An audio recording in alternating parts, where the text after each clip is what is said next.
Hello, am I audible? Good morning. Morning, Good ma'am. morning. Yes, Shall ma'am. I share my screen to Please, check? please do, ma'am. Okay, okay. Thank you. So I am sharing my screen, right? Sure, sure, ma'am. Sure. It is showing the PowerPoint, and shall I click on the PowerPoint right now? Yes, ma'am. Yes, ma'am. Okay. So it is visible. Yes, ma'am. It is visible. You I can go on the full just, screen mode, ma'am.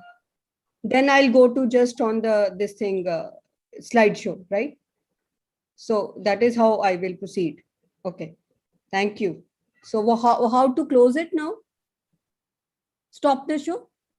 Stop share? Yes, ma'am. Just unshare, ma'am, and you'll be able See, to. it is showing red button stop Yeah, share. yeah. That's the one. I will just click it, right? It will Yes, stop ma'am. sharing. Yeah, Okay. Thank perfect. you so much. So Perfect. Thank grateful. you, ma'am. Okay, Yeah, ma'am. Thank you. thank you. I'll see you around 10:40. Yes, ma'am. Yes, ma'am. Thank you. Thank you.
अभी ये camera live नहीं है,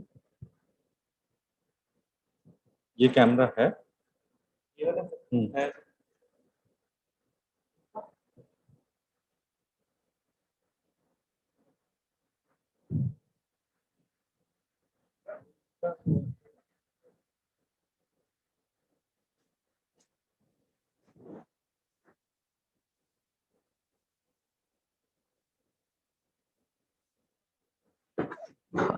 Kanika ma'am, good morning. Kanika ma'am, good morning. Good morning. Do you want to share your screen once? Because we got the recorded video of yours. Would you like to Yes. present Right. yourself? Or we will Yeah, sure. I can present it myself. No problem. Can you just check it once? The Yes. sharing of screen? I will Please. just share my screen. Give me a Yeah. second. Of course.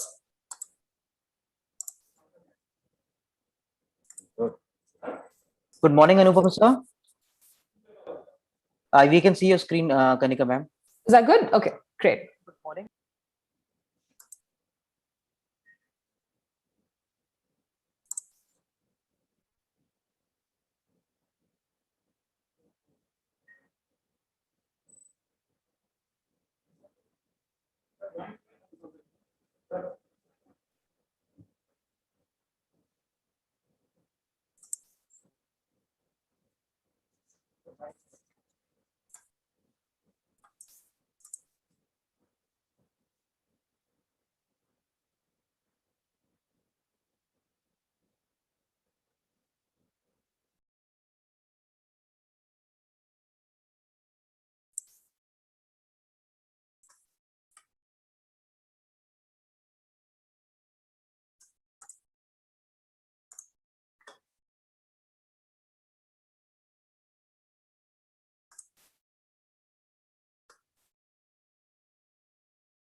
So,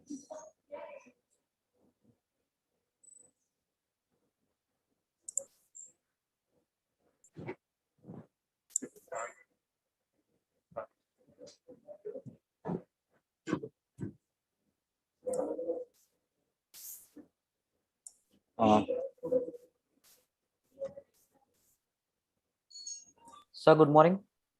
morning, Tarun.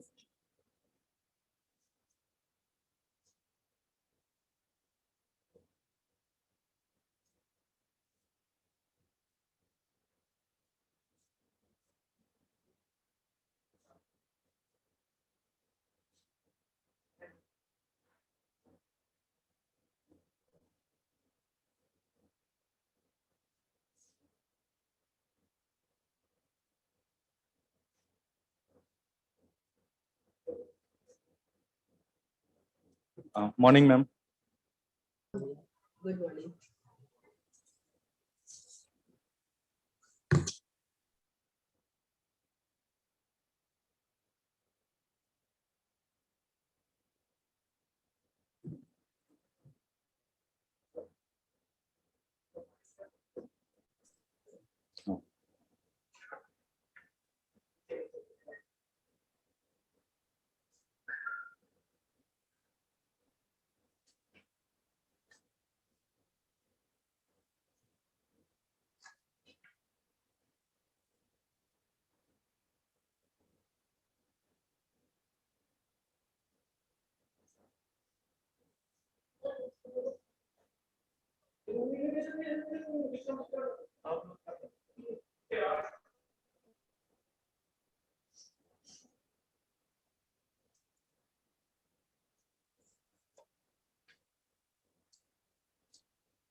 Good morning, everyone. So, on this day 2 of 8th Gisicon virtual conclave, I welcome all the chairpersons, speakers, other faculty members, and delegates. Today, we have 5 interesting sessions on various aspects of gastrointestinal infections and endoscopy-related infection. We will start our session with the first session of Dr. B.R. Thapa Memorial Award for oral abstract presentation. I now hand over the mic to Dr. Anurag for starting this session. Anurag.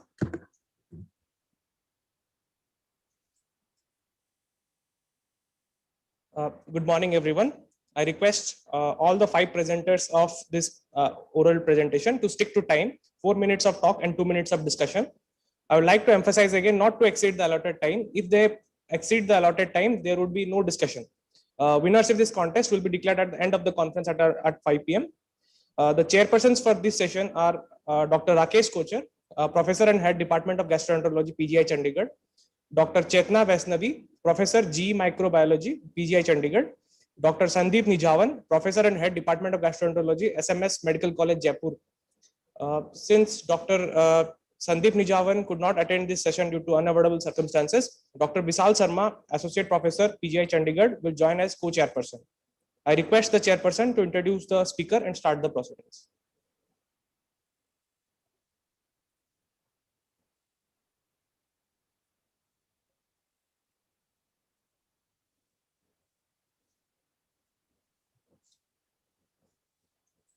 Dr. Chetna Vaishnavi, ma'am. Yes, the host has stopped. I cannot start my video because the host has stopped it.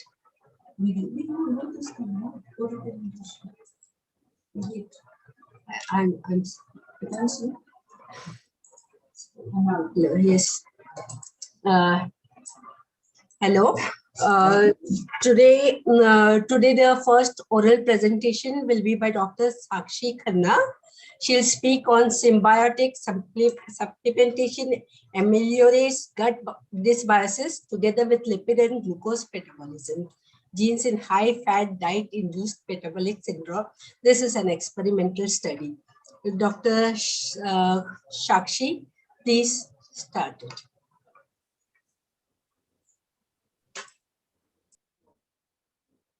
Good morning, respected chairpersons, doctors, and all the delegates.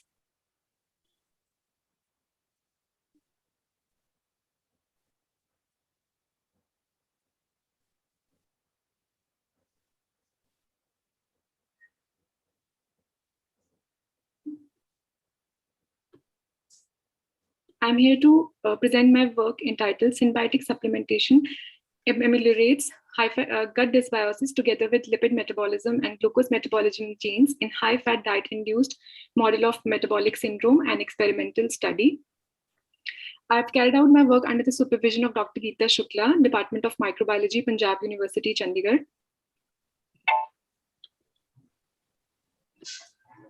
So as we all know that metabolic syndrome, it is a cluster of abnormalities which include obesity, hyperglycemia, dyslipidemia, and metabolic inflammation in various tissues.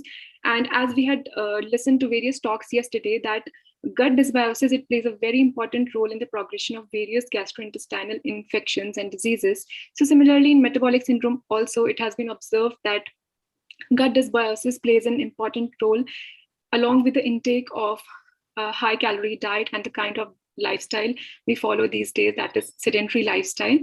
So therefore, targeting, developing gut microbiota targeted strategies by using different interventions like probiotics and prebiotics offer a very good approach towards attenuating the progression of this condition. And as we know that probiotics are the good bacteria, which give us some health benefits when administered in adequate amount. And prebiotics, they are the dietary fibers which actually increase the growth of the beneficial microorganisms in the gut, and their combination is referred to as symbiotic. So with this background, the present study was designed to find out an effective symbiotic, that is a combination of a probiotic and a prebiotic, that could help in ameliorating the high-fat diet-induced metabolic syndrome. So the probiotic that we chose was L-pentosis GHSK2, which is an indigenous isolate that we isolated from butter, Himalayan buttermilk. And we did an array of experiments in vitro. And it was found that out of 40 isolates, this particular probiotic, it was the most effective and therefore it was chosen for the in vivo study. And the prebiotic it utilized was isomalto-oligosaccharide. So we used the combination, and isomalto-oligosaccharide here not only worked as a prebiotic, but also in some previous studies we have already shown that isomalto-oligosaccharide itself has anti-obesity effect. So now this combination here, IMOs is acting as a prebiotic for L-pentosis, and also it itself has the anti-obesity effect. So this combination we employed in high-fat diet-induced model.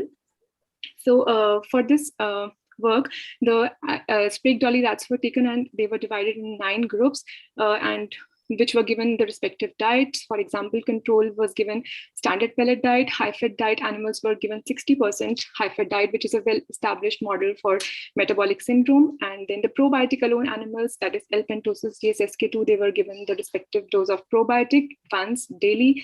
And the probiotic plus HFD group, they were given the probiotic along with high-fat diet. Then prebiotic alone group, they were given IMOs alone once in a day orally, and IMOs plus HFD animals, they were given IMOs along with the high-fat diet. And symbiotic animals, they were given the combination of probiotic and IMOs daily, and symbiotic plus HFD animals, they were given the symbiotic along with high-fat diet. And we compared them with Orlistat, which is a very commonly used weight loss drug. So Orlistat plus HFD animals, they were given Orlistat once daily. And the respective treatment was given for 12 weeks, during which the anthropometric parameters, they were measured regularly. And post the experiment, different biochemical parameters, histological analysis, gut bacterial abundance, and gene expression was evaluated, which we will discuss in the coming slides. So coming to the results, it was observed that out of all the different treatments, symbiotic supplementation led to maximum amelioration or reduction in the weight gain, and it was comparable to Orlistat. And similar results were observed for abdominal circumference, BMI, which are other anthropometric parameters. Besides that, even the blood glucose level was significantly decreased on symbiotic supplementation, and was also supported by increased blood glucose clearance as observed by the oral glucose tolerance test. So these parameters highlight here that our symbiotic combination was very effective in ameliorating the weight gain as well as improving the blood glucose levels, which were actually altered on high-fat diet feeding. And if we look at this picture, we can see that high-fat diet led to significant accumulation of the visceral adipose tissue as indicated by arrows, whereas the symbiotic supplementation and probiotic supplementation, they led to decrease in this adipose tissue deposits. I think the time is up, and you are hardly halfway through it. So the biochemical parameters were also improved. And also the important gut bacteria like Bifidobacterium, Echinacea, Rosevuria, they were also improved, and bacteroids to firmicutes ratio was also improved in symbiotic supplementation. Gene expression was also improved, and even histological analysis supported our results. So we concluded that out of all the different treatments given, symbiotic was the most effective in ameliorating the high-fat diet-induced complications, and it could be used as a good strategy for combating metabolic syndrome, but it needs to be validated clinically. Thank you. Okay. If there are any questions for this, can we take it up? 1 or 2 questions. Dr. Sakshi, would you want to explain the choice of the symbiotic for your experiments? Yes, sir. Actually, the probiotic that we chose, that is L-pentosis, that was selected on the basis of various in vitro experiments, because in vitro there is no model for metabolic syndrome. So we envisaged that as inflammation is the core of metabolic diseases, so a probiotic that has good anti-inflammatory property would perform good in the in vivo model of metabolic syndrome. So we had isolated 40 lactic acid bacteria, characterize them for probiotic characters, and then we checked their anti-inflammatory property in macrophage cell lines, and the one which gave maximum anti-inflammatory property in the raw cells, that was selected for the in vivo experiment, that is L-pentosis, GSSK2, and the prebiotic IMOs, as I told, that we have already reported that it itself has anti-obesity effect. And we checked various prebiotics like IMOs, fructooligosaccharides, resistant starch, and IMOs was the only prebiotic being utilized by the L-pentosis GSSK2. So we used this particular combination. Can I ask you a question? If these rats were not germ-free, then how could you use all these symbiotic and all those things? Yes, ma'am. We did not have the facility of the germ-free animals in our university, but there are already various studies with in Sprague Dolly rats and using this particular model. And also we have checked their fecal lactobacilli count from time to time, initially also and at the end of the experiment. And also the gut bacterial abundance that we checked, it showed that the abundance of good bacteria like lactobacillus, roseburia, faecalibacterium, which are good producers of short chain fatty acids, that was improved in such treatments. So I think we come to the end of the discussion for this paper, and we can thank you very much, Sakshi. Thank you for giving me this opportunity. Thank you.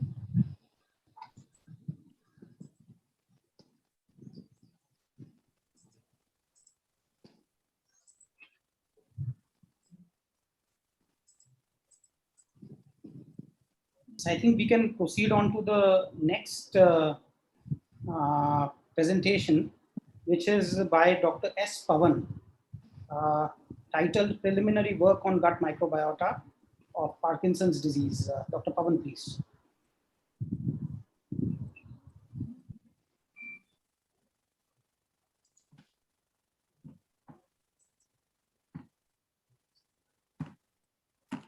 Good morning, everyone. I hope my screen is visible. Yes. I'm Sujit Pavan, a PhD scholar from the Department of Microbiology, Kasturba Medical College, Manipal Academy of Higher Education, Manipal. I'm presenting a part of my work in this oral presentation titled Preliminary Work on the Gut Microbiota of Parkinson's Disease from Coastal Karnataka, India. Introduction. Parkinson's disease is a multifactorial progressive neurodegenerative disorder characterized by motor and non-motor symptoms. Gut dysbiosis, that is imbalance of the gut microbiota, has been associated with the pathophysiology of Parkinson's disease by triggering alpha-synuclein deposition in the enteric nervous system, which is propagated to substantia nigra in a prion-like fashion via the vagal nerve.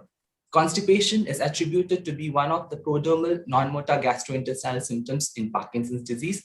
The aim of the study was to analyze the gut microbiota in Parkinson's disease and validate decreased bowel movement and defecatory dysfunction. 5 Parkinson's disease cases and 5 healthy spouses were enrolled for the study. Stool samples were collected and bacterial DNA was extracted by Tishti method.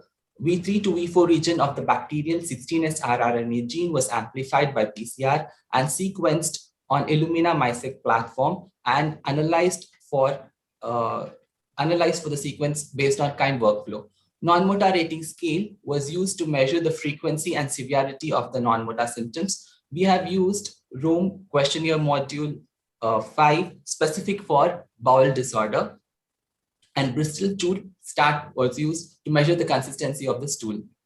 Demographic and clinical details of the enrolled subjects, such as dietary and lifestyle habits, medical history, disease and treatment duration, and disease stage based on modified Yawn and Yard staging, and medication details were recorded. Results: only about 20% of the patients reported less than 3 bowel movements per week and were documented as constipation based on non-motor rating scale. As per Rome 4 criteria, 60% of the Parkinson's disease cases were diagnosed with functional constipation. This is a box plot showing the relative abundance of bacterial families. Lacanospiraceae was lower in abundance, whereas Enterobacteriaceae were more abundant in Parkinson's disease when compared with healthy controls. Families such as Pervitalaceae and Lactobacilliaceae did not vary significantly between cases and control. Discussion: constipation in Parkinson's disease may be underreported by non-motor rating scale. Rome 4 criteria may aid in diagnosing functional constipation and treating the cases accordingly with ease their discomfort. some of the observed relative abundance of bacterial families and the significance that we observed in our study was Enterobacteriaceae were more abundant in Parkinson's disease, which is associated with triggering the intestinal pro-inflammatory cytokines with their endotoxin, making the intestine hyperpermeable, leading to leaky gut. Whereas Lachnospiraceae was lower in abundance in Parkinson's disease. It is known as anti-inflammatory taxa associated with short-chain fatty acid synthesis, and it is essential for maintenance of intestinal mucosal integrity. In our study, we have also observed that Prevotella and Lactobacilliaceae did not vary significantly between subjects. Prevotella is associated with degradation of plant carbohydrates, and Lactobacillus is present in fermented food products. Indian diet is rich in plant-derived preparation, and Indians consume fermented dairy products mostly daily, and which are a rich source of lactic acid bacteria. So these are some of my references. Thank you. Okay, Dr. Pavan, first of Yes, all, sir. I'd just like to, highlight that this was a small study. Yes, sir. And also that, in fact, a meta-analysis also on microbiota is available in Pakistan. Yes, sir. So I have two questions for you.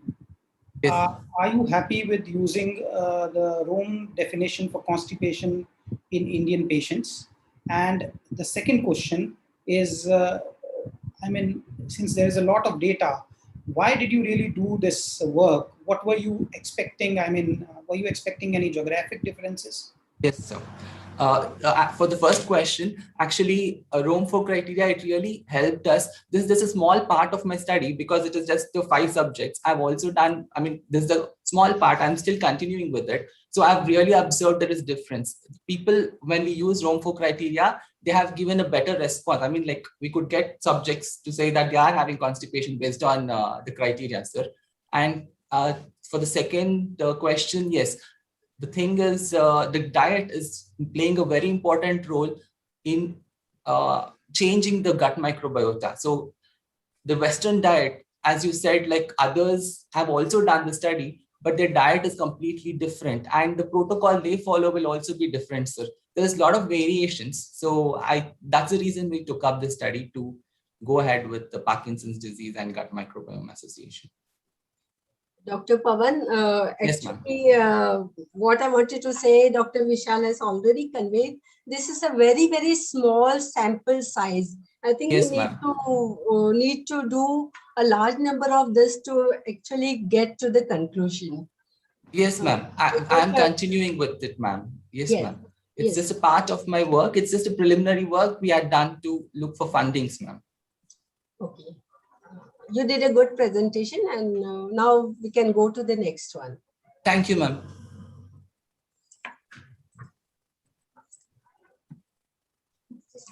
To introduce the next speaker, it is Dr. Kanika Sehgal, who is going to present the results from a systematic review and a meta-analysis on efficacy of vancomycin taper and pulse regimens.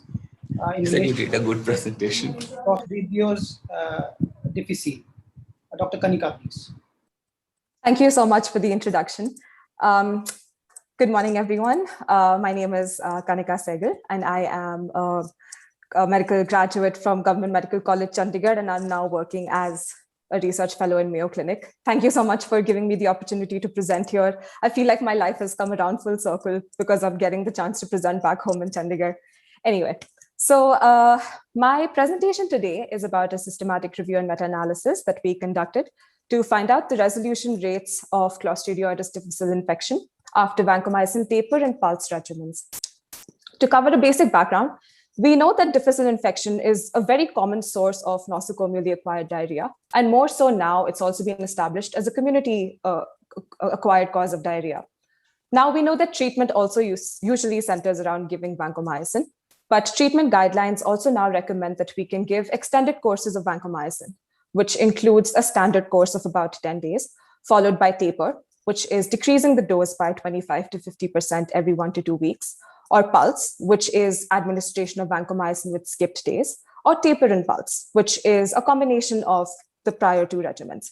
So we conducted the study with the aim to assess the clinical resolution rates of C. difficile infection after each of these extended course regimens, and also to compare the efficacy of these individual vancomycin treatment regimens. So we conducted a very thorough search of all the databases that we had available, and we used controlled vocabulary, and we supplemented it with keywords that were pertinent to our study. The data that we eventually abstracted was weighted based on the sample size of each trial, and we also used it to calculate weighted proportion ratios. Additionally, we also accounted for heterogeneity. This is just a rough graph that presents how we conducted our study. Initially, we came across about 800 studies, and after thorough title review, abstract review, and full text review, we were eventually left with 10 studies that we included in our analysis. This slide gives an overview of all the 10 studies that we included. I know it's a very wordy slide, but a few points to note is that the way that each of these studies defined prior CDI was very different. And also the study designs that we came across were very different. Some were prospective, some were retrospective observational, some of them are controlled clinical trials. And also these studies were conducted all over the world. So we tried to make our study as inclusive as possible. So when we calculated our results and we used the MetaExcel software, we formulated forest plots. The first graph that we can see on the top right corner gave us the resolution rates for pulse. And the resolution rates for pulse regimen was just about 54%. But we have to keep in mind that the confidence interval was very wide. And also we had significant heterogeneity that we observed. The forest plot on the left-hand side corner represents the resolution rate for taper. The taper regimen seemed to have a resolution rate of 68%, but then again, with considerable heterogeneity. Lastly, this is the forest plot for taper and pulse regimens that we came across. And taper and pulse seemed to have a higher resolution rate of about 83%, but again, with significant heterogeneity. Also, when we compared all these three regimens, it seemed that taper and pulse regimens were superior to taper alone and pulse alone. However, there was no statistically significant difference between taper alone or pulse alone regimens. So in conclusion, studies in our analysis seem to suggest that taper and pulse vancomycin regimens might just be superior to taper alone and pulse alone regimens. However, we have to interpret our results with caution because we did come across significant heterogeneity amongst all the studies that we included in our analysis, where they varied simply on the basis of how vancomycin regimens were administered and what the duration of administration was, and also how prior CDI episodes were defined. So what we really need are big randomized controlled studies that compare each of these extended vancomycin regimens to standard regimens that are available and even to microbiome restoration. Thank you so much. I tried to finish it up within time. Please, if you have any questions, I'll be happy to answer. Kanika, that was a good job. Very good presentation. Thank you so much. We have been working on C. difficile, but we have not covered this kind of aspect. So I want my co-chairs to ask any question connected with this. First of all, I think one of the forest plots that you showed had only 2 eligible studies. That's right. That's right. Most of us would avoid, pooling of or giving a summary measure at that, when the studies are so few. And I also, the heterogeneity was pretty high. So were you able to, address that or, tackle the heterogeneity? That is first question. And the second is, did you do any risk of bias assessment for the studies? If so, what was, what were the implications? Right. So thank you for your questions. So yes, there was considerable heterogeneity amongst all the studies that we came across. And we did try to control for this heterogeneity, but the information available in these studies was not enough for us to try to address the heterogeneity that was present amongst the studies.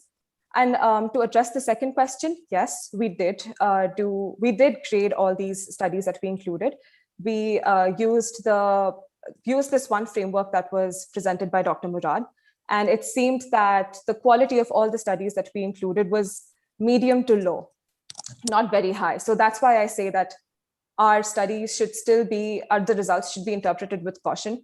But that does not mean that this is the end of the line for it. I still feel like there is scope for more, scope to still figure out that maybe there is possibly a superiority of taper and pulse, or maybe not. So it's an open-ended question, and it still needs a lot more research further through. Possibly, I feel like randomized control trials will give us a more definitive answer for sure. But I hope that answers your questions. So now we can go to the next presenter. Yes. So Thank you. Thank you. So the next presentation is by Dr. Balakrishnan Gurushankari, who's going to talk about a randomized trial which compare the short course versus conventional antimicrobial duration in complicated intra-abdominal infections. Dr. Balakrishnan Gurushankari, please. Thank you, sir.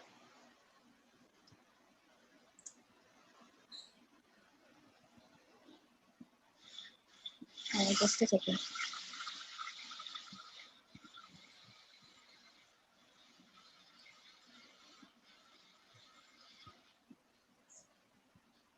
Is my slide visible? Am I audible? Yes.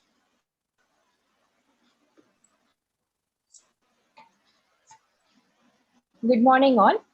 I'm here to present a paper titled Comparison of Short Course Conventional Antimicrobial Duration in Complicated Intra-Abdominal Infections, a randomized control trial affiliated to the Department of Surgery and PSM, JIPMA, Pondicherry. Complicated intra-abdominal infections are infections that extend beyond the hollow whiskers of origin into the peritoneal space, resulting in peritonitis, managed with the help of fluid resuscitation, source control procedure, as well as antimicrobials. Conventionally, antibiotics are stopped after the resolution of SIRS for a period of 7 to 14 days. However, recent studies have shown that the duration of antibiotics can be shortened after a proper source control procedure. In spite of the feasibility of short course antimicrobials, many surgeons are still apprehensive in implementing the same. Therefore, the primary objective of our study was a primary composite outcome of surgical site infection, recurrent intra-abdominal infection within 30 days after a source control procedure, and 30-day mortality between short course versus the conventional antibiotic group. The secondary objective was to compare the time to the occurrence of the composite primary outcome between the two groups, duration of antimicrobial therapy, antimicrobial free days, as well as the hospital stay, hospitalization free interval at 30-day interval. It was a parallel arm, non-inferiority, open-label randomized control trial where patients more than or equal to 18 years were included in the study who has underwent a source control procedure for a complicated intra-abdominal infection. Any patients with non-perforated, non-gangrenous appendicitis or cholecystitis, pregnancy, infected necrotizing pancreatitis, etc. were excluded from the study. Patients were randomized using block randomization into source short course as well as a conventional antibiotic group. All patients underwent source control procedure, and the common antibiotics used were ceftriaxone, metronidazole, piptaz, etc. The antibiotic therapy was given for 5 days in short course and 7 to 10 days in conventional antibiotic group. All patients were followed up until the discharge, and on post-op day 15 and 30, they were assessed for the presence of surgical site infection, recurrent intra-abdominal infection, as well as mortality. All statistical analysis was carried out in SPSS version 19. For proportion chi-square test was used, and unpaired t-test and Mann-Whitney U-test for mean versus median. 164 patients were eligible for the study, 24 were excluded, and 140 were randomized as 17 each arm, where 6 patients in conventional and 7 patients in short course did not receive the actual duration of antibiotic course. There was no loss to follow-up, and 17 each arm were finally analyzed. The baseline demographic as well as the clinical characteristics among the groups were comparable. On comparison of the primary outcome, that is a composite primary outcome between the short course versus a conventional group following a source control procedure was comparable. The individual parameters such as the superficial SSI, deep SSI, organ space infection, and recurrent intra-abdominal infections were also comparable, although few had limited numbers. The comparison of secondary outcome, that is the duration of antimicrobial therapy and the hospitalization, was significantly lower in short course antimicrobial therapy group in comparison to conventional. On comparison of the time to occurrence of primary outcome and composite outcome after index source control procedure were also similar across the group. In conclusion, short-term antimicrobials in a complicated intra-abdominal infection following a proper source control procedure is safe and efficacious, had shown to reduce the length of hospitalization, and had a comparable post-operative outcome with that of conventional antimicrobial therapy. is it time to change practice? Thank you for your kind attention.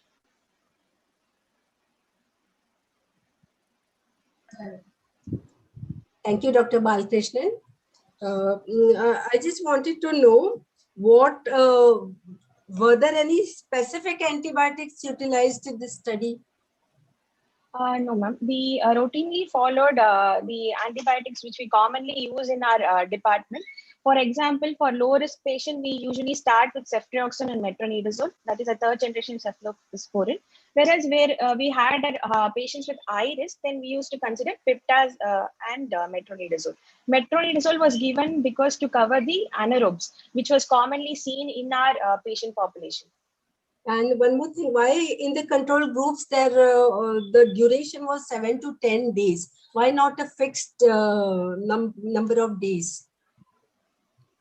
Routinely, antibiotics, according to our hospital protocol, we give it for 7 to maximum of 10 days. It can be prolonged to 14 days in case the patient needs it clinically. So that is what we had kept it as a conventional group, and studies have also supported that 7 to 14 days is a normal standard conventional antibiotic therapy given following intra-abdominal infections. Okay.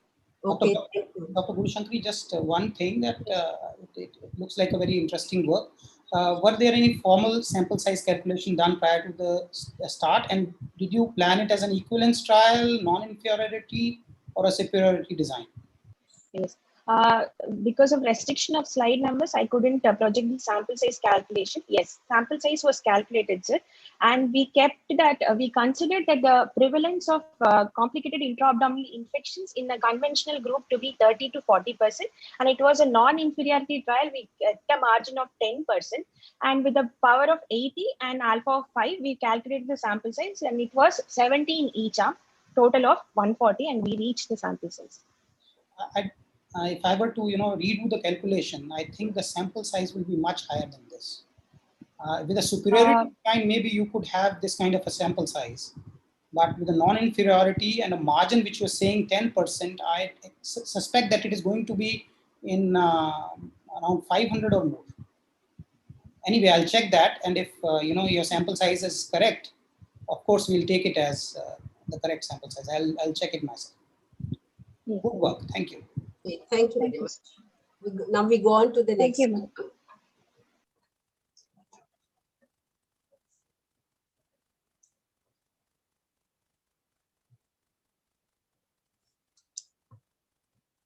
Now Yes, we go on to the next speaker. The last presentation that we have in this award session is going to be by Dr.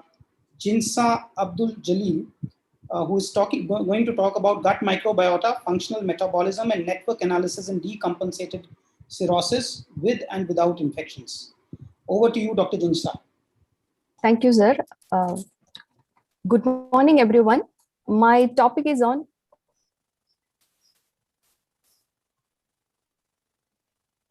slide.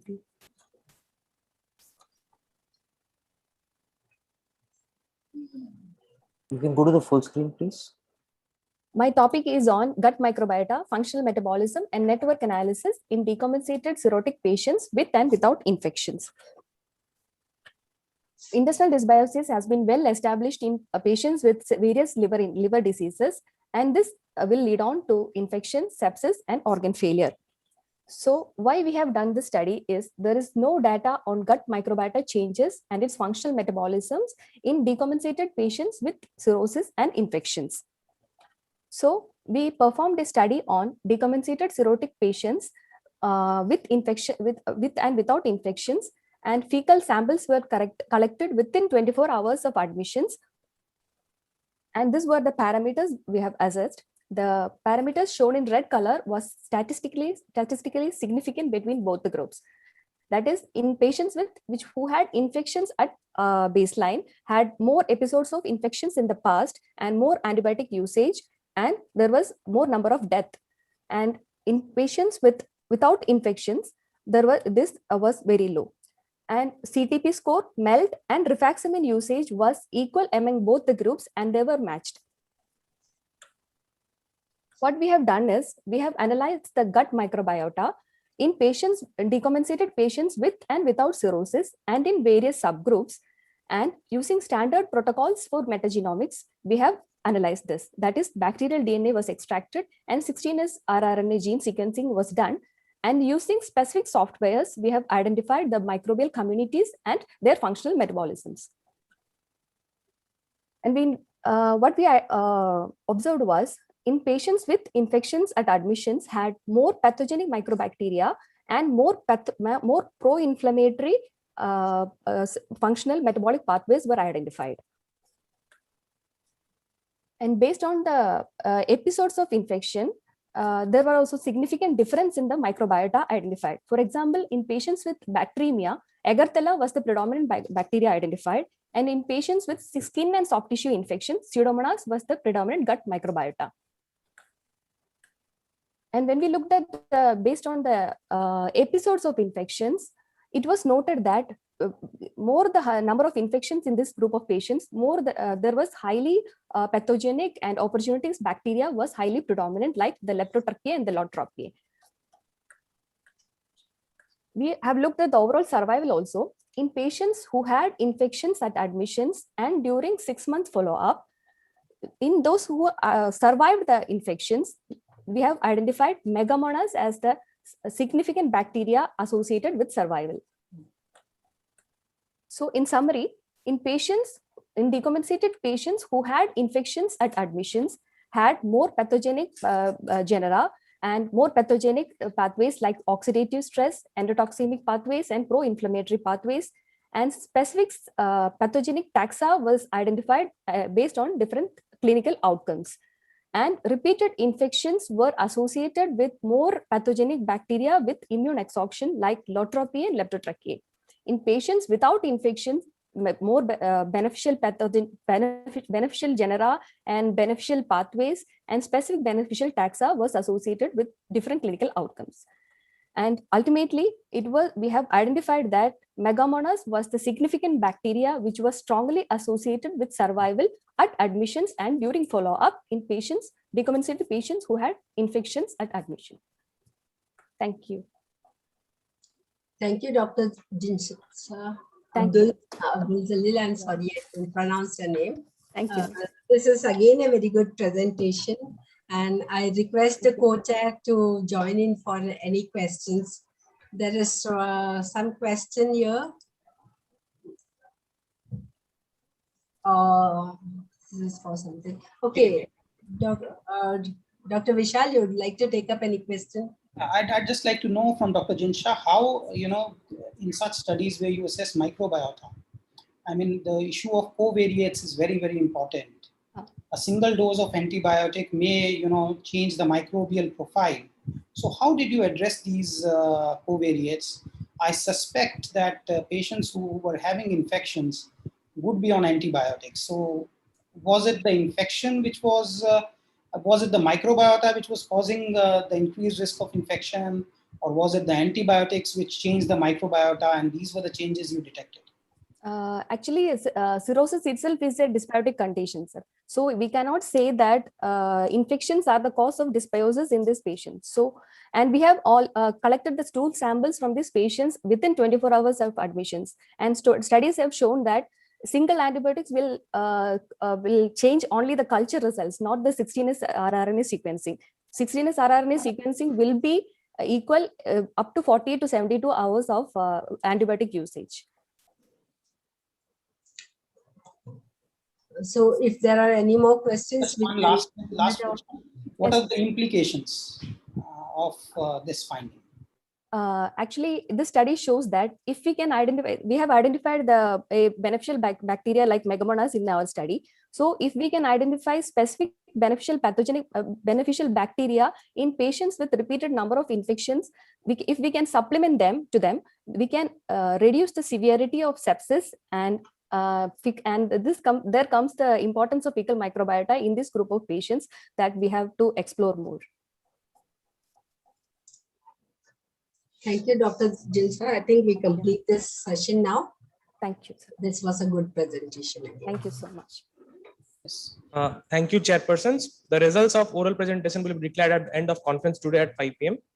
Moving on to the next part, the chairpersons of this session are Dr. Vikram Kate, Professor and Head, Department of General and GI Surgery, Jipmar, Pondicherry; Dr. Naresh Bhatt, Chief of Gastroenterology and Hepatology, Aster CMI Hospital, Bangalore; and Dr. KK Prasad, Professor, G Pathology, PGI, Chandigarh. I request the chairpersons to introduce the speaker.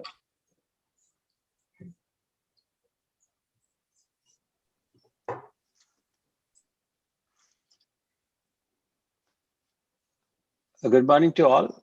First of all, I'd like to thank Gisicon for giving us an opportunity to be a part of this program. And I'm happy to see that second day after the paper presentation, starting with one of my core subjects, that is H. pylori infection Indian scenario. Before we proceed on, I would like to invite my co-chairpersons to say a few words before we actually introduce the first speaker to talk on this problematic subject of current status of first-line therapy for H. pylori infection. Although it is there in existence for the last 40 years, initially diagnosis was a problem, and now everybody knows that treatment has become a problem for H. pylori infection. My co-chairpersons, please.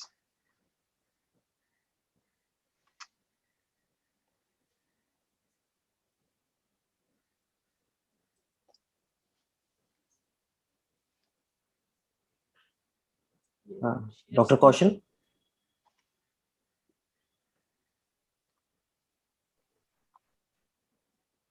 Sir, you are mute, sir. Dr. Kaushal.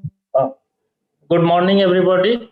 India is a vast country known for its rich history, culture, and food, and India is prototypically developing country with a vast rural population living in poverty, which is a major factor for a high prevalence of H. pylori infection in India. If we consider about 2 billion population in India and around 60% of its population is infected with H. pylori, then it comes about a high burden. Around 1.2 billion population is infected with H. pylori and is a major burden for the population. Thank you. May I now invite Dr. Usha Datta, who is a professor and head, Department of Gastroenterology, PGI Chandigarh, to deliver a talk on current status of first-line therapy, how to treat H. pylori, and we'll start off with the presentation. Madam, please. Thank you so much, Chairman, sir. Sirs, and here I would like to say good morning to all the delegates. It's very nice to be a part of this meeting. The issues I will discuss is who to treat, how to treat, which drugs, what dose, what duration, and how to test for eradication. I'll just keep it extremely simple. Anybody who's H. pylori positive should be treated for H. pylori infection. Whether the patient is symptomatic, asymptomatic, whether there's antral gastritis, gastric atrophy, ulcer, maltoma, anybody who's H. pylori positive should be treated. There is grade A evidence for the same. Even patients who have iron deficiency and B12 deficiency, ITP, family history of gastric cancer, patients who are going to be started on long-term NSAIDs, long-term anticoagulants, especially in the setting of cardiac illnesses, should be evaluated and treated for H. pylori. If they are having H. pylori, they should not be left untreated. Patients with functional dyspepsia, there are studies which have shown that the number needed to treat is 14. So these patients, before we start them on empirical proton pump inhibitors, the H. pylori should be eradicated, because it has been shown that if you start proton pump inhibitors empirically for patients with dyspepsia, there's an increased risk of cancer if H. pylori is present. Even in asymptomatic H. pylori infection, the bacteria should be eradicated. How do we test? Before we test, we have to ensure that the patient has not received any antibiotic for minimum of 4 weeks.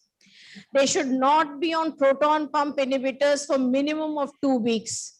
It is very common that the patient walks into the OPD. is already on PPI, we schedule an endoscopy, we do an RUT, and you say that the rapid urease test is negative. So this is a false negative rapid urease test because patient has been already on antibiotics or proton pump inhibitors. And in India, where patients are on over-the-counter antibiotic, we should ask for this history before we test for H. pylori.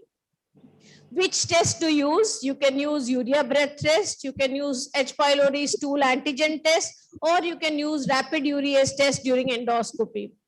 Endoscopy isolated is not indicated to pick up H. pylori. Only if endoscopy is indicated for the primary clinical condition, they should undergo endoscopy. Otherwise, a non-invasive test like urea breath test or a stool antigen test is adequate to diagnose H. pylori. If it is positive, go ahead and treat.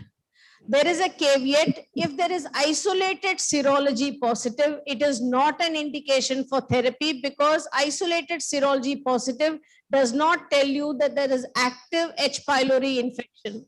However, if a patient has a maltoma and your RUT is negative and your stool antigen is negative and only the H. pylori is positive, you should go ahead and treat such a patient.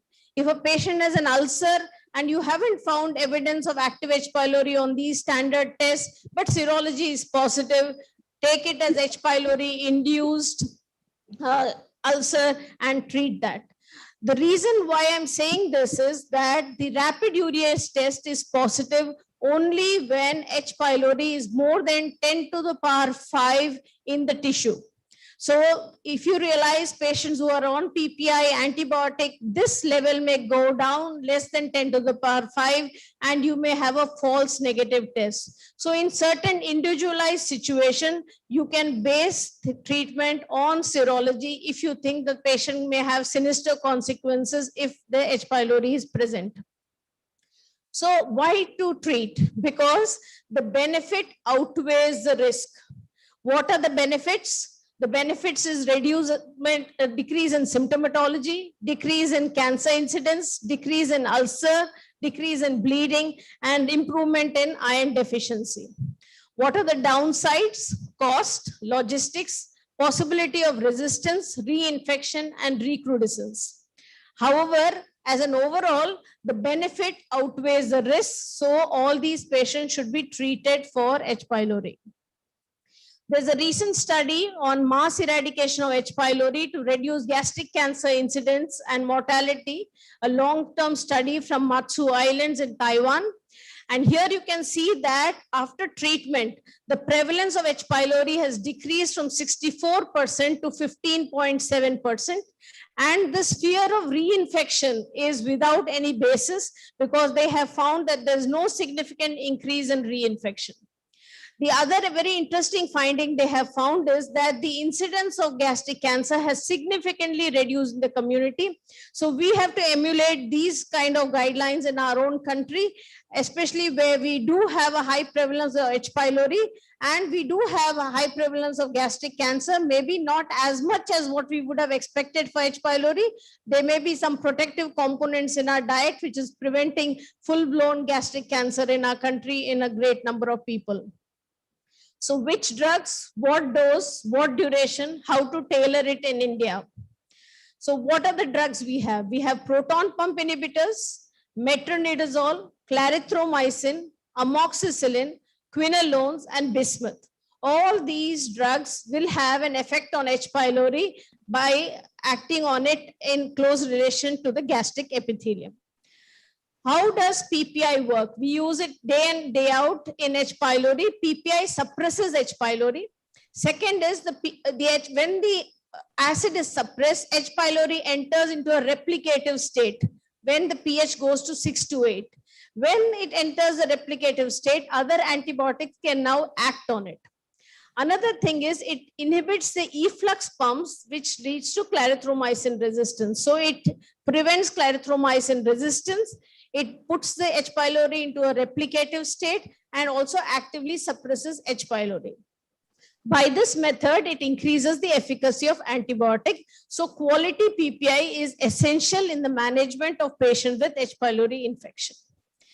So which are the PPI which have been found to be more effective? The newer generation PPI, that is rabeprazole, esomeprazole, and vonoprazan. Vonoprazan has not yet been introduced in our country. And it has been found that the efficacy of these drugs is far more than omeprazole. Efficacy of omeprazole is 20% at a small dose, 40% at 40 milligram BD, esomeprazole is 60%, and vonoprazan is 89%. And these drugs are not affected by the CYP polymorphisms. Vonoprazan is a new potassium competitive acid blocker. It has rapid, profound, sustained acid suppression at a dose of 20 milligram twice a day. It is more potent. There are rare side effects in the form of nausea, rash, bloating, and dysgeusia. It has not yet got introduced in our country, but it has been used widely for anti-H. pylori therapy. Amoxicillin inhibits cell wall synthesis, and it prevents the efflux, development of the efflux pumps for H. pylori responsible for clarithromycin resistance. So as you see, amoxicillin and PPI have a key role in preventing clarithromycin resistance, and the dose is 1 gram BD, not 500, not 750, but 1 gram BD has better efficacy. And in fact, recent studies have shown even 2 gram BD has better efficacy. Clarithromycin acts by inhibiting the protein synthesis, should be used in 500 milligram BD dose. And quinolones inhibit the bacterial DNA by inhibiting the DNA gyrase and topoisomerase 14-4 enzymes. And it can be used as levofloxacin 500 OD or 750 milligram OD, and moxifloxacin 400 milligram once a day. Metronidazole acts by directly damaging the bacterial DNA. Metronidazole enters into the bacterial cells, the metabolites are converted, and those act on the DNA and fragments the bacteria. It has no effect inside a human cell because metronidazole is not metabolized by human cells. It is used in a dose of 500 BD. Bismuth is a very important drug. It's a cheap drug, effective, and has no resistance. It inhibits the enzymes of urease, catalase, and lipase, and inhibits the adherence of H. pylori to the surface epithelial cells. Bismuth is available in various formulations. In India, we get more of them as colloidal bismuth substrate, 120 milligram 4 times a day. These are the brand names of the ones which are available. There are very few companies which manufacture bismuth in India. Clinicians hesitate to use it because availability is a problem and compliance with the patient is an issue. And the patients have to be warned that they get black stools. And pharma is not very much interested in promoting this because it's a low profit outcome. Probiotics have various mechanisms for action in patients with H. pylori. So what is the standard regime and what duration? So note here I have given first week and second week. Note this table very carefully. So usually you have to give minimum 14-day therapy, and in standard therapy, it is PPI, amoxicillin, clarithromycin, and PPI, amoxicillin, clarithromycin in the second week also. We can use metronidazole instead of clarithromycin. This was the earlier regime. In India, we do not prefer metronidazole because of resistance. So the standard triple therapy is proton pump inhibitor, 40 milligram BD, esomeprazole or rabeprazole, 20 milligram BD, amoxicillin 1 gram BD, clarithromycin 500 milligram BD. So this is the standard triple therapy. What is sequential therapy? In sequential therapy, you give PPI and amoxicillin for the first 1 week, and this will help in reducing clarithromycin resistance. And then you go ahead in the second week, give PPI, clarithromycin, and metronidazole. So what is concomitant therapy? In concomitant therapy, you give all the 4 drugs in the first week and repeat all the 4 drugs in the second week. So here we are having PPI, amoxicillin, clarithromycin, and metronidazole, which is repeated in the second week therapy. What is hybrid therapy? Hybrid therapy is again 2 drugs in the first week and then 4 drugs in the second week. So then we have the bismuth quadruple therapy. Here you're having bismuth in addition to the 3 drugs. The 3 drugs could be any combination of PPI, amoxicillin, clarithromycin, or PPI, metronidazole, tetracycline. So any of these combinations repeated for both the weeks. So to reiterate, the standard triple therapy has 3 drugs. The sequential therapy has 2 drugs followed by 3 drugs. Concomitant therapy has 4 drugs followed by 4 drugs. Hybrid has 2 drugs followed by 4 drugs, and quadruple therapy has 4 drugs followed by 4 drugs. So a network meta-analysis published in Gut showed that quadruple therapy, sequential, concomitant, and hybrid, all of them were superior to triple therapy. So standard triple therapy is not as good as these therapies in the treatment of H. pylori. 14-day therapy has been shown to be significantly better than 10-day and 7-day. So in today's day, there is no role of 10-day or 7-day therapy with the standard therapies which we are using these days. WHO has said that the optimal regimen should have more than 90% eradication rate. However, various therapies which are being used in India has an eradication rate between 70 and 80%. So optimizing the existing therapy is essential in our country. So what regimes can we use? And clarithromycin resistance is very important for us to understand. Clarithromycin resistance and metronidazole resistance. So if you have clarithromycin resistance, then the standard triple therapy has an efficacy of only 76%, and it is not advocated. If there's dual resistance means clarithromycin and metronidazole resistance. Again, this regime is not very good. So that is why in India, where we are bordering on increasing clarithromycin resistance, this treatment is of limited use in our country. Sequential therapy has an efficacy of 83%. Again, is not advocated in places with clarithromycin or dual resistance. However, concomitant therapy has 85% efficacy and can be given even in places with clarithromycin resistance, because we are adding metronidazole here, or here it can, or the hybrid therapy has 81% efficacy, and bismuth quadruple therapy is the best out of all of these because it can be used in clarithromycin resistance and dual resistance. So in India, we should gravitate towards this therapy. So there is a network meta-analysis published in Gastroenterology 2021 just recently. Here, compared to the standard triple therapy, all other regimes have been compared as first-line therapies. And you can see vonoprazan-based triple therapy has significantly better efficacy than the standard triple therapy. So here it is 3.8 times better than the standard triple therapy.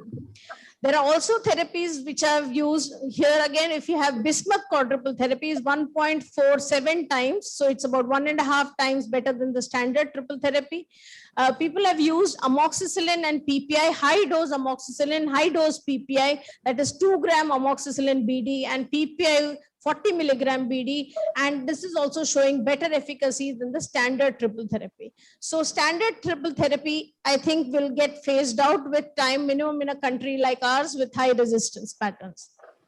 So this is the league table, and in the league table, you can see that the vonoprazan triple therapy, the non-bismuth quadruple therapy, the hybrid therapy, the levofloxacin-based therapy, sequential therapy, and bismuth quadruple therapy have better efficacy than triple therapy as a first-line treatment.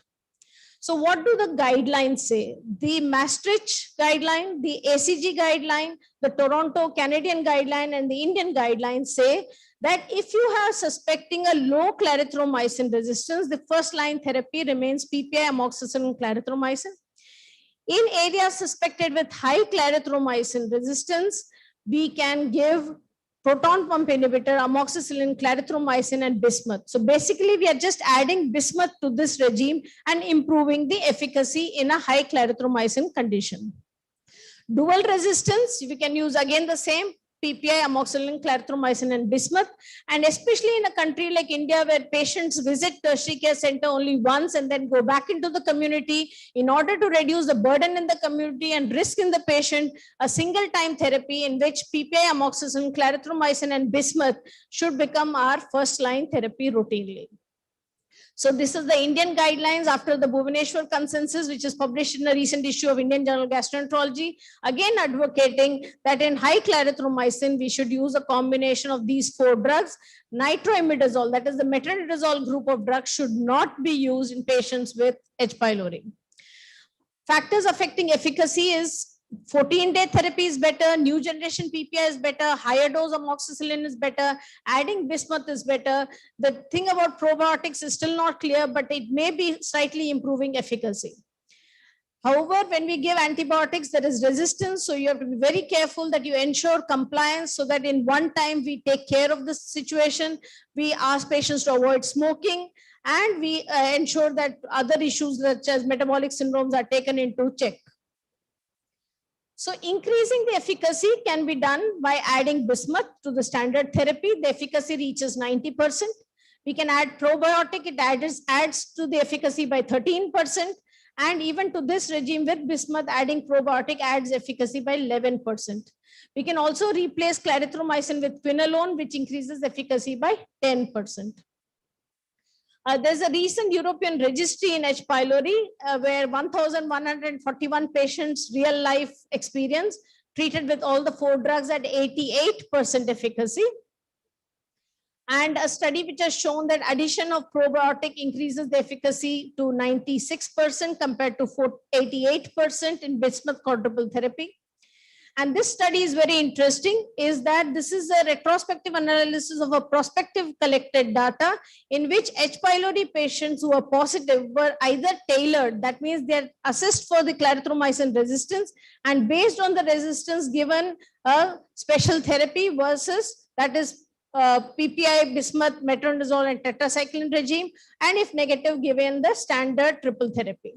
The other group received empirically the same therapy, that is bismuth-based therapy, and they found that empirical therapy had lower cost and higher eradication rate and lesser problems for the patient. So testing for clarithromycin routinely is not beneficial.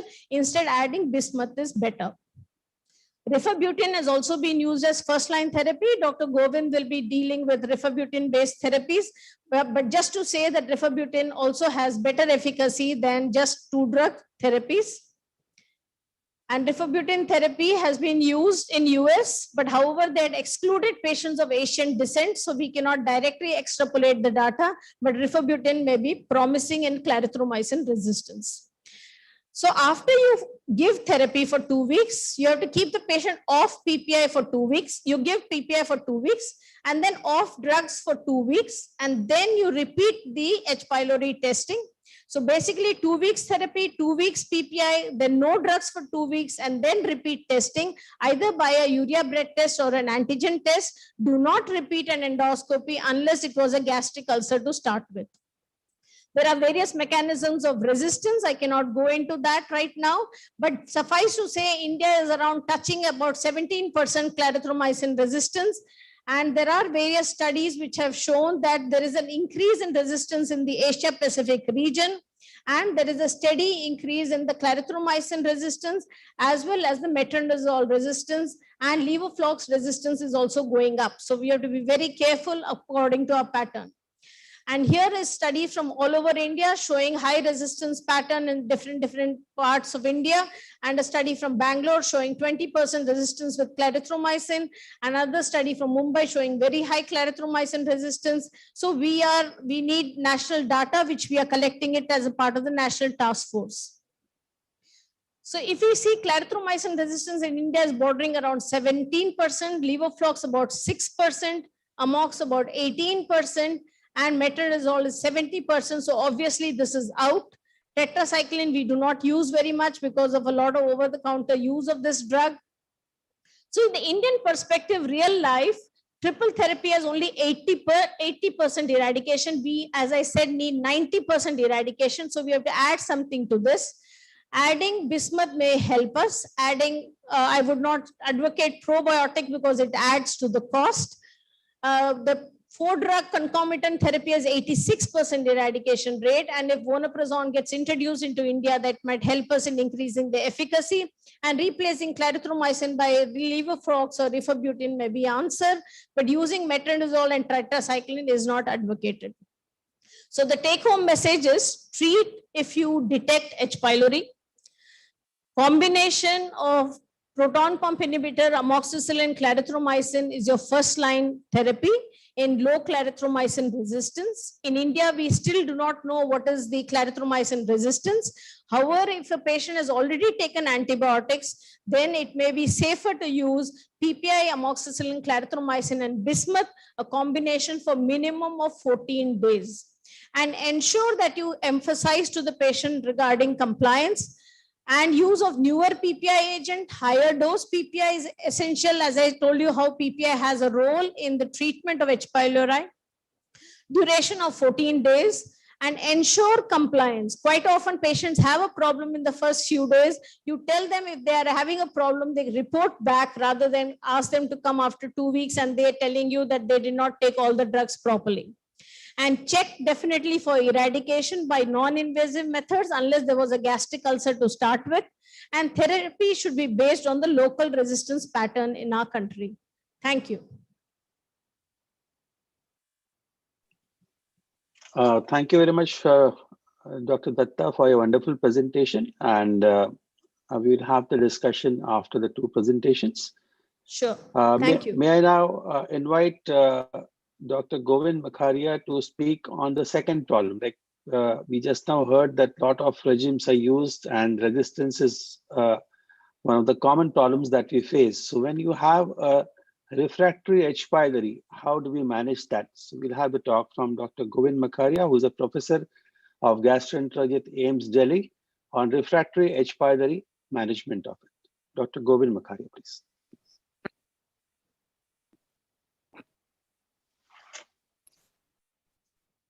Very good morning, everyone. Thank you, Dr. Usha Datta, for your kind invite. Thank you, Team Gisicon, for a wonderful meeting.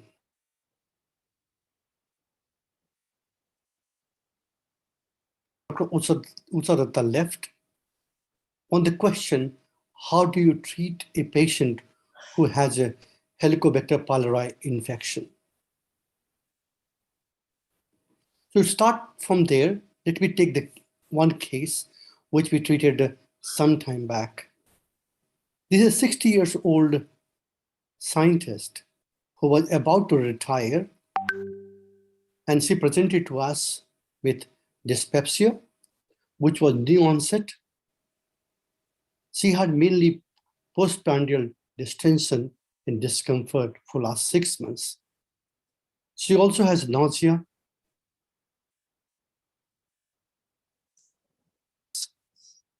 but she kept waiting for these symptoms and she wanted to finish her retirement, the work related with retirement. And she came, once she retired, she came to us with these symptoms. So thinking of a 60-year-old person who came with a late onset dyspepsia with early satiety, it simply means there is some kind of organic lesion in the stomach. She underwent investigations. Her labs were unremarkable, but upper GI endoscopy shows the diffuse thickening of gastric folds, and there was an ulceration in the interim of the stomach. Subsequently, the biopsies were taken, and biopsies showed that this patient has a marred cell lymphoma, thankfully, and she had a Helicobacter pylori positive. She also underwent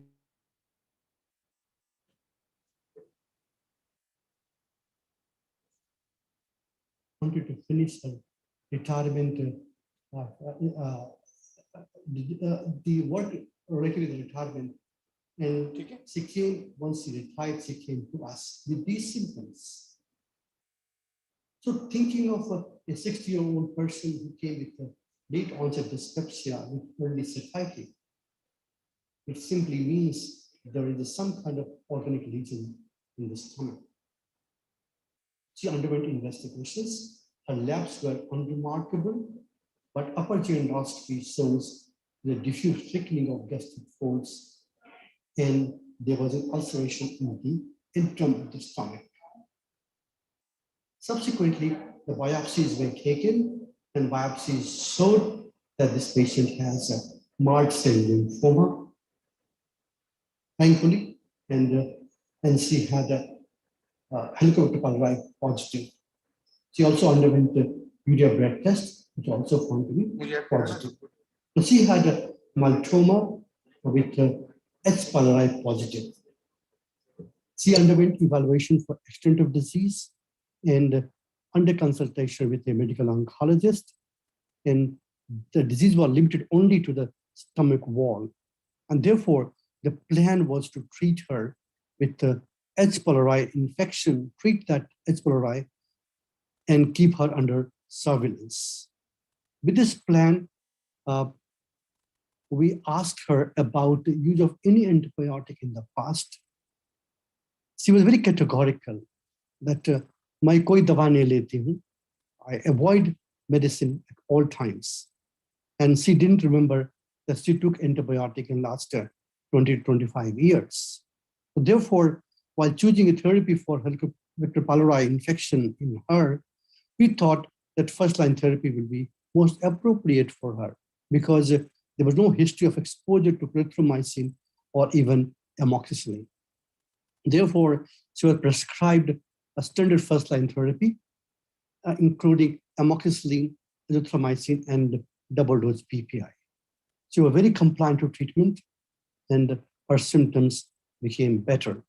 Once you saw her at 2 weeks, her symptoms were better. To do that, we must know that H. pylori best survives in pH of 4 to 8. With pH 4 to 6, it survives, but mainly remains non-dividing. They don't divide. But pH 6 to 8 in the stomach, they divide. And therefore, if we keep pH at high, the antibiotic will work.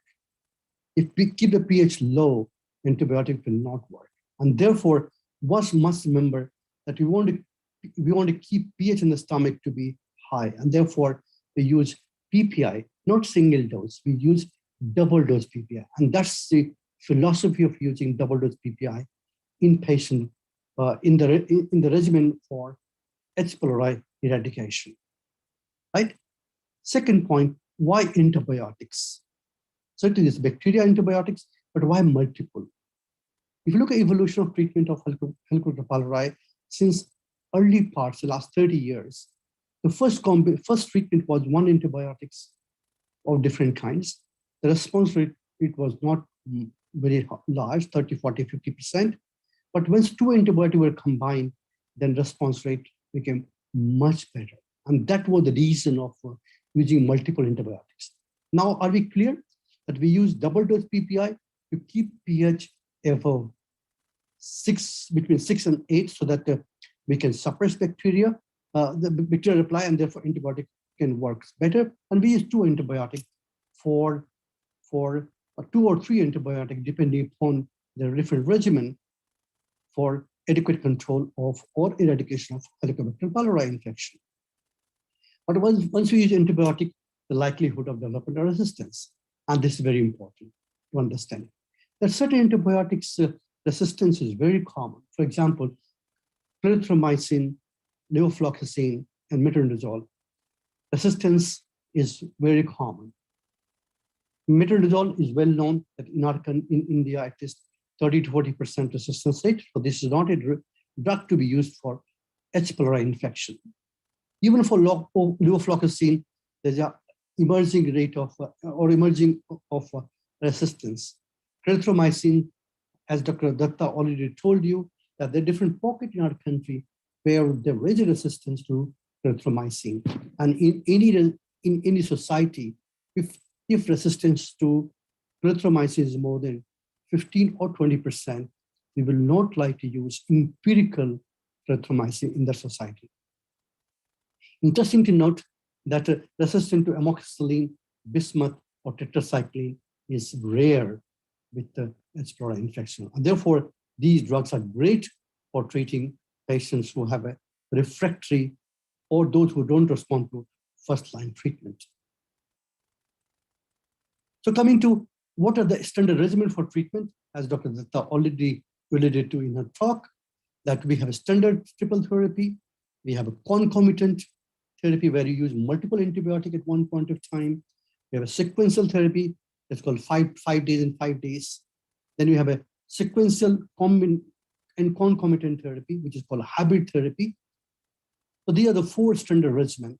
And one of the most important regimen, which is not used often, is a bismuth-based regimen. Bismuth-based 2 antibiotic and PPI which is a great regimen. We know that bismuth was not available in our country some time back, but our bismuth is now available. Our bismuth quadruple therapy is also very important treatment for H. pylori infection. The third point, that once you eradicate, we need to confirm. And Dr. Datta already told you that it is important to confirm eradication of H. pylori wherever it matters. Think of maltoma. Only treatment is H. pylori. Therefore, you will like to eradicate H. pylori and confirm that I have eradicated H. pylori efficiently. Those patients who have peptic ulcer disease, you eradicate H. pylori, you know peptic ulcer will not recur. Therefore, confirmation of eradication is very relevant today because the drug which we use for H. pylori is a high degree of resistance, and we cannot be sure today that if I write a treatment for H. pylori, every time I'm going to succeed. This doesn't happen in present times. Therefore, it's important to confirm eradication after treatment. And there are different regimens, there are different methods for eradication, including urea breath test or fecal antigen test, but endoscopy and biopsy also is a good test. And in this patient who has a maltoma, in the index patient I'm talking about, has a maltoma, and therefore we did endoscopy in this patient and took biopsy from there, and also did RE2 to confirm eradication. So coming back to the patient again, she was given first-line treatment, clarithromycin, amoxicillin, and double dose PPI for 14 days. As I said, she was a good patient, she was good compliant, and her symptoms had become better. But once we did endoscopy at 3 months, we found the lesions have healed, but still the lesions were present. And biopsies showed there's still H. pylori infection present. We again asked her that in the past, would she remember that she ever taken H. pylori in the past? She reconfirmed that she have not taken any more antibiotic in the past. We were surprised why it failed, why the first-line treatment failed in this patient. And the reasons could be multiple. Why it failed, it could be multiple. Number one, no regimen for H. pylori is 100% efficient. So therefore, even if you get best combination for best duration of period, you find about 90% of response rate. So 10% still there's a failure, number one. Number two, could it be refractory or could it be recurrence of H. pylori? Look at that. So why does H. pylori do not respond if you give antibiotic and PPI? The most important is not adherence to treatment and improper antibiotic dosing. And I want to emphasize through this conference that general practice of treating H. pylori is probably not serious. We write some combination of antibiotic and PPI, and sometimes we use drugs for which there's a drug resistance. Therefore, the combination of treatment is inadequate. At the same time, patients do not take treatment appropriately. So the two major factors of failure of first-line therapy for Helicobacter pylori, and both are easily modifiable. Giving a good treatment and patient taking drug appropriately is the two important factor. The third factor is again antibiotic resistance. The practice of antibiotic uses in our society that led to antibiotic resistance, we must keep in mind. And we know that the most important drug for H. pylori now is clarithromycin, but there's a resistance to clarithromycin in many regions of the country. And lastly, if you don't decrease the acid enough, the drugs will not, the H. pylori will not divide, and therefore antibiotics will not work. The point to take from here that we must explain patients about good treatment, and we must prescribe the right form of treatment. Question this patient, and again index patient, is it a refractory disease or a recurrence of H. pylori? So what is refractory H. pylori? So it's defined if there's a persistence of H. pylori detected by either urea breath test or stool antigen or endoscopy-based test, at least 4 weeks after one or more completed course of current guideline or currently recommended treatment for H. pylori. So if HP remains present even after 4 weeks of a good treatment, then it's called refractory H. pylori, and this is a sinister. Recurrent infection, that if you treat these patients and demonstrate that test was negative, and again you find subsequent positive, is called recurrent infection. And we know that in many societies, including India, the resistance or recurrence rate is not low. Almost 20% people in our country will have a recurrence of H. pylori infection, and it's mostly because of intrafamilial spread. So this patient who had not taken antibiotic in the past and was given a good treatment as a first-line therapy for right duration, still she was positive for Helicobacter pylori infection. Therefore, she had a refractory H. pylori infection. So what do we do in this situation? Again, we have guidelines, both international and our national guidelines. As we said, the first-line therapy, if she failed to standard triple therapy, we have option of bismuth quadruple therapy, right? But as Dr. Usarata said, that in bismuth quadruple therapy, we may not use tetracycline, to which there is resistance. So we can one can use a different combination of drugs. One can use sequential therapy, one can use concomitant therapy, or one can use hybrid therapy. If this fails, one can use levofloxacin triple therapy. I'll come back to that. And even if it fails, then we have a multiple other regimen available. No worry.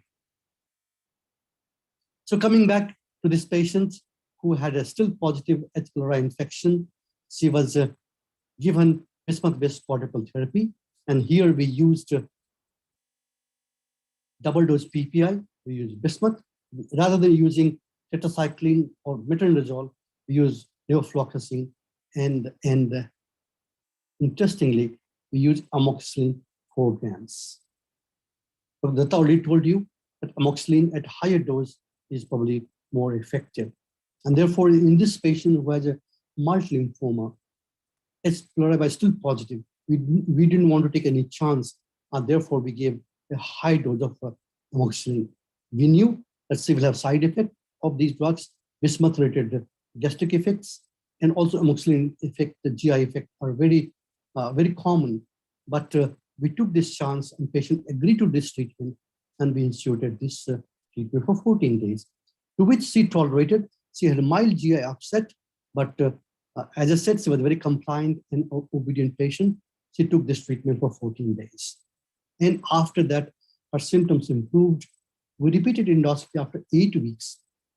Lesions has almost healed. And we did not find any H. pylori this time. And on biopsy, and urea test was also negative. So with this, this patient remains on surveillance. So she had failed first-line therapy. We gave second-line therapy, including a different combination of antibiotic, and to which she responded. Coming to, if we have not used this 4-drug treatment, including PPI, bismuth, levofloxacin, and high-dose amoxicillin, then we have other option of using without bismuth, that is PPI, amoxicillin, or levofloxacin, but high-dose amoxicillin, again, 14 days. There's no question about 7 days therapy in our country now, but we have to have a longer duration of treatment. Suppose she has failed this regimen also, suppose she didn't, but she has failed this regimen also, what option did we have? At this point of time, we'll have a different regimen, and ideal regimen is that you define which bacteria or which antibiotic will be better based on culture. which we ideally do for urinary infection, do for blood infection, we do culture, and then prescribe antibiotic according to antibiotic sensitivity. But here, culture is an extremely difficult proposition. Many institutions or most institutions do not have culture facility, and therefore this form of therapy is very difficult to institute. But in rare patients where we need to treat H. pylori, then this is one option. We give PPI, bismuth, and then 2 antibiotics depending upon antibiotic sensitivity. So interestingly, it's not only culture which tells us about drug sensitivity, but we also can know drug sensitivity by using molecular tests. Now, multiple molecular tests are now getting available where we can test for erythromycins. And we know that 3-point mutations in the H. pylori gene, which are responsible for drug resistance, especially for erythromycins. And this can detect by RT-PCR. Now we also developed a new technique using detection of this using CRISPR-Cas. The studies are going on, and probably we can have a rapid test like a rapid test for detection of drug resistance for H. pylori. Other regimen, we know rifabutin is an important drug, which is not often used in clinical practice, and resistance to rifabutin is very uncommon. Therefore, if first line fails, second line fails, then one can use PPI, amoxicillin. We use high dose. Rather than BID, we use 4 times a day and rifabutin for 14 days. The rifabutin drug is available. One can use PPI, amoxicillin, and high dose and rifabutin. We can also use other drug, which is again not often used these days. It's very difficult to get this drug. It's called firazoledone treatment. One can use bismuth with firazoledone treatment. Efficacy is 80% if you use PPI, bismuth, tetracycline, and firazoledone. But I would suggest that tetracycline may be replaced by amoxicillin. And a new interesting combination is coming that use very high dose of PPI, very high dose, 4 times a day, not 2 times, 4 times a day. And one can use even new drug called boniprojon, which is not yet available in India. But this is very effective. It's a suppressing drug treatment, along with the high dose PPI, high dose amoxicillin. And this also is one therapy which can be used for second failure.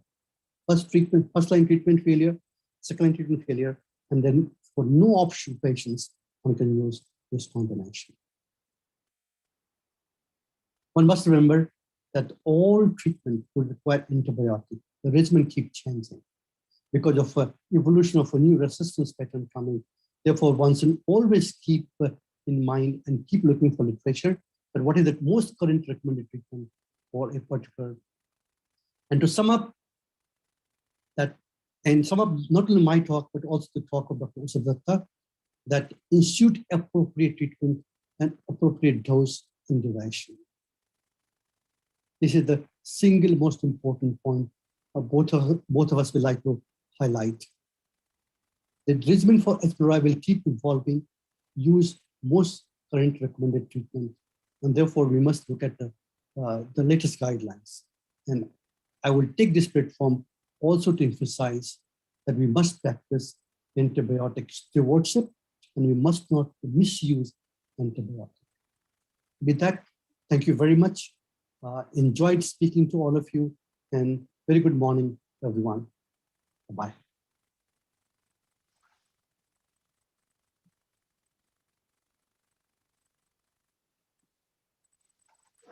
Thank you very much, Dr. Bakaria, for your lucid presentation and how to manage refractory H. pylori management. We have been told by the organizers as we are a little overshooting time to restrict the discussion. So maybe 1 or 2 chat questions I would like to put to both the speakers. One of the questions that has been asked by more than one person is that if a patient has come with H. pylori infection, do we first do the culture and see the resistance pattern, or directly start the patient on anti-H. pylori therapy? Yeah, for this in India, we routinely do not do culture because H. pylori is a microaerophilic organism. It is difficult to culture. Whereas in Vietnam, they have made it a routine that all patients they will culture, and based on the culture report in 1 week's time, then start the treatment for patients. So in India, we would use it in refractory H. pylori. That means those people who have failed 2 therapies, we will use culture methods. Otherwise, routinely culture is not advocated. Thank you, Dr. Datta. You have mentioned in your talk that one of the most dependable therapies is the bismuth therapy. But when I started actually working on HPI in the early 90s, we started with the classical Borody therapy, which is a triple therapy described from Australia. That was actually the first line therapy of HPI that time in the world. It had bismuth, tetracycline, and metronidazole. But it didn't work in India because that time it was early 90s, so nobody knew much about HPI when I started my work. So that time, this what you said, colloidal bismuth substrate we're using 120 milligram QID. But over a period of time now, bismuth is not there in the market. Most of the time, it is not available. So then, how will you recommend a therapy if there is high clarithromycin resistance? I agree with you. It has been a problem to get bismuth into the market. I have liaised with various pharmaceutical companies, impressed upon them that it is a cheap drug. Please make it available. And in fact, right now we have 2 or 3 brands of bismuth in our country by, just speaking to the pharmaceutical companies and making them realize that this is an important drug for the country. They have all gone into manufacturing mode, and we have 3 companies right now manufacturing, and it is now available in Chandigarh, definitely in Delhi it is available, and I'm sure in other parts of India also. If you just impress upon the need for bismuth in your local area, they will stock it. Thank you, Dr. Datta.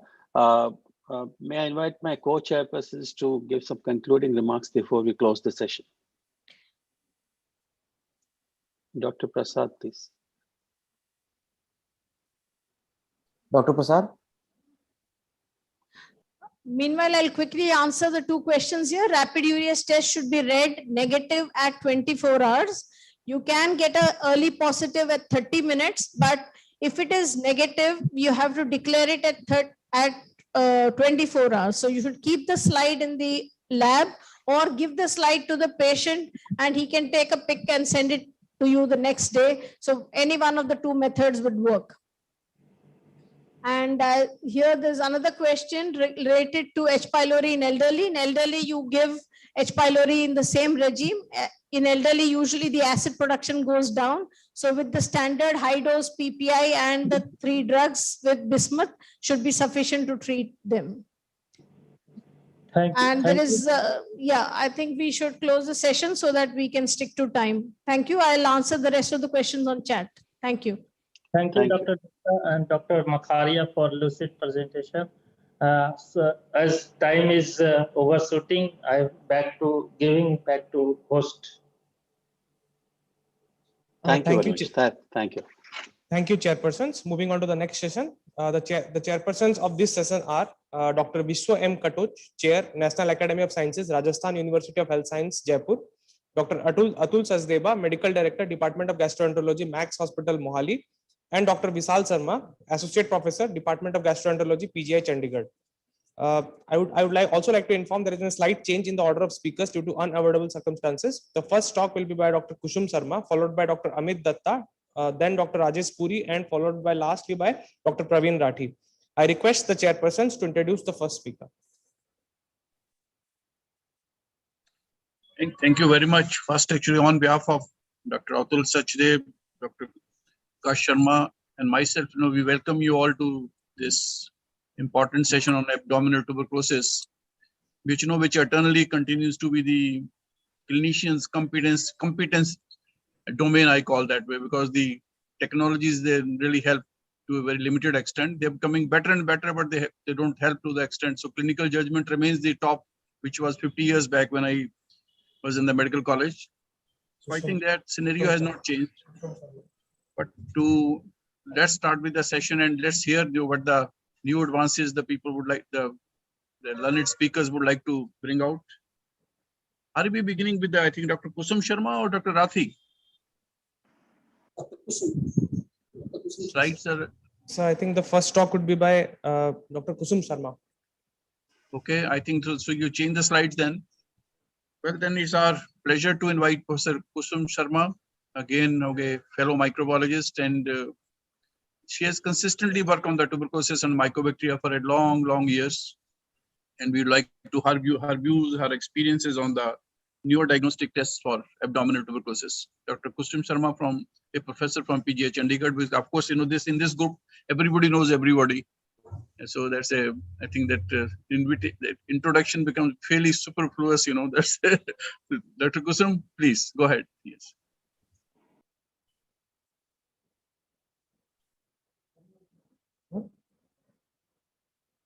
Not able to hear you, Dr. Kusum. Yes. Ma'am, your slides are visible, but they're not Yes. audible.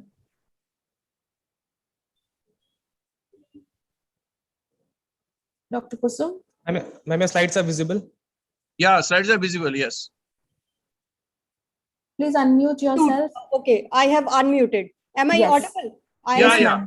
Go ahead, Dr. Kusum. Okay. Yes. Very good morning to all of you. I'll be talking about the newer diagnosis in the abdominal tuberculosis and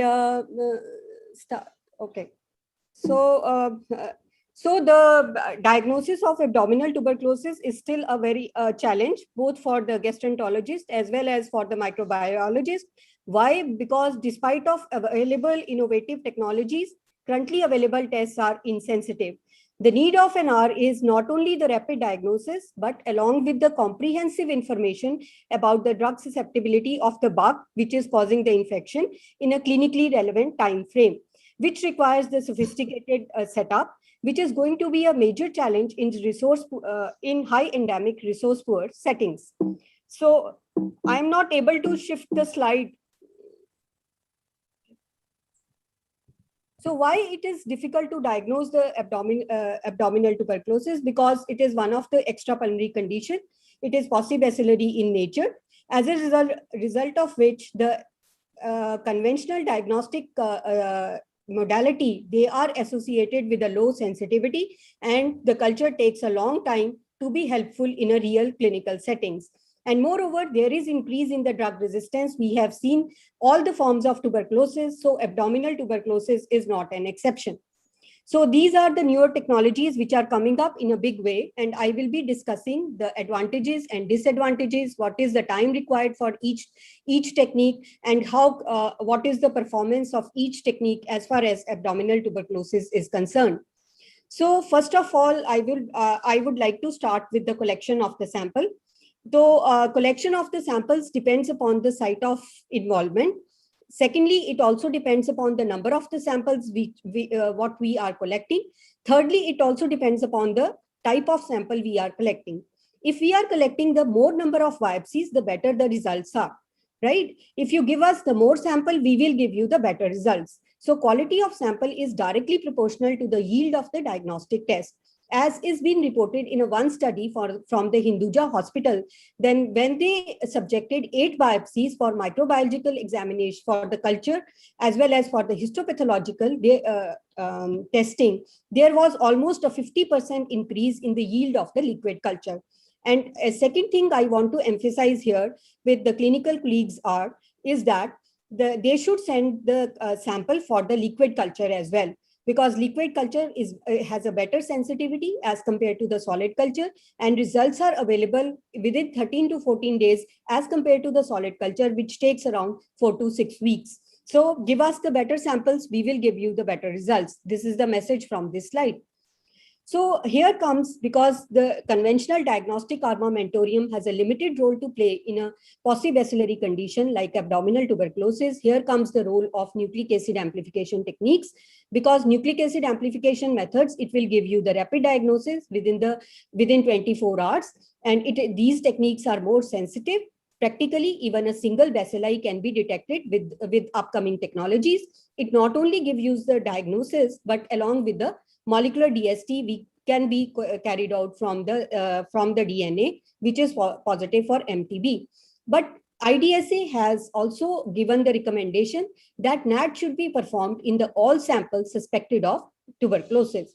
However, I want to emphasize here, because every test comes with a limitation, because limit of detection of every test varies. So if your test comes negative, for the clinician, please note it does not rule out tuberculosis. It still can be a tuberculosis. Sometimes we need not a single test, but a battery of tests to come to confirm or establish the diagnosis of abdominal tuberculosis. So which type of NAT or should be used? It depends upon the number of factors. What is the limit of detection? That is the analytical sensitivity. What do you mean by limit of detection? Means the number of mycobacterium copies or the DNA, amount of the DNA, which can be detected by a particular nucleic acid amplification technique. It also depends upon the analytical specificity. And for the clinician, the most important thing which matters the most is the amount of sample you provide to us. The better the quality of sample, adequate sample, it will lead to the better yield of the results. So there are a number of technical things which also goes into the consideration that for the selection of particular type of NAT. PCRs, yes, of course, PCRs are there from the last 2 decades. It detects both DNA and RNA. It has used many different type of the targets which are specific for the detection of Mycobacterium tuberculosis from various type of samples for abdominal tuberculosis. However, it has a very high specificity, but look at the sensitivity. Sensitivity is hardly 20. It varies from 20 to 70%. So there could be n number of reasons depending upon from sample collection to many technical challenges which are responsible for the false negativity of the test. The important limitation of PCR, as I have explained to you, the advantages of the PCR, it is rapid, molecular DST, timely start of the treatment basis of on the establishment of the diagnosis. But PCR has a major limitation, that is contamination. So you require the good microbiological techniques. This is for my microbiological colleagues. If they are using the molecular diagnosis in their labs, so please stick to the good microbiological practices. And for the clinical colleagues, another message is here: if your negative test is there with a particular type of PCR, still it cannot rule out tuberculosis. So can PCR differentiate between another disease which is very hard to differentiate, especially clinically or radiologically, that is the gastrointestinal tuberculosis vis-a-vis the Crohn's disease? A meta-analysis was carried out, and the meta-analysis has shown that the PCR was negative in all the cases of Crohn's disease because it is highly specific. But the problem is with the suboptimal sensitivity of PCR. So this has highlighted the need for an improved amplification techniques for the better diagnosis, because otherwise there could be a misdiagnosis and the mistreatment, which will be really counterproductive for the management of the patients. So what is the limitation of PCR? If we are using a single primer for diagnosis of tuberculosis, it can, like insertion sequence 6110, its copy number varies between the Mycobacterium tuberculosis isolate. As much as 10 to 15% of isolates lack this insertion sequence in North Indian population. So if we are using only a single isolate, it may give the false positive results. So how to address this problem? We started working way back in 2009, 2010 and developed a multi-targeted PCR by amplifying all the 3 genes together. If it is positive for all the 3, 2 or 1 gene, it is positive for Mycobacterium tuberculosis. And we also evaluated in the patient of gastrointestinal tuberculosis and have seen it has shown a enhancement of the sensitivity from 76% to 87.5%. But the limitation is larger prospective studies are required because it requires standardization and the technical expertise. So this PCR was also evaluated in various extrapulmonary conditions and the patent is granted in last year. So can we use PCR for in rural areas? The answer is no. Then what can we use in rural areas? The answer is we can use the loop mediated amplification techniques, because in this no expensive equipment or sophisticated setup is not required. You can carry out the amplification in a simple water bath. Results are available within 60 minutes. Limit of detection is 10 CFU per ml. Previous study has shown good sensitivity and specificity. At the end of the test, we add the dye. If there is change in the color of the dye, it is positive for TB. If there is no change, it is negative for TB. We also evaluated for detection of gastrointestinal tuberculosis in our setup. And we have seen it has shown a good sensitivity and highly specific test as well by using the multiple targets. But with the minimal training, it could be used in the peripheral setup. But limitation is that larger prospective studies are required for this test. So, another important test which is coming up in a big way, which is Make in India, comes under the Make in India recommended by the ICMR and the WHO as well. That is TrueNet MTB or TrueNet MTB Plus. This is a real-time, it is a real-time PCR performed on a chip on a true lab analyzer. This is a small handheld device. You can hold this device in your hand. And the DNA extraction is also carried out by auto prep battery operator DNA prep true prep preparator, which is also a small device. You can carry both these devices in a suitcase. And this is the chip which is provided with the, which goes into the device, and we can diagnose whether it is positive for TB or not. And the tests are test results are available within 1 hour from DNA extraction to the test positivity. Turnaround time is 1 hour. Multicentric study has validated this test, and it has shown good sensitivity and specificity of 100% and sensitivity of 87.5% in the sputum samples. However, this needs to be evaluated in patients of abdominal tuberculosis. It is because of the ease of use, and it can be carried out as a near patient test even in the rural areas or the district center or the district peripheral laboratories as well, because you can carry it battery operative. It can last for 6 to 7 hours, and reagent can be kept even in the room temperature. So this is our ongoing study. We evaluated the accuracy of TrueNet MTB Plus in patients of gastrointestinal tuberculosis. Out of 25 cases, it has shown a sensitivity of 72%. It was highly specific. We compared the efficacy with the GeneXpert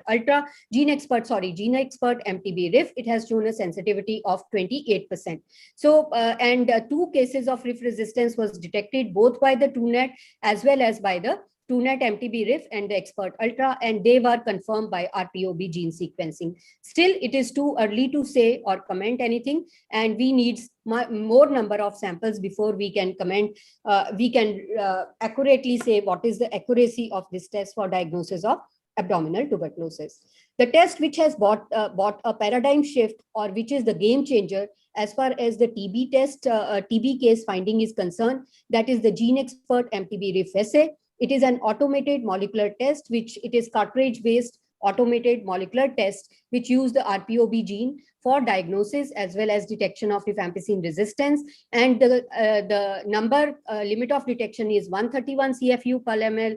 It is highly specific, but it has a low sensitivity, and it needs to be optimize the number of biopsy sample in cases of gastrointestinal tuberculosis. A study which was published from our center, it has shown a sensitivity of 32%. It is highly specific, but still the larger prospective studies are required. The Cochrane review has shown that the sensitivity, it has a highly specific. The problem is with the suboptimal sensitivity. And with that, I can just, this is a take-home message for clinician. If expert MTB RIF comes negative, still it cannot rule out tuberculosis. What are the problems with expert MTB RIF? There are chances of detection of false rifampicin resistance. If there is a high suspicion, clinical suspicion, the anti-tubercular therapy is strongly recommended. It should not be used as a single test or a standalone test for the diagnosis of tuberculosis. It should be used along with the other tests, and needs evaluation. To address the problem of the GeneXpert, company has come up with the second line test, that is Ultra, in which they have used the 2 multi-copy genes along with the RPOB gene. The limit of detection has gone down to 16 CFU, which has increased the sensitivity, but specificity could be the problem. We don't have any study in case of abdominal tuberculosis, but still we are hopeful that it might help or maybe a game changer in the diagnosis of abdominal tuberculosis, but only time will tell. We cannot say anything. What could be the reasons for poor response? It could be the drug resistance or non-tuberculous mycobacteria. Drug resistance is increasing in patients of abdominal tuberculosis as well. So need of an hour is a universal express to the drug susceptibility, and the susceptibility evidence-based treatment of the patients. For this, we have a line probe assay for the first line drug resistance and the second line drug resistance. But these line probe assays, we also evaluated from our setup for the detection of MDR, as well as we have seen 3 MDR cases out of the 20 culture DNA, and 1 case of pre-XDR, and 2 monoresistance cases of 1 each of isoniazid and fluoroquinolone. So limitation of LPA is, it is recommended only in a smear positive sample and the culture DNA, and it can also be, if the good laboratory techniques are not in place, it can lead to the false detection of resistance. So there are newer technologies like high resolution melt curve analysis, which can be used for detection of resistance, as well as for differentiation of the common NTMs. It takes only 90 minutes, but it is still to be evaluated in patients of abdominal tuberculosis. Now, the sequencing, the future of the diagnosis and the patient-centric approach is the sequencing and the whole genome sequencing, in which you will have information about all the drugs in a clinically relevant time frame. Because still these techniques are evolving, and maybe in the next 6 to 10 years, we can have more answers than questions. So what about NTMs? For my clinician colleagues, I want to emphasize, sometimes they say that AFB is positive, all the molecular tests are negative. I would like to say, look for NTMs, communicate with your lab, and just ask your lab. It could be NTM. NTMs are not only prevalent in immunocompromised individual, they are positive, causing the disease in immunocompetent individuals as well. So there is a need to look for NTMs as well, and because they are treated differently from the patients of abdominal tuberculosis. This is the workflow. There should be the combination of tests which should be used, and if there are number of biopsy samples, they should be preserved for the future evaluation as well in patients of abdominal tuberculosis. With that, I can say that optimization of adequate number of biopsies is important. The way forward is evaluation of newer technologies, improving diagnosis with evidence-based management of the patient is the key. The patient-centric approach is the future for battling this deadly disease. And I can conclude by saying that novel sequencing technologies hold potential. I have a realistic hope that a test or a group of tests one day will be available, which will be able to confirm or rule out abdominal tuberculosis with complete information about the MTB resistance, which can direct the clinician to the targeted therapy within hours. And I am hopeful. With that, I would like to thank all my team members, national as well as international, for their support in carrying out this work. And I can say thank you by saying that I am hopeful that we may have these type of tests down the line, but still there is a long way to go. With that, I would like to thank everyone for their patience hearing. Thank you, everyone. Thank you so much. Thank you, Professor Kusum. Thank you. Wonderful talk. We'll please wait for the discussion, and then that'll be at the end of the all talks. Actually, we'll discuss together. Sir, actually, sir, I have one request to make. My NABL audit is going on in the lab. So okay. I will have to, my okay, apologies. No problem, then thank you. But I will have to leave, sir. Thank you. Thank you very much. Thank you very much. No, but can I intervene here? Yes, there's a question from Dr. Sandeep Lakhtakia. He just wants to know which is the best method, which is the better method for ileocecal tuberculosis. Is it Gene Expert or PCR? What would you say about that? Sir, Gene Expert has suboptimal sensitivity for ileocecal tuberculosis. That is 28%. And the PCR has a good sensitivity, right? 70 to 80%, depending upon what type of primers you are using, whether you are using a simple PCR or multiplex PCR. Till date, although we have evaluated on a very small number of patients, 30 to 40 patients, but it has shown a better sensitivity. PCR followed by the RPOB gene sequencing, I think the way forward with which that results are available within 4 to 5 days, and you can have a fair enough information about the RIF resistance as well. TrueNet itself may also give good results for the resistance if you are interested. Yes, yes, sir. Thank you. Thank you very much. Thank you. Thank you, sir. Thank you, sir. Thank you very much. Thank you. Nice talk. Thank you. Thank you, sir. Thank you, Dr. Sajde, for the intervention. Thank you very much. Yes. Thank you, sir. Yes. Thank you. Sir, I'll take your leave, sir. No, yeah, please. Most welcome. Thank you very much. Thank you, sir. Dr. Sajdev, will you invite Dr. Datta? Yes. Well, I guess we can just, without much ado, we can request the next speaker to start the presentation. Actually, we are already, I think, a little late. Professor Datta, we invite you. Dr. Puri is coming now? Or Dr. Puri, I guess, is coming. Okay. Dr. Amit Datta is supposed to be the next speaker. Maybe invite Dr. Amit Datta to speak on a very important, clinical situation, that is terminal ileal ulcers. Yeah, that we were told. Like, Professor Datta, you're welcome to start your talk. My talk or is Dr. Datta talk? Yes. Yeah.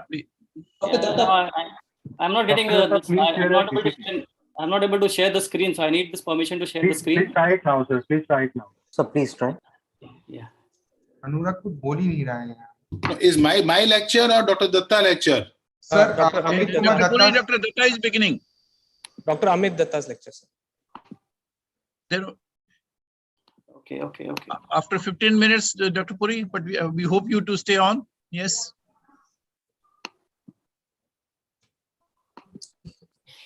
Okay, 1 second. So are you able to share the screen, sir? Not seeing the screen, Dr. Datta, so far. Yeah.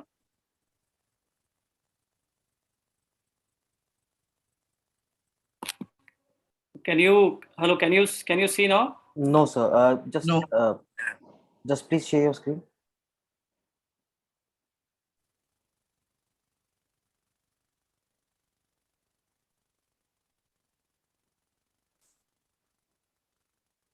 So Dr. Datta got logged out. I think there is some internet issue from his end, sir. Okay. Then we can. Can I speak? Dr. Puri, I think that's we invite Dr. Puri then. I think let's not waste time. Dr. Puri? Yes. Yeah. Please start.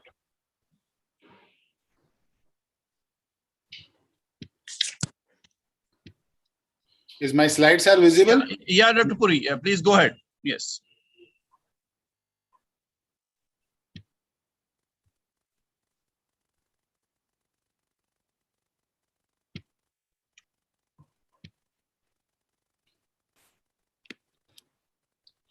So good morning, and I would like to thank Dr. Datta for giving this opportunity. And can I just minimize the things? Can rest of the participant go, because I can't? There's a lot of. Okay, so I would like to thank Professor Usha Datta for giving this opportunity. And this is a rare disease, pancreatobiliary tuberculosis, when to suspect and how to diagnose. And while preparing the talk, I thought that because the less of the literature is available and the lot of audience are from the postgraduate, what message to be given to the postgraduate students when you come with the pancreatobiliary tuberculosis. Majority of the time, pancreatobiliary tuberculosis present as a pancreatic head mass or a biliary stricture that masquerade like a pancreatic cancer or the biliary stricture, biliary cholangiocarcinoma. So the most important thing the pancreatic tuberculosis is a pathological diagnosis. It is not a clinical diagnosis. So that means all cases of pancreatic head mass or the biliary stricture should go for the tissue diagnosis. In my opinion, the answer is no.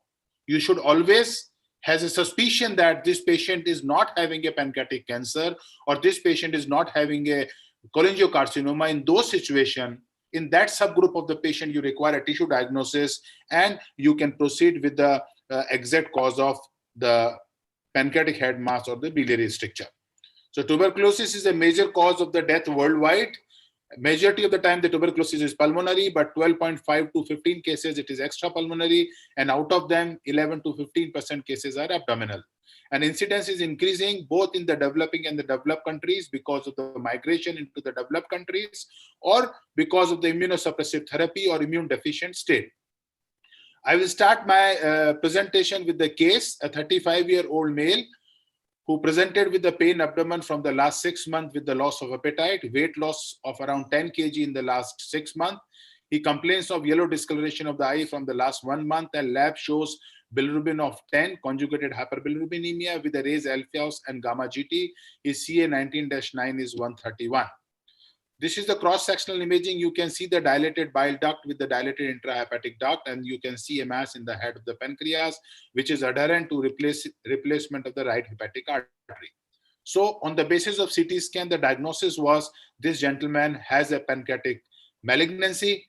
This was an MRCP image which shows a dilated bile duct with the intrahepatic duct and distended gallbladder. But the important point, if you look at here, the pancreatic duct is not dilated. So the most important question comes is to the patient and to the doctor both, is this cancer? So we all are obsessed about the p-value, but the important thing is we don't look the things carefully and as a whole.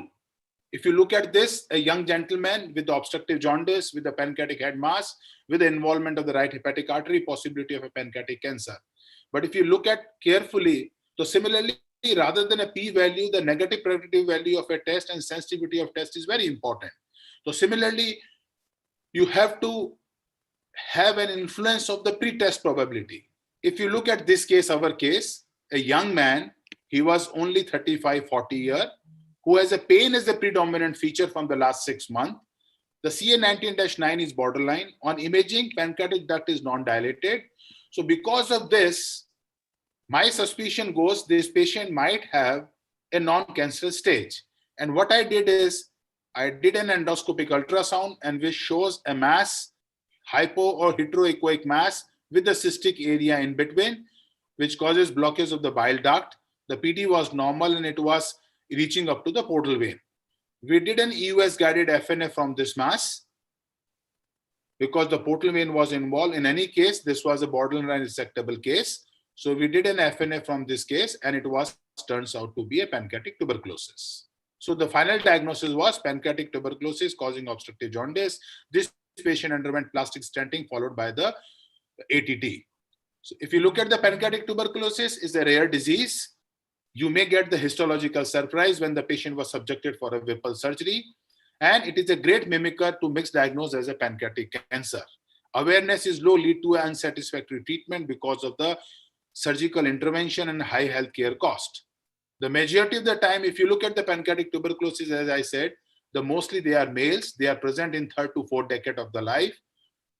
There may be consequences of a miliary tuberculosis, or patient might have a retroperitoneal or intra-abdominal lymphadenopathy, which may mimic as a metastatic disease. You rarely encounter a localized pancreatic tuberculosis, which may present either as a mass or either as a solid cystic tumor. Generally, these patients reside in the endemic zone. They are immunocompromised and past history of tuberculosis. The symptoms, the main important symptoms is abdominal pain, which is seen in 74% of the cases. Jaundice in the literature is seen in around 20% of the cases. And fever is the predominant feature without cholangitis is seen in 50% of the cases. When you do the imaging, either an ultrasound, CT scan, and MRI, the important point is either the CBD and PD is not dilated. Sometimes the bile duct may be blocked. But on CT scan, you find a hypoattenuating lesion in the pancreas with or without the rim enhancement. That is very important. They may be cystic solid. You may find the vascular involvement. You may find the intra-abdominal lymphadenopathy. You may find an associated involvement of the having an ascites or the mediastinal lymph node or the pleural effusion. So you look the patient overall. Similarly, on the MRI, you find on T1 hypointense lesion, on T2 hyperintense lesion. They may be multinodular, and you may see that patient has an associated other features of the tuberculosis. So how to differentiate on the basis of imaging pancreatic carcinoma from the pancreatic tuberculosis? You may find the absence of biliary dilatation. The pancreatic duct is not dilated. You may see the pancreatic calcification. Associated peripancreatic portal retroperitoneal lymphadenopathy is there. The dynamic enhanced process shows mild to intense wall enhancement of the pancreatic tuberculosis.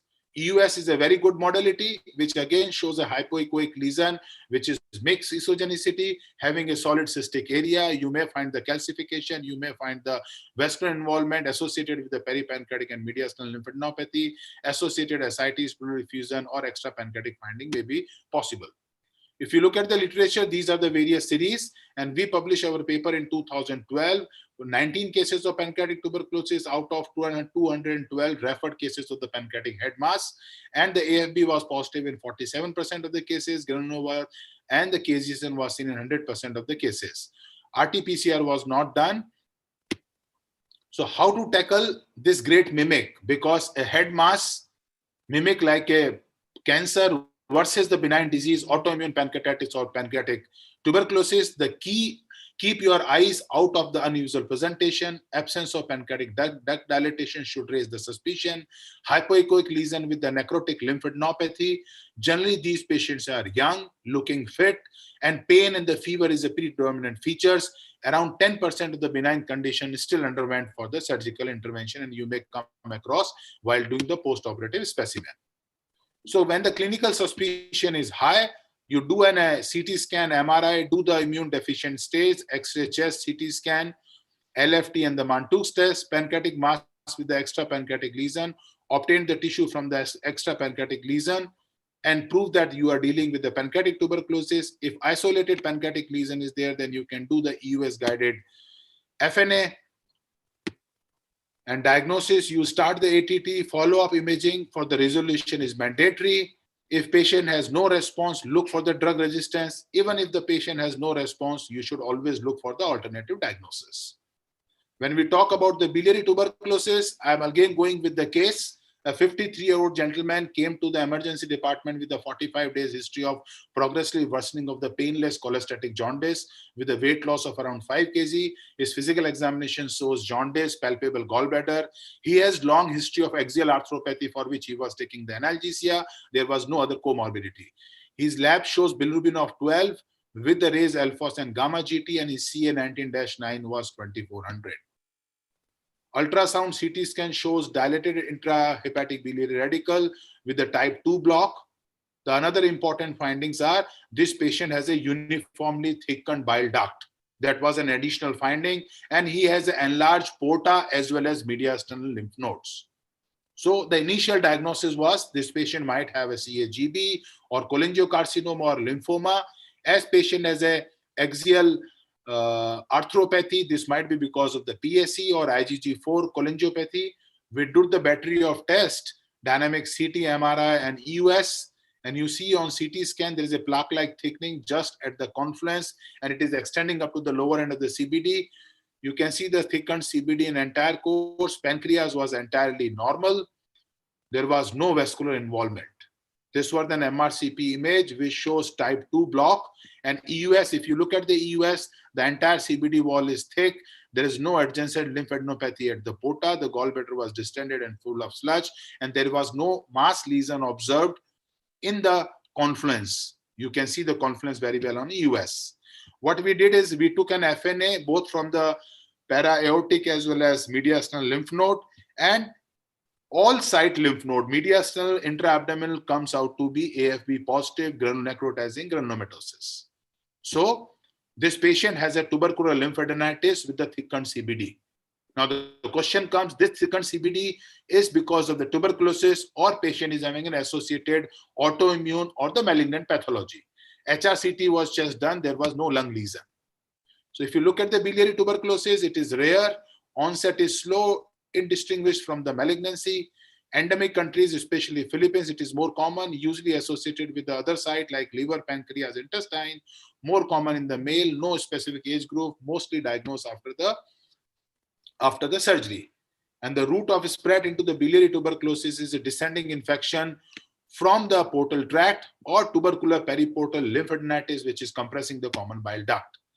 Why symptoms happen? Because primary TB involving the biliary tract causing the biliary stricture, or cholangitis due to the rupture of the caseatic granuloma or compression of the periportal lymph nodes causing the obstructive jaundice. The clinical presentation is varied, right from the jaundice, abdominal pain, fever, weight loss, which may be mimic like a cholangiocarcinoma, vomiting, itching, generalized lymphadenopathy. Patient might present it with the duodenal involvement may lead to the GI bleed or the gastric outlet obstruction. In imaging, there was no significant differentiation from the cholangiocarcinoma. The only important differentiating point is an MRCP, biliary duct dilatation, you might find a multiple stricture, while in the cholangiocarcinoma, chances of the multiple stricture is less. You may find the periportal lymphadenopathy, which is necrotic and compressing the common bile duct, which is a rare phenomena unless until you have a mass forming and you may confuse with the lymph nodes.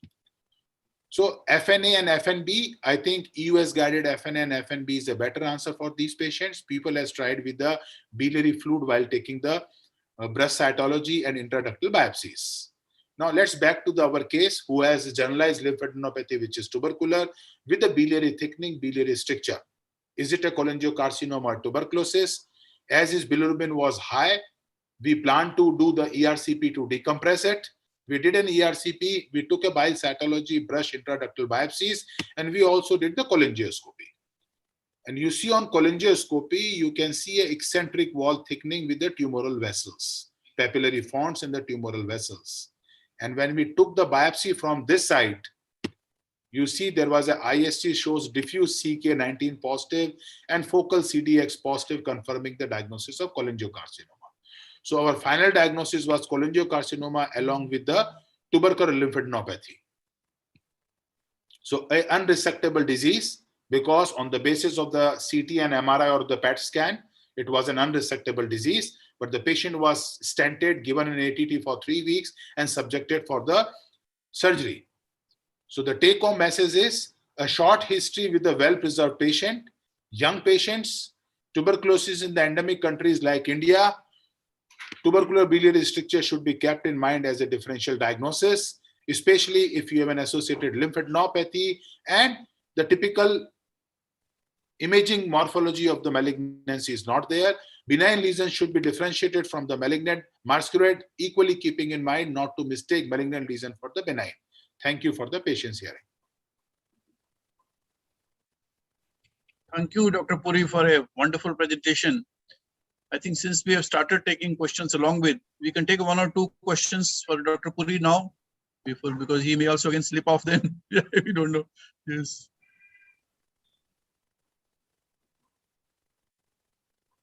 Well, there are none. Dr. Puri, thank you very much. We thank you a lot. I think your presentation will stimulate the listeners, some of the listeners, yes.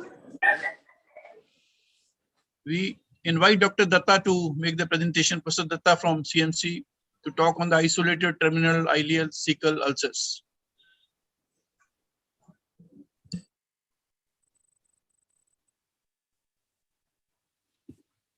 Dr. Datta, please. Thank you, Dr. Puri. Thank you very much. Yes. Thank you, sir. Thank you. Thank you, chairpersons, for the introduction. And first of all, I would like to thank the organizing committee and Dr. Usha Datta for inviting me for this meeting. So I'll be speaking on a clinical approach to patients who have isolated ulcer in the ileocecal region.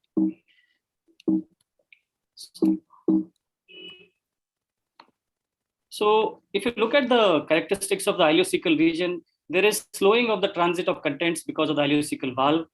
The bacterial concentration in terminal ileum is more compared to the rest of the small intestine, and it is also rich in lymphoid tissue. So it's a common site of intestinal diseases, and ulcer is one of the frequent manifestations of these conditions. In fact, during 5 to 10% of colonoscopies, we may see ulcers in the ileocecal region. These may be isolated lesions, or they may sometimes be in association with lesions at other site. Today, we are mainly focusing on isolated ulcers in the ileocecal region. So if you look at the etiology, there are a large number of conditions which can cause ulcers, but it's important to remember them because then only we'll be able to plan our investigation accordingly. So among the etiological factors, the most common are the infection, like tuberculosis, amoebiasis, CMV, histoplasma, and other bacterial infections. The next most common group are inflammatory disorders. Among them, inflammatory bowel disease, especially Crohn's disease, is the most common. Sometimes you may have a backwash ileitis or a periappendiceal inflammation and ulcerative colitis, and other inflammatory disorders like Behçet syndrome, vasculitis, eosinophilic gastroenteritis, etc. Among other conditions include drugs, especially NSAIDs. Neoplasms usually present as growth, but sometimes they may be seen as ulcers. Then you have causes like ischemia, endometriosis, neutropenic enterocolitis, etc.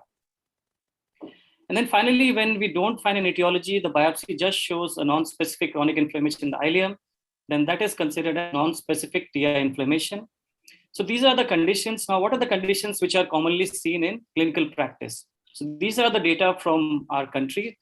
2 of the studies have looked at only the terminal ileal lesion, whereas 1 study has looked at both ileal as well as cecal lesion. And what is clear from this data is that tuberculosis, Crohn's disease, and non-specific ileitis, they actually account for majority of the cases with ileocecal ulcers. Then there are other conditions like infections like amoeba, typhoid, etc., drugs like NSAIDs and neoplasm. So again, tuberculosis, Crohn's, and non-specific inflammation account for most of the cases. And then you have other conditions like other infections like amoeba, drugs, and eosinophilic enteritis, neoplasia, etc. There's a study from PGI Chandigarh as well. This was a radiological study, and patients who had a thickening of the ileocecal region on CT, they underwent colonoscopy. And even in this study, if you see, tuberculosis, Crohn's, and non-specific histology accounted for most of the cases. So how do we approach? So when we come across a patient who's got ulcer in the ileocecal area, how do we approach a patient? So obviously we begin with a good history and clinical examination. And then we move on to the investigations, which includes the blood and stool test, colonoscopy, histology, microbiology, and radiology. So in terms of history, the most common symptoms in these patients is pain in the abdomen, which is mainly in the right iliac fossa. Other symptoms include fever, diarrhea, blood in stool, weight loss, anorexia. Now, these symptoms are mainly due to the primary lesion and the severity of the primary lesion per se.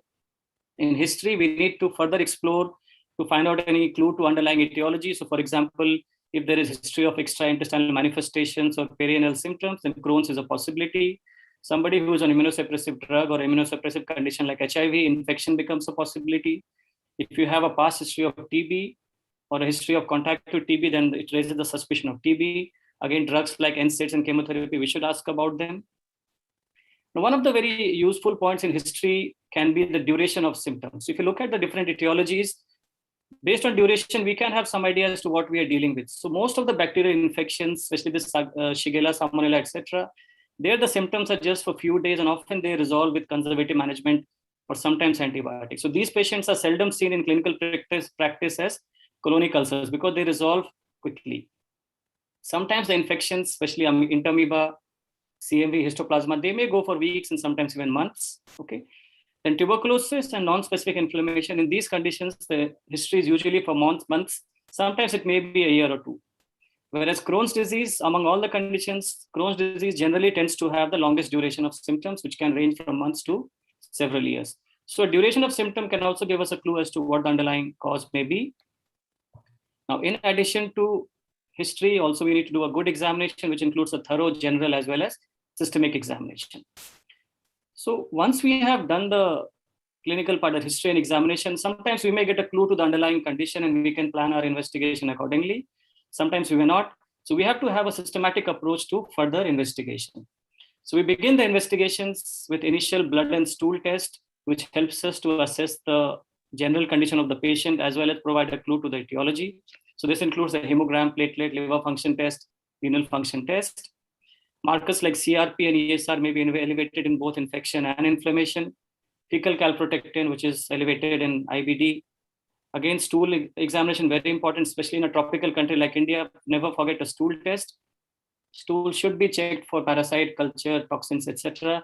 And sometimes you may get a clue to etiology or answer based on stool test alone. Then serological test to look for conditions like HIV or other infection. Chest X-ray to look for any concomitant pulmonary tuberculosis or features of past TB. So these are the initial tests we do, and then we proceed to colonoscopy. Now, this talk is basically on ulcers, so we assume that everybody had a colonoscopy on which the ulcer was detected. So once you see an ulcer on colonoscopy, then you have to characterize, you have to describe the lesion properly. So this includes about where the lesion is located. Is it superficial or is it deep? Are they single ulcers? Are they multiple ulcers? How are the ulcers oriented in relation to the axis of the bowel? Are they in a transverse orientation or are they along the axis of bowel? Is the IC valve normal? Is it narrowed? Is it gaping? Are there strictures? Now, this is important because if the ulcers are superficial, if they are small, then often they are non-specific. Whereas if the ulcers are deep, they are large. If there is stricturing, there is IC valve involvement, most likely you're dealing with a significant condition. So in this picture, if you see there is an erosion or a superficial ulcer in a patient with non-specific inflammation. Here you see a superficial ulcer in cecum. In this picture, you see a deep ulcer in the terminal ileum. Here is a strictured ileocecal valve. This is a deep longitudinal ulcer. So all these three are from our patients with Crohn's disease. Whereas here you see a gaping ileocecal valve and there is a transversely oriented ulcer in the cecum. This is from our patient with tuberculosis. Now this is an example of amoebic ulcer. Amoebic ulcers, cecum is one of the frequent site of ulcers in amoebic infection. And these ulcers tend to be superficial. They usually range from 5 millimeter to 10 millimeter in size, and they tend to be superficial. Okay. This is an example of one of our patients who came with lower GI bleed, and we found ulcer in the terminal ileum, which turned out to be due to CMV. So a number of conditions can cause ulcer. We have to describe the finding properly. And then to reach a diagnosis, we need to send the sample for tests. And these include both histopathology and microbiology. So for histopathology, we should be taking samples from the lesion. We should take multiple biopsies as told by earlier speaker. So one more thing to remember is that, inflammatory bowel disease is one of the important differential in this sort of a condition where you see ulcers. And therefore, we should take segmental biopsy from other part of colon, even if they appear normal on endoscopy, because sometimes you may find inflammation on segmental. So in CMC, for our patients, whenever we see ulcer in ileocecal region, we do take segmental biopsy from rest of the colon. Now, apart from the biopsy from lesion and segmental biopsy, as I said, infections are probably the most important causes of ulcers in the ileocecal area, and therefore the sample has to be sent for microbiological tests in addition to histopathology. These may be different tests like the NAAT test for TB, culture for TB or other infection, PCR for viral infection. And again, studies have clearly shown that, say, for example, if you want to detect ileocecal tuberculosis, if you look at both histology and culture, when you combine histology with culture, the combined yield is much more than the test alone. So therefore, always send the sample for histopathology as well as microbiological tests from the lesion. So once you have the information from histology and microbiology, you will have an idea about the etiology in many of your patients. For example, in TB, you may find granulomas which are large, confluent, or there's necrosis. Sometimes you may even find AFB, although it's not commonly seen. The NAAT test may be positive, culture may be positive. For Crohn's disease, the diagnosis is based on a combination of clinical features, endoscopic findings, histological features, and radiology. For malignancy and lymphoma, the diagnosis is obvious in most cases on histology itself. For other infections, again, the diagnosis may be based on histology or other tests like culture, PCR, serology. And finally, if you don't find any of these conditions, then we label the person as having non-specific chronic inflammation.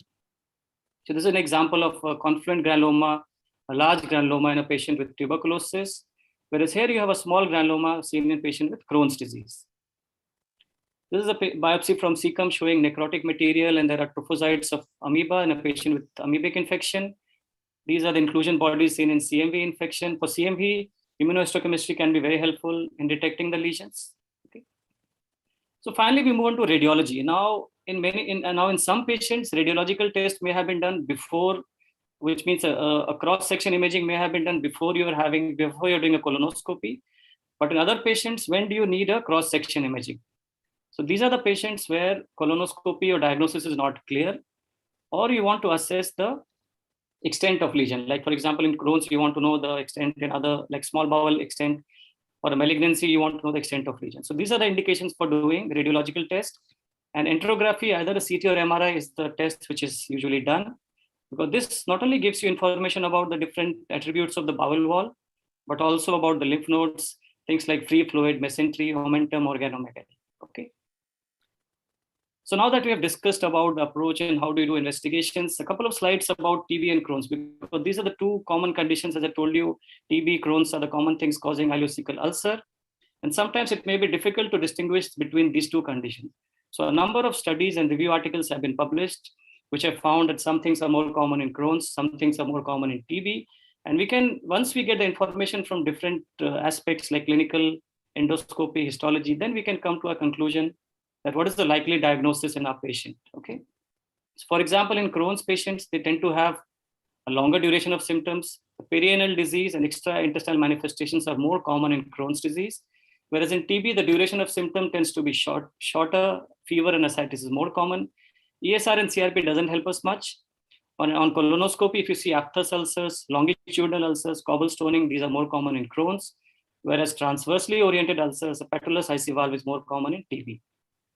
On histology, if you see AFB or a necrotic granuloma, then most likely it's TB, then the diagnosis TB is confirmed. Otherwise, also a feature of granuloma can give you important information. Dr. Anshu from our center has published this paper earlier, that if you look at the granuloma, and if the granulomas are small in size, they are poorly formed, they are sparse, more likely to be in Crohn's patient. Whereas if the granulomas are large, confluent, more frequent, then TB is more likely. However, the limitation is that granuloma is not seen in all the cases, about up to 50% in Crohn's and up to 60% in TB. The rest of them, granuloma may not be seen. On cross-section imaging, if you see a multiple segment involvement with skip lesion, then it's more likely to be Crohn's. Comb sign, fibrofatty proliferation, etc., again more common in Crohn's. Whereas in TB, if you see a necrotic lymph node or ascites, then it's most likely to be TB.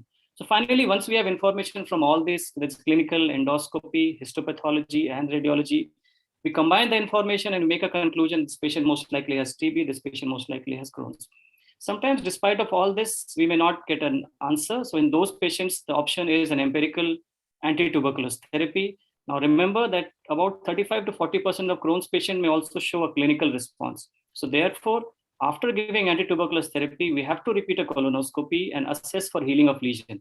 If the lesion is healed, then we are fairly certain that we're dealing with intestinal tuberculosis. And finally, one last slide on non-specific chronic inflammation, because this, as I said, is an important cause of ulcers in the ileocecal area. So before we diagnose non-specific inflammation, we should exclude TB, Crohn's, and other causes. These ulcers usually tend to be small, superficial, often they may be multiple. And histology, the findings are non-specific chronic inflammation. Most patients are asymptomatic and incidentally detected during colonoscopy. In patients with symptoms, abdomen pain is the usual symptom. Sometimes they may have diarrhea. More than 95% of cases, inflammatory markers are not elevated. Okay. So if the patient has symptom, if the inflammatory markers are elevated in those patients, we should do a small bowel assessment with CT or MR enterography to exclude IBD or other condition, sometimes even a capsule. Otherwise, these patients can be kept under, they can be managed conservatively and kept under follow-up, because studies have shown that during follow-up, most of them resolve spontaneously. There is a small risk of Crohn's developing in these patients, and therefore these patients should be kept under observation. Okay, so we need to maybe repeat the test in 1 or 2 years' time to see if the ulcers are persisting or if they have healed. So this is my concluding slide. So just to summarize what I have said, if you come across a patient with isolated ulcer, then we begin with a good history and examination. Then we move on to the investigations, which includes initial blood and stool tests. Then a colonoscopy. When we see ulcer on colonoscopy, we send sample both for histopathology and microbiology. Radiological tests may be required depending on the clinical situation. So finally, if you identify an etiology, you treat accordingly. In some patients in ileum, we may just have a non-specific inflammation, no etiology is found. These patients, although most of them improve on follow-up, they should be kept under follow-up. Thank you for your attention. Thank you, Professor Datta. Thank you very much. There are two questions for you already in the chat box. One is about the role of the Campylobacter in the non-specific ileitis, and the second is the role of the barium investigations in the investigating such ulcers. Yes. So I think that's a good question. The thing is, Campylobacter infections actually are very difficult to detect even microbiologically. And also biopsy also, there's no real often, because they can sometimes even have granuloma, they can have chronic inflammation. It's difficult to, but thing is they don't last longer. They usually settle with time. That's the thing. But otherwise, proving the infection is not very easy, because culture is not easy, histology is not specific. The second question about barium, the thing with barium is barium was really a test of the past, I can say, because barium provides information mostly about the small intestine luminal thing. It doesn't tell you about the bowel wall or outside the wall like lymph nodes, ascites, omentum, etc. And if you look at the differentials, having information from outside the bowel wall is very important in reaching a conclusion. Also, I think what they have seen is that the exposure of radiation with the barium study is not too much different from a CT scan. So therefore, barium is now hardly done for this indication, actually. Thank you, Professor Datta. Thank you very much. Thank you. Lovely. Yeah. We move to the last presentation by Professor Praveen Rathi from TNMC and the Nair Hospital, Mumbai. He will talk on the treatment and follow-up strategies. Professor Rathi, please.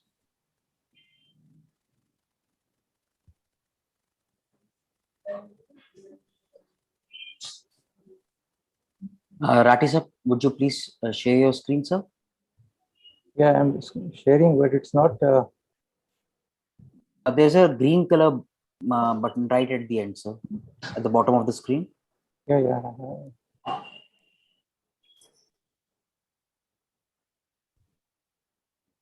Is my presentation visible?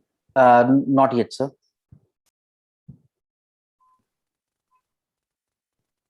Yes, it is coming up, sir. We can see your screen. Please start your presentation, sir. Presentation is not here.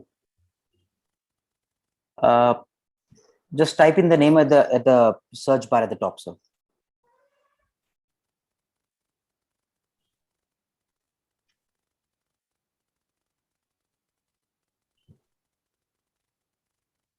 It's not coming. Don't worry. Do you remember the name of the presentation, sir? Oh, I kept it.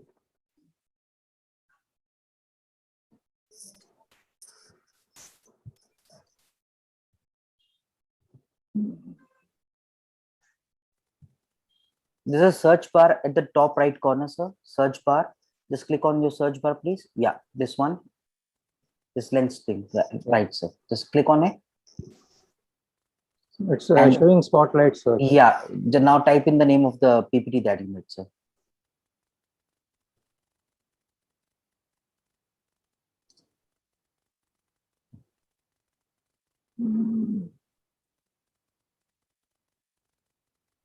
Let's wait, sir. Otherwise, I've sent, I think, video one. If you can put it. Just let me check for my answer.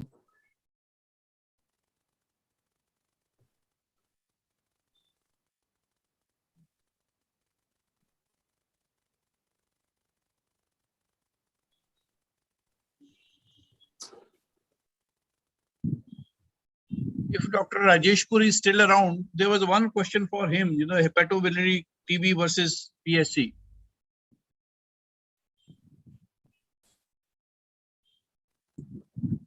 I think he's left, yes. There is one question for Dr. Datta. If there is a role for colonoscopy in patients with non-specific terminal ileal ulcers. Yeah, so that's again a very good question. That's a practical question. It's a good question. The thing is, when you see a non-specific inflammation, there are two things to look at. One is it an asymptomatic patient, or does the patient have symptoms? In the patients who have symptoms, there is a little bit higher risk of developing, say, a Crohn's in future, about 6 to 7%. In asymptomatic patient, the risk is lower. It's about less than 2% actually. So there is still a risk of progression. And in our practice, we usually do a colonoscopy after 1 to 2 years and see if there is healing of ulcers. If ulcers have not healed, we do keep this patient on the follow-up, and we do repeat periodically a calprotectin and CRP, because some patients may evolve in time. Repeating colonoscopy frequently may not be, but one time we do repeat, because if it heals, you don't need to subject the patient to further monitoring in the future actually, because about 60 to 70% respond in about 2 years time is what the experience is. Another thing that many times you get CT being reported as there is mild thickening. Yes. And so do you have any approach to select these patients for a colonoscopy, or is it, or do you do a colonoscopy in all of these patients? In fact, yeah, virtually we end up doing, because once the radiology puts up, see, these are guys who come to you with symptoms in your clinic. So these are patients who come to you with symptoms, and when they find the thickening, virtually everyone undergoes a ileocolonoscopy, because we can pick up lesions. In fact, the CT is not as good as picking up a lesion as a colonoscopy is. So actually, if CT has shown you something, then we know that colonoscopy is definitely required in this patient actually. So we do it in almost whenever we see, we do the procedure colonoscopy. And let's say that you find a normal terminal ileum, yeah, and still the CT has reported, some thickening, mild thickening. Do you take biopsies? So I think, yeah, as a practice, we are doing biopsy, but again, I cannot tell you it's backed by evidence. But for us, because we can't repeat colonoscopy also again and again, and sometimes we may find lesion without endoscopic abnormality. So we do take a biopsy in this patient when we've done a colonoscopy, just because we don't have to repeat a procedure again in future. It's And sorry, I think I was muted. There was a question for me. Yeah, Dr. Puri बोल रहे हैं क्या? Yes, sir. Yes, sir. Yeah, ये question था आपके लिए, the hepatobiliary TB versus PSC, the diagnostic dilemma, there. Yeah. So, like if you talk about the hepatobiliary TB, so biliary mainly the tuberculosis present as a stricture, while the PSC has a multiple intrahepatic with maybe a dominant structure outside. So the MRCP as well as the rest of the parameter like doing the liver biopsy is very very good method of diagnosis. And purely hepatobiliary may present as a macronodular type of tuberculosis. Patient presented with the cholestatic jaundice without bilirubin level high. While in the PSC, generally you find a high bilirubin and the diagnosis is always on the pathology. If you do patient as a purely hepatic tuberculosis, then doing a liver biopsy going to differentiate. And if the patient has a biliary stricture, generally in the tuberculosis, you may find the single or dual stricture, but not like a PSC, which is typical pruning appearance of the intrahepatic radicals. Thank you, Purisab. Thank you very much. Dr. Puri, can you just also tell us which are the patients you will select for a ERCP?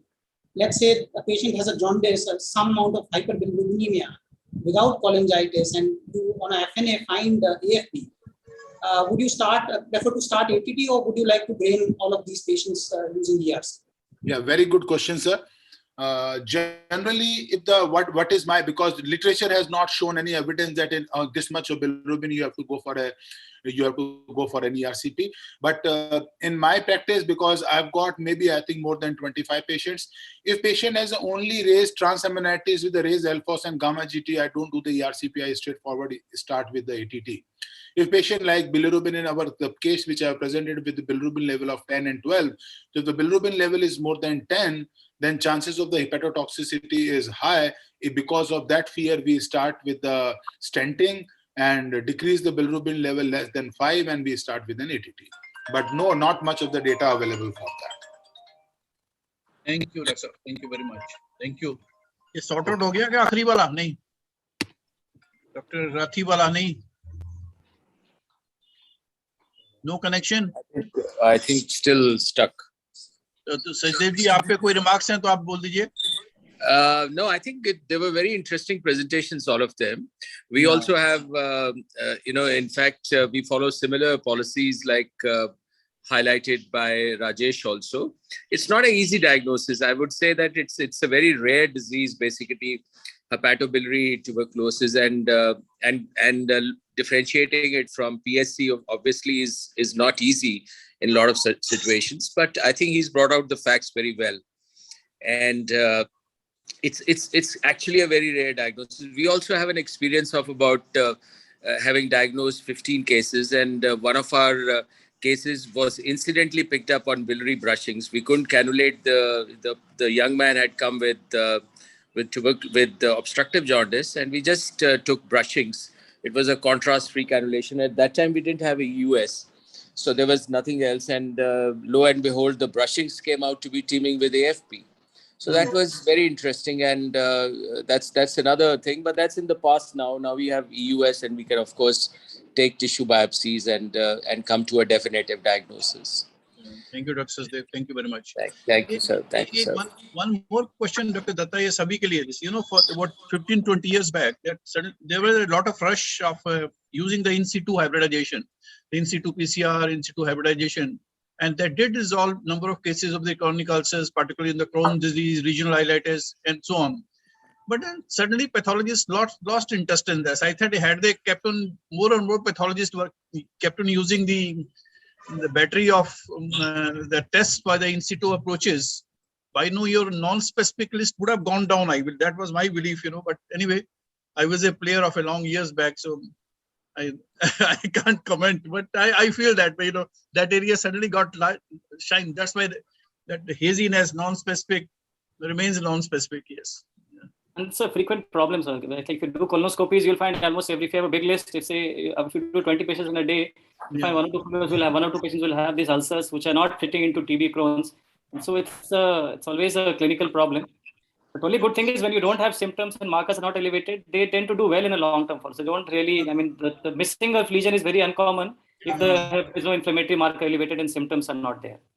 Yeah, that's true. Yes, it's best to ignore which self heals, But if something persists, then there should be tools actually for that. Yes, that is the.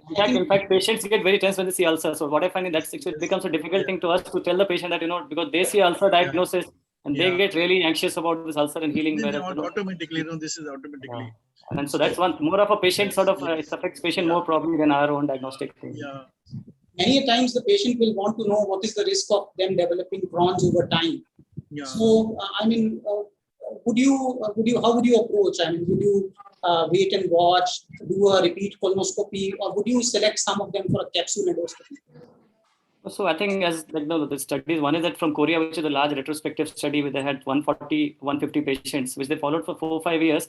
They had 3-4 colonoscopies. These were asymptomatic patients. In this group, only about 1.5% developed Crohn's after this 4 years or 3 years of follow-up, which is very low.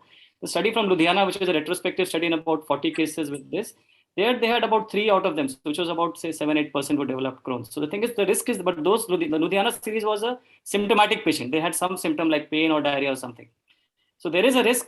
But as I said, one is that we definitely repeat one colonoscopy after 2 years, because if the lesion is healing, then you don't have to really, I mean, there is still a theoretical chance of recurrence, but much lower, and you can leave them alone. If the lesion is persisting, then those patients may have to be under follow-up, with the markers once in a while.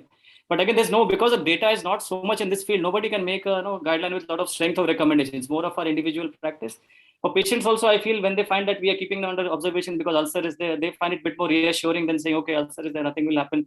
This thing. So I think a follow-up is definitely required, is what I would say. There's another one question here. Can non-specific inflammation be treated with antibiotics? So do you routinely prescribe antibiotics in these patients? So that's again a very good question. So if I have a patient who actually has symptom of diarrhea, sometimes I've given them rifaximin or even antibiotic, and they do this thing. So again, it's not backed by any culture-based evidence, but sometimes we use, and people have also reported using antibiotic. So if the diarrhea is one of the symptoms, I have used antibiotic, but again, other experts can comment on that. What is their take on that? What do you do, Vishal? What do you do in PGI? What do you treat in PGI with antibiotic? So if there are some symptoms, then we do give a course of antibiotics. Dr. Atul and Dr. Don't say that it is based on any strong evidence. Correct. But yeah, we do give. No, I guess we do resort to giving a short course of antibiotics and following up these cases. So that I think lost, I think. So there's another question. What about gene expert positivity in ICTV? I think this was for Dr. Kusum. So, well, for I think gene expert in our work from PGI, the sensitivity was 32%. And in a meta-analysis we published, it was around 24% or so, with a very high degree of specificity. So it is positive in a quarter of patients. The good thing is that you have the results very quickly. Of course, poor sensitivity is the Achilles heel. And our Indian TrueNet is slightly better in that sense, actually, yes. And you can do it right in the periphery also. So that's the best part. But still, that it is a difference, only few percentage. Otherwise, the large number of them you can't investigate. Yes. So we have a message that Dr. Rathi will be joining in a couple of minutes. 2 minutes more, actually. I think 2 more minutes. So just to take the IC thing further, we did, in some of the patients we had at PGI, we did PET CT. When, on ultrasound, there was some thickening. Rather than doing a CT, we went ahead and did a PET CT as part of an MD thesis. The PET didn't really help, pick up any additional cases. So that was a kind of a negative study which we did. Just thought, worth mentioning here. I know that's true, because sometimes we don't know what is the end of investigation in those patients actually. So I think these are data actually are reassuring. And as I said, most often if you look at even colonoscopy, when you see the images in the ileum and this thing, there will be these small, very small ulcers, superficial. Sometimes you'll see 2-3 of them. So even by the look of it, sometimes if they are a superficial, small sized ulcer in the ileum, patient doesn't have symptoms related to the colonoscopy was done for some other indication. Those are the patients who will probably have this non-specific thing. What and the drug again, the endoscopist who has looked at those ulcers is, very satisfied that they are not going to cause a problem. But it is difficult to satisfy the patient. No, because the thing, as you said, for us, practical problem becomes is that, the next test is, if you say, is the capsule endoscopy. Because if ulcer is so superficial, a CT enterography also may not show something in the small bowel. So capsule which costs about 50 to 60,000 rupees, are you going to subject somebody to such an expensive test? Because that's one question which keeps getting asked, should you do a capsule endoscopy in these patients? So for us, we rather keep them on an observational pathway where things will improve rather than doing for a test because of the cost issues actually. I think maybe totally agree with you. So in these situations, wait and watch and observation is the best way forward. Sir, Praveen Rathi sir has joined back, sir. Okay. Dr. Rathi, then you're back and we invite you to start your presentation. Certainly, we are waiting for you. Yeah.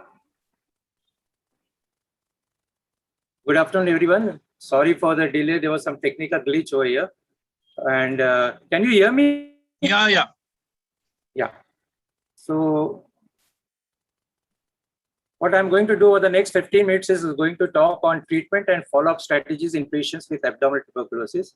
Let me first at the outset thank Dr. Usha Datta, Dr. Rakesh Kochar and Team PJAP for giving me an opportunity to talk over here at a prestigious platform. Before I talk on treatment of abdominal tuberculosis, let me give a brief overview of abdominal tuberculosis. According to WHO, there were an estimated 8.6 million annual incidence of tuberculosis cases globally, and 1.3 million people died of this disease in 2012. India has the world's largest tuberculosis cases, and this is followed by China and South Africa. We all know lungs are the primary involved organs in tuberculosis. However, abdominal involvement is seen in about 11 to 12% of patients with extrapulmonary tuberculosis. Now, coming straight to the abdominal tuberculosis, the treatment of abdominal tuberculosis in drug-sensitive tuberculosis is very standard. 2 months therapy with 4 drugs, INH, rifampicin, pyrazinamide, ethambutol is to be given in intensive phase, and it is followed by continuation phase where 3 drugs are given, INH, rifampicin, and ethambutol. Earlier, we used to give INH and rifampicin. Now, 3 drugs are recommended in continuation phase. In patients who are previously treated with tuberculosis, the same regimen is to be followed, that is 2 months of intensive phase, followed by 4 months of continuation phase. So the 6 months of anti-tubercular therapy is the standard first-line regimen for abdominal tuberculosis, and the strength of recommendation is very, very strong. Recently, there was a review which included 3 randomized controlled trials, 2 from India and 1 from South Korea. It included 328 participants. Now, what was the committee's view on this? It said that short-term regimen. Sir, your slides, I'm sorry, we are unable to see your slides. So please share it if you have not done that. Can you see? Not yet, sir. The green button at the bottom, sir. The screen, it says a share screen. And then a new screen will pop up, sir.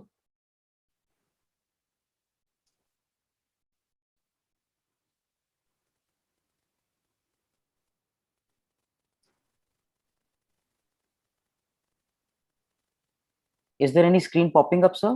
New window? Is it okay? No, sir. We are not able to see the screen, sir. Is it okay now? No, sir. The screen is not shared as of now, sir. Katot, sir, you are on mute, sir. No, I was requesting Dr. Rathi to continue because his presentation is very clear. If he is not feeling the second time his screen is not coming, then let's not waste time actually. Yes. Now we can see it. Yes, it has come. Yes, sir, we can see the screen. Thank you. Thank you, sir. So the patients who are likely to complete shorter regimens they are likely to comply more because of the shorter duration of therapy, and there is also lesser exposure to adverse events because of the shorter duration of therapy. Theoretically, the risk of relapse is higher in those who are given shorter regimen, but the existing evidence does not support this.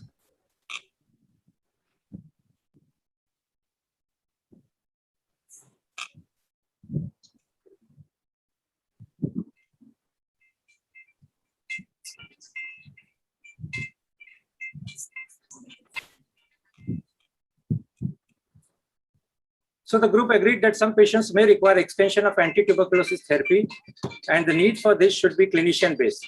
Some patients can have a lasting sequelae which may cause symptoms mimicking relapse of abdominal tuberculosis or failed anti-tuberculosis treatment.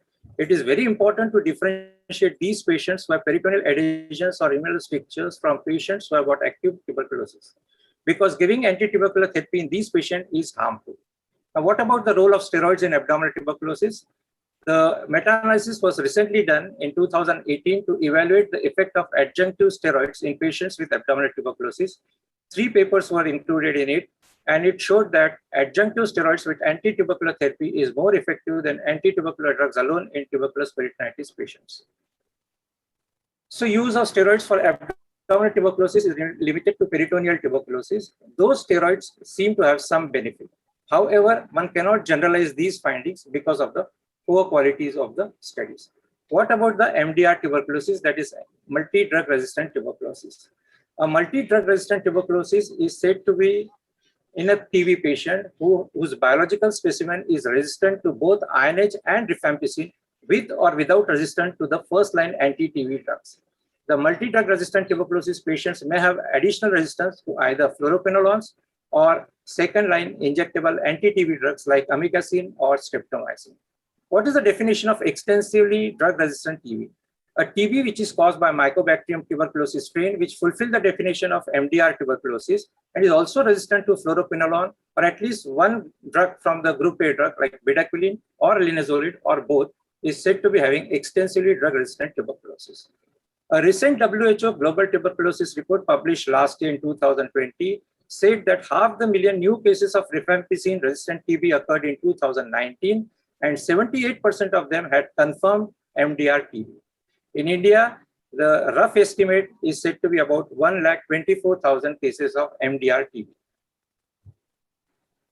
As per WHO classification, based on the efficacy, experience of use, and drug class, the anti-TB drugs are classified into 3 groups.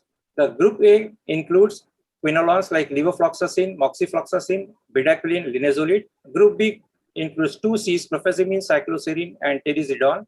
And rest of the drugs, they come in group C. So how should you approach a patient, or what is the diagnostic algorithm in a patient who has got a drug-resistant tuberculosis? All TB patients, their biological specimen should be initially subjected to NAT. If NAT shows rifampicin resistance not detected or sensitive, then he is to be treated with drug-sensitive tuberculosis, which I had discussed earlier. If on NAT one finds rifampicin resistant, he is to be further subjected to line probe assay, and on line probe assay, if there is no additional resistance detected or INH resistance is detected either to CAT-G or INH-A mutation, not to both, then patient is to be given shorter oral bedaquiline-based regimen. But if INH resistance is detected to both CAT-G as well as INH-A mutation or fluoroquinolone resistance is detected, then patient is to be given longer oral bedaquiline-based regimen.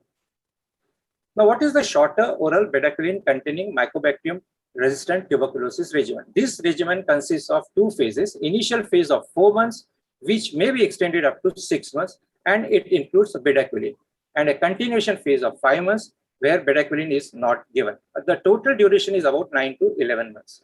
The dosage of bedaquiline is 400 mg daily for the first 2 weeks, and subsequently up to 24 weeks, the bedaquiline is given in the dosage of 200 mg 3 times per week.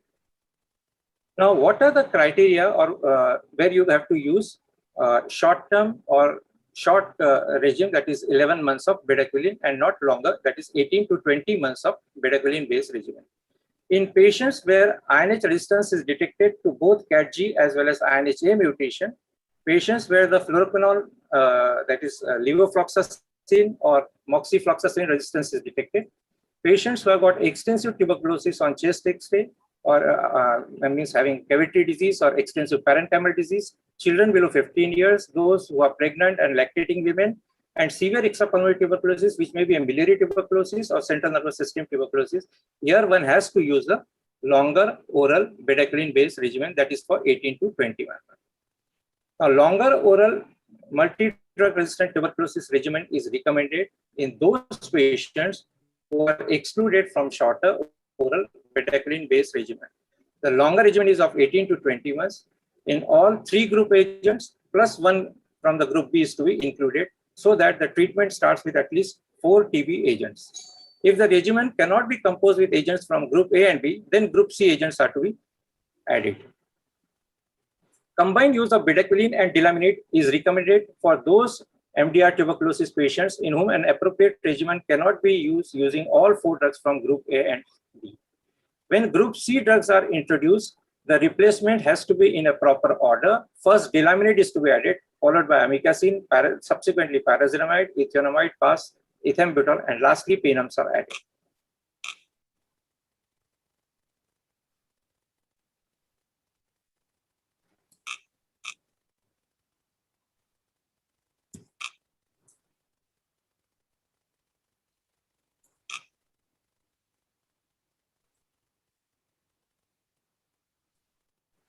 So in summary, shorter oral bedaquiline-based regimen is to be used for 11 months, of which 4 to 6 months bedaquiline is used, subsequently is not used, no modification is allowed.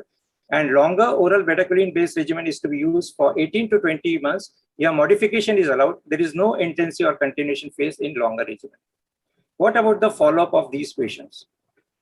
Now, subjective parameters are to be looked like pain resolutions, absence of fever, other symptoms like weight gain, improvement in appetite, and generalized feeling of well-being. The objective parameters which are to be looked are mucosal healing in patients who have gastrointestinal tuberculosis, in patients with peritoneal tuberculosis, ascites resolution, and those who have tuberculous lymphadenitis, reduction in lymphadenopathy. Monthly LFT is to be done to rule out drug-induced hepatitis.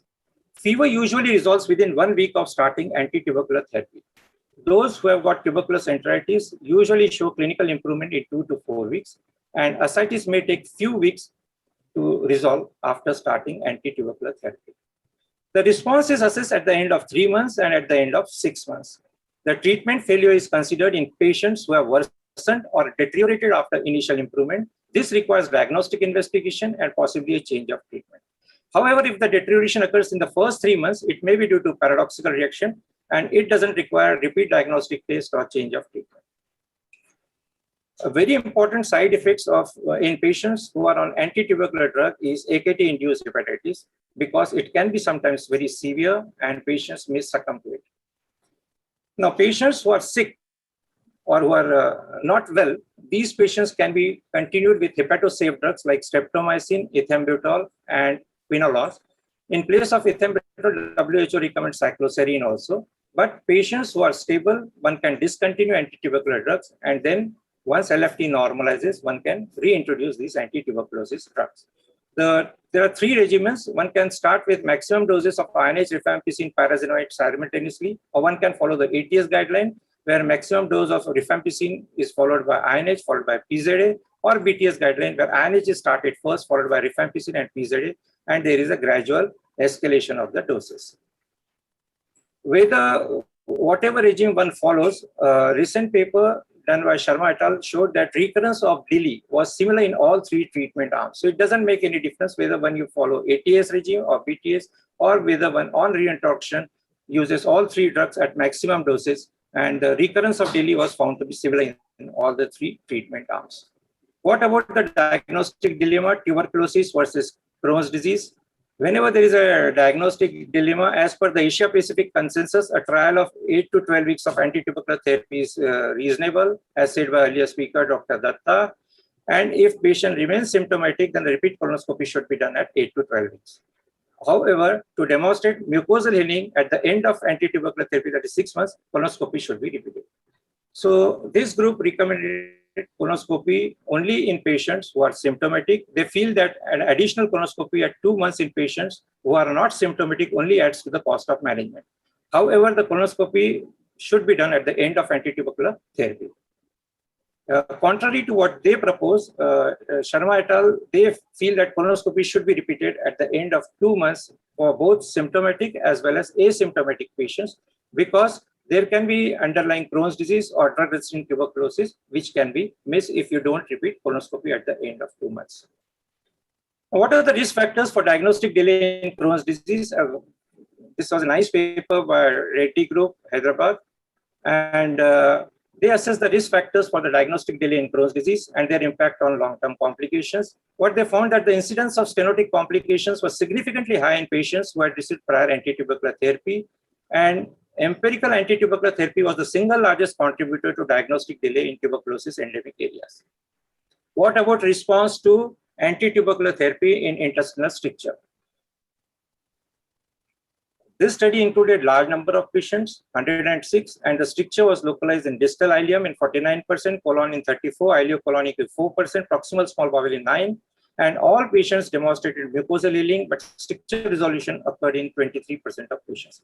In another study, it was stricture resolution occurred in 53%. We had done a study in 28, small number of patients, and we found stricture resolution in 82% of patients. What about surgery? The complications of GI tuberculosis include strictures, which may cause acute or recurrent partial obstruction and perforation. They can be managed with endoscopic dilatation. Some may require surgery. Esophageal and gastroduodenal tuberculosis rarely requires surgery. Anti-tubercular therapy alone is usually adequate in these patients. Duodenal stricture may be treated with balloon dilatation. Sometimes surgery may be required. Hepatobiliary or pancreatic tuberculosis patients who develop biliary obstruction may require stenting. Liver abscesses which fail to respond to treatment or ruptured abscesses may require surgical intervention. Perianal tuberculosis with complex fistula may require surgical intervention. Now, this was a paper which was recently published in NEJM. What it showed was 4 months rifampicin-based regimen with or without moxifloxacillin is non-inferior to the standard 6 months regimen. This was, of course, used in pulmonary tuberculosis, but whether it can be applied for abdominal tuberculosis, extrapulmonary tuberculosis, future will come to know. So the take-home message is abdominal involvement occurs in about 11 to 12% of patients with extrapulmonary tuberculosis. In drug-sensitive tuberculosis, 2 months of HRZD followed by 4 months of HR is to be used. There is an increasing incidence of MDR tuberculosis, which warrants a tissue diagnosis. NAT-based test followed by LPA should be used. For short course MDR tuberculosis, 11 months of bedaquiline-based regimen, of which 6 months bedaquiline is to be given for, and a longer course, 18 to 20 months is to be used, where there is no intensive phase or continuation phase, but bedaquiline is only to be used for 6 months. In AKT-induced hepatitis, all 3 reintroduction regimens have shown to be equally effective. Empirical anti-tubercular therapy has shown to have a risk of delay in Crohn's disease diagnosis. Follow-up colonoscopy is done at 2 months in patients with symptoms. In asymptomatic patients, whether it is to be done is debatable. Strictures can be managed by endoscopic dilatation or by surgery. Thank you. Thank you, sir. Since we're running short of time, we won't be able to take any further questions in this session. Thank you, chairpersons and all the speakers for an excellent session. Moving on to the next part, the state-of-art panel discussion. I would like to invite the chairperson, Dr. S.K. Sinha, Professor, Department of Gastroenterology, PGI Chandigarh. I request the chairperson to introduce the moderator and the panelists. Professor Sinha. Thank you so much. Thank you so much. I first invite the moderator, Dr. Praveen Rai, who is professor at SGPGI Chandigarh. He is well-known speaker, doesn't require any real introduction. And we have a very, very elite panel here. I invite Professor M.S. Khuru, who is Director of Digestive Disease Center, Srinagar. Earlier, he was Director Schemes, and he is widely known for his work in the field of hereditary cyst of liver. And then we have Dr. Omar J. Shah, who is Dean and Professor of Surgical Gastroenterology at Schemes, Srinagar. Then we have from Turkey, Dr. N. Ormesi, who is Professor at Istanbul Health and Technology University, Turkey. And then we have Sudiptadhar Chaudhary, who is from CMC, Vellore. So I welcome you all and request Dr. Praveen to start with the panel discussion. Good afternoon. Am I audible? Yes. Okay. Firstly, I want to thank the organizing committee of Gisicon for providing me this wonderful opportunity. I think we have a very interesting talk here. This is a panel discussion on liver hydrated cyst with biliary communication. And the panel has already been introduced. We have 4 eminent panelists. And what we are trying to do with this panel discussion is have a normal anatomy ranging from this, what we see in the patient, to how to achieve this anatomy. So our eminent panelist will help us achieve this. Before we start this panel discussion, I would request Professor M.S. Khuru to say a few words. Thank you, Professor Roy, and thank you for inviting me. It's been nostalgic to be with in this conference, and I'm honored to be there. And I thank Professor Usha Datta and the young Jamil and Anupam for an excellent exposition of this conference. Now, hydatid disease is a zoonotic infection which is so endemic in our region. And for this, we have four. One is the cystic echinococcosis, of which we have had a major therapeutic intervention, that is the percutaneous drainage. But this also has another manifestation which we are talking today, that is the biliary communication, its management. And I think in the involvement of percutaneous drainage, our group has been involved in managing and developing this, what normally we call the so-called the pair technique. And I hope today's discussion on biliary communication would be very fruitful. We got some eminent panelists, and we'll try our best to come to the expectations of the audience. Professor Roy, please. Yeah. Thank you, Professor Khuru, for that. So we'll a few words about hydatid disease. As everyone knows, the metacystode of Echinococcus granulosus is the culprit. We come in between the dog and the sheep, and human is an intermediate host. Finally, the egg gets entry, and what we develop is the hydatid cyst predominantly in the liver and the lung. And if you see the endemic distribution, it's predominantly endemic in Eurasia, Africa, Australia, or South America. The prevalence ranges from as low as 1.15 to 0.3 in Turkey to 2.6 to 10.6 in China. In India, predominantly Andhra Pradesh, Tamil Nadu, and Kashmir are areas with high prevalence. Half of these patients with cystic echinococcus alone are asymptomatic, and signs and symptoms predominantly depend upon the site and size of cyst within the organ, the rate of growth and the mass effect of the cyst, and the host immunological response. Around 70% of cystic echinococcus occurs primarily in the liver. Usually it's solitary. However, in 20 to 40%, it presents in the form of multiple cysts or a multi-organ involvement. So what we have with cystic echinococcus is presentation in the form of hepatic mass, right hypochondral pain, nausea, or vomiting. In case of chronic infection, it presents in the form of abscess, jaundice, ascites, portal hypertension, and Budd-Chiari syndrome. The complicated hepatic hydatid cysts are almost always symptomatic, and the complications are predominantly two: rupture and secondary infection. The rupture can be a biliary rupture, which is cystobiliary communication, which is the one that we'll deal with, and the peritoneal rupture. So coming to a case, so this is 32 male from Andhra Pradesh, presented with right hypochondral pain, fatigue, fever, jaundice, and vomiting for 3 days. On examination, there is abdominal tenderness and icterus was there. There's no prior medical history. Lab investigation reveals a TLC of 16,000 with eosinophilia around 10%. Bilirubin was 6 milligram per deciliter.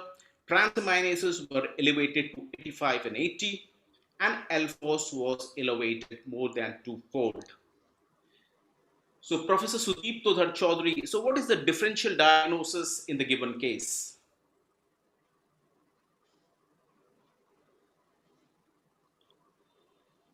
Hi, You are mute. Hi, sorry for that. Yeah, sorry. Hi, Pravi. Yeah, so as you can say in this particular case, this gentleman who came in from of course, we were discussing hydatid, but of course, this gentleman came in with a right upper quadrant pain with an elevated liver enzymes and alkaline phosphatase. But and of course, right upper quadrant pain, fever, and jaundice. But most importantly, along with the elevation of the total count, there is an eosinophilia, which is of note. So what brings into consideration here is that we have probably an extrahepatic biliary obstruction and cholangitis And most likely, one of the possible differentials to consider is that a parasitic infestation. Now, the parasitic infestation can be multiple causes, can be either hydatid or could be parasitic liver abscesses too. Yeah, so I think as has been rightly pointed out, what we are dealing here is we have to see the place from where this patient comes. This Andhra is known to be an endemic place. Along with that, as was rightly pointed out by Sudipto, eosinophilia is something which we need to consider. The patient clearly has cholangitis in place, and here we can suspect hepatic hydatid cyst. And so what do you think, Sudipto? I have mentioned possibly biliary communication. Do you agree with that at this point of time? I would consider biliary communication as a possibility because of the fact of the elevation of the alkaline phosphatase. That's one of the signs of we would consider as a possibility of biliary communication, elevation of alkaline phosphatase and elevation of bilirubin. Yeah, so I think that's very important. What we have here is elevated transaminases, bilirubin, along with alkaline phosphatase, which is elevated. So since we are considering biliary communication, we are not sure, but we are considering. So what do you think is the most common complication of hepatic hydatid cyst? Sudipto. Yeah. So hydatids, if as you know, is one of the most common complications is cystobiliary communication. And as you put it up commonly, is that it's the tune of 40 to 60%, depending on the series that we read, whether surgical series or medical series, it varies between 40 to 60%. Now, the reasons behind this cystobiliary communications can be multiple, and that because of the larger size of the cyst, especially when you have a cyst more than 10 centimeters, the chances of cystobiliary communication increases. In fact, anything more than 8 centimeters, the chances go up to more than 80%. And the progressive growth of the cyst actually increases the risk of the cystobiliary communication, as it leads to compression of the cyst on the bile duct walls and leading to a rupture. And sometimes, of course, as you have put it up very clearly, and here also there's a trapping of the biliary radicals within the pericystic wall, leading to rupture of the ducts. And therefore, cystobiliary communication is one of the most common complications of hydatid cysts. Yeah, so I think as Sudipto has pointed out very clearly that cystobiliary communication, we should seek for that, whether it's there or not, and try to manage accordingly. Basically, we can have two types of cystobiliary communication. It can either be a small one, which is known as minor, simple, or occult, or a major or a frank communication, which is very easy to identify and then to treat. So there are certain prevalence. If you see, simple is 10 to 37%, major is 3 to 70%.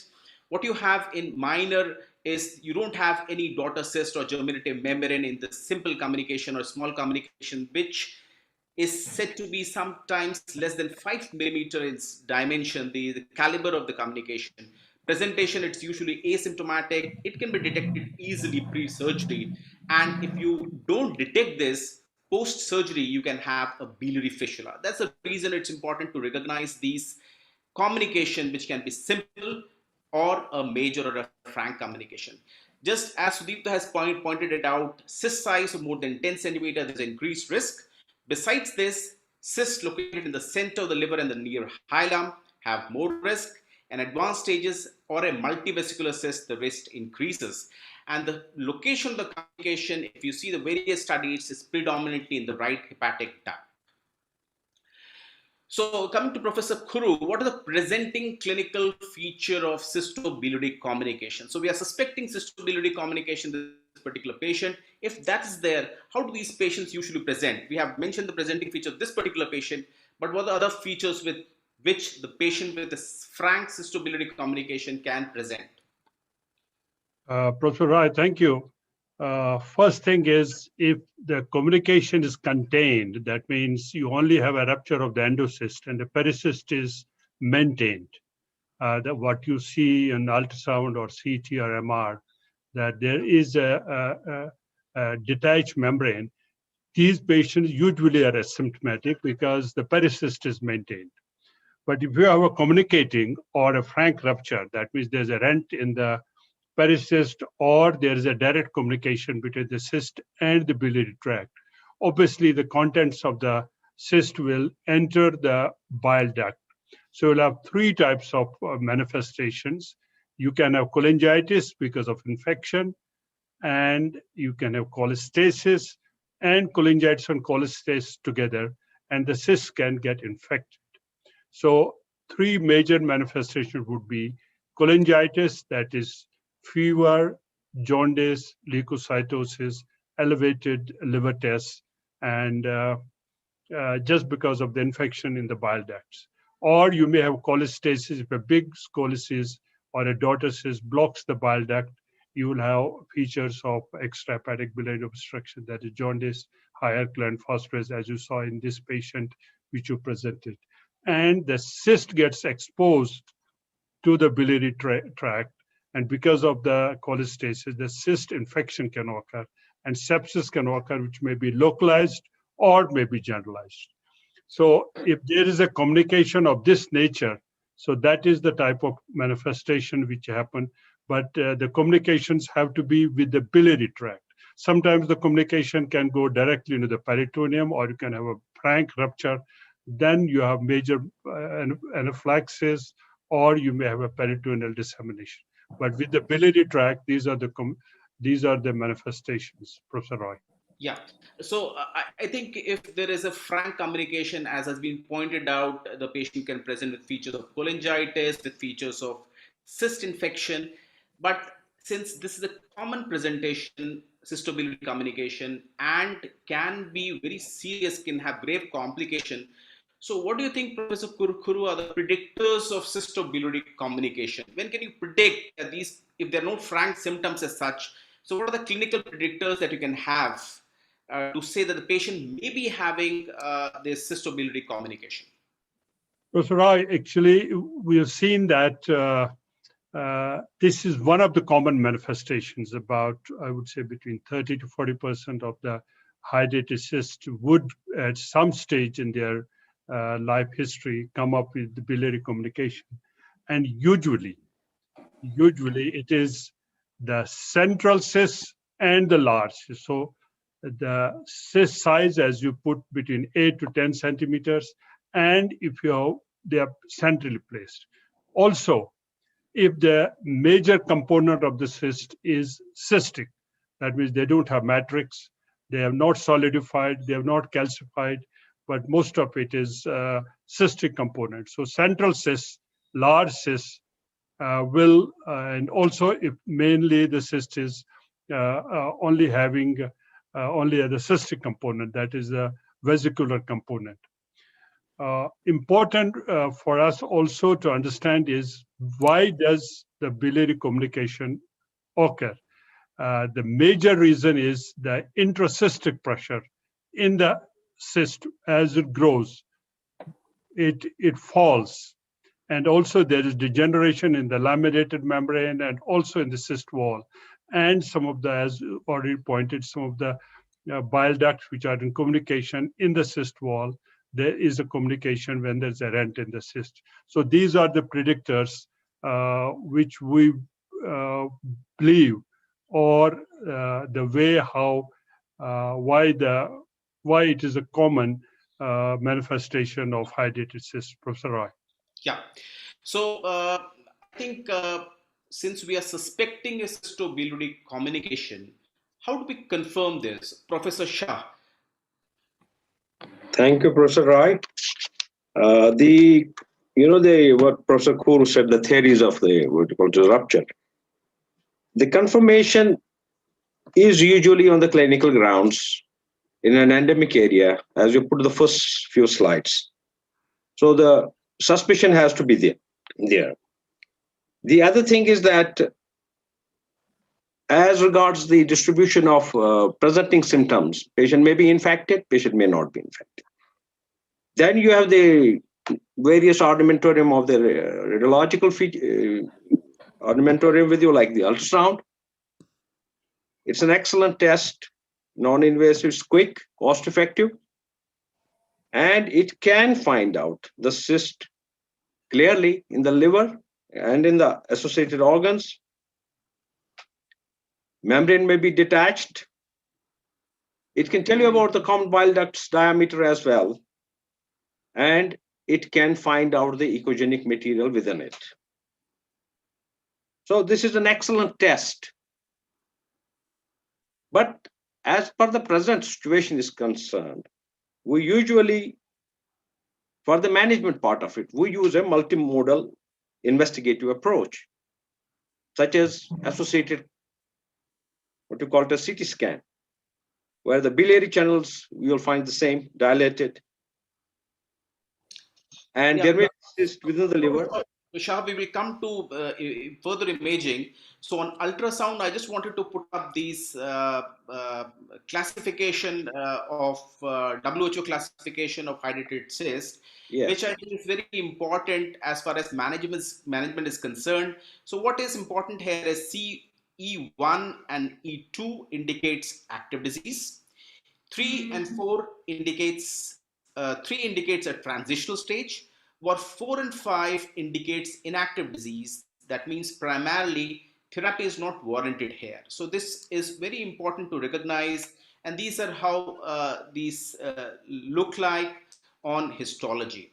So this again becomes very important, as Professor Shah has mentioned, that the ultrasound is around 30 to 74% sensitive.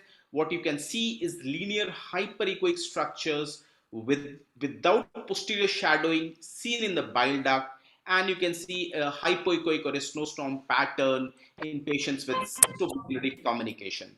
So that's very important. So this patient, these are the findings that we get in ultrasound.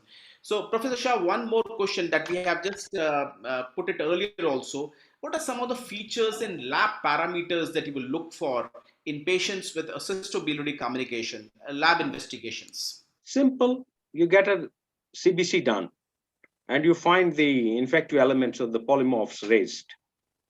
Of course, you get a landmark LFT done. You find the similar features of alkaline phosphatase raised, maybe having cholestasis with it. The enzymes may also be raised.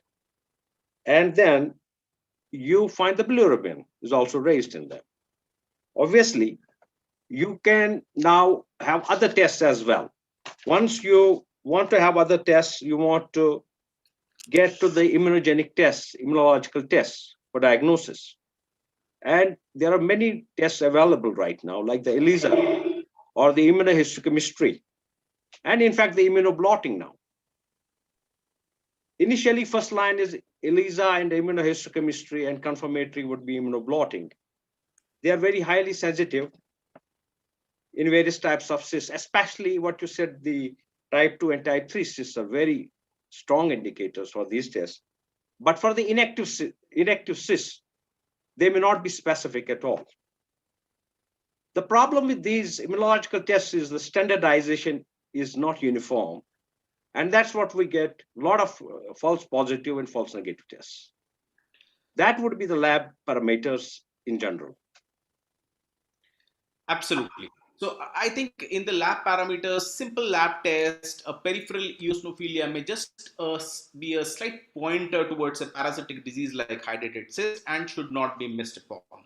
So what we have is predominantly a patient, 32 male with EHBO, extrahepatic biliary obstruction with cholangitis, ultrasound whole abdomen done, shows no gallbladder stones or no stones in the bile duct. This is what the image is. This is a membrane which is being seen, and these are some contents inside the bile duct which do not have a posterior acoustic shadowing, which suggests that they are not stones.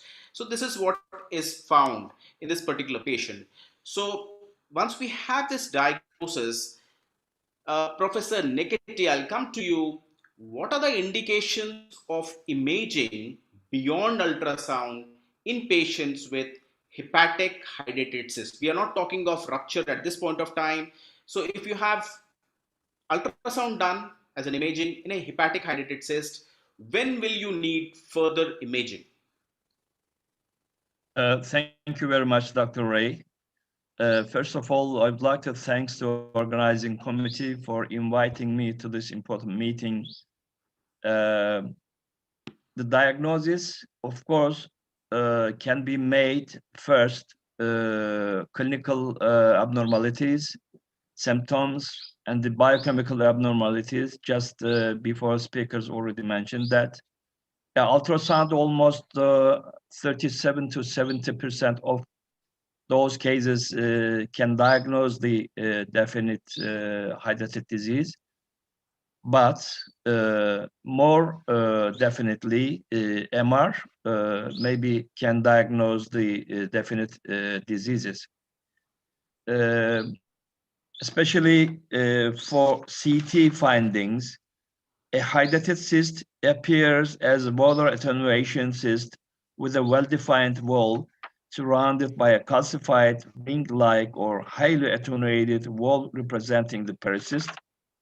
The outer cysts appear as round, peripherally placed cystic lesion in the major cyst. They usually contain fluid with a lower attenuation than that of the mother cyst. Detachment of the membranes from the pericyst are visualized as linear areas of increased attenuation within the cyst. Floating membranes appear thin and hyperintense. High-density lipid surrounding the daughter cyst appears as radiating spokes like rosette formation. However, MR findings can say that necrotic and the fluid component appear hyperintense on T2 weighted images and the hyperintense in two images. Accurately shows hydatid matrix, daughter cyst, and pericyst. Pericyst usually appears as a low signal intensity rim on T2 weighted images. The outer cysts are seen as cystic structure attached to the germinal layer that are hypointense relative to intracystic fluid on T1 weighted images.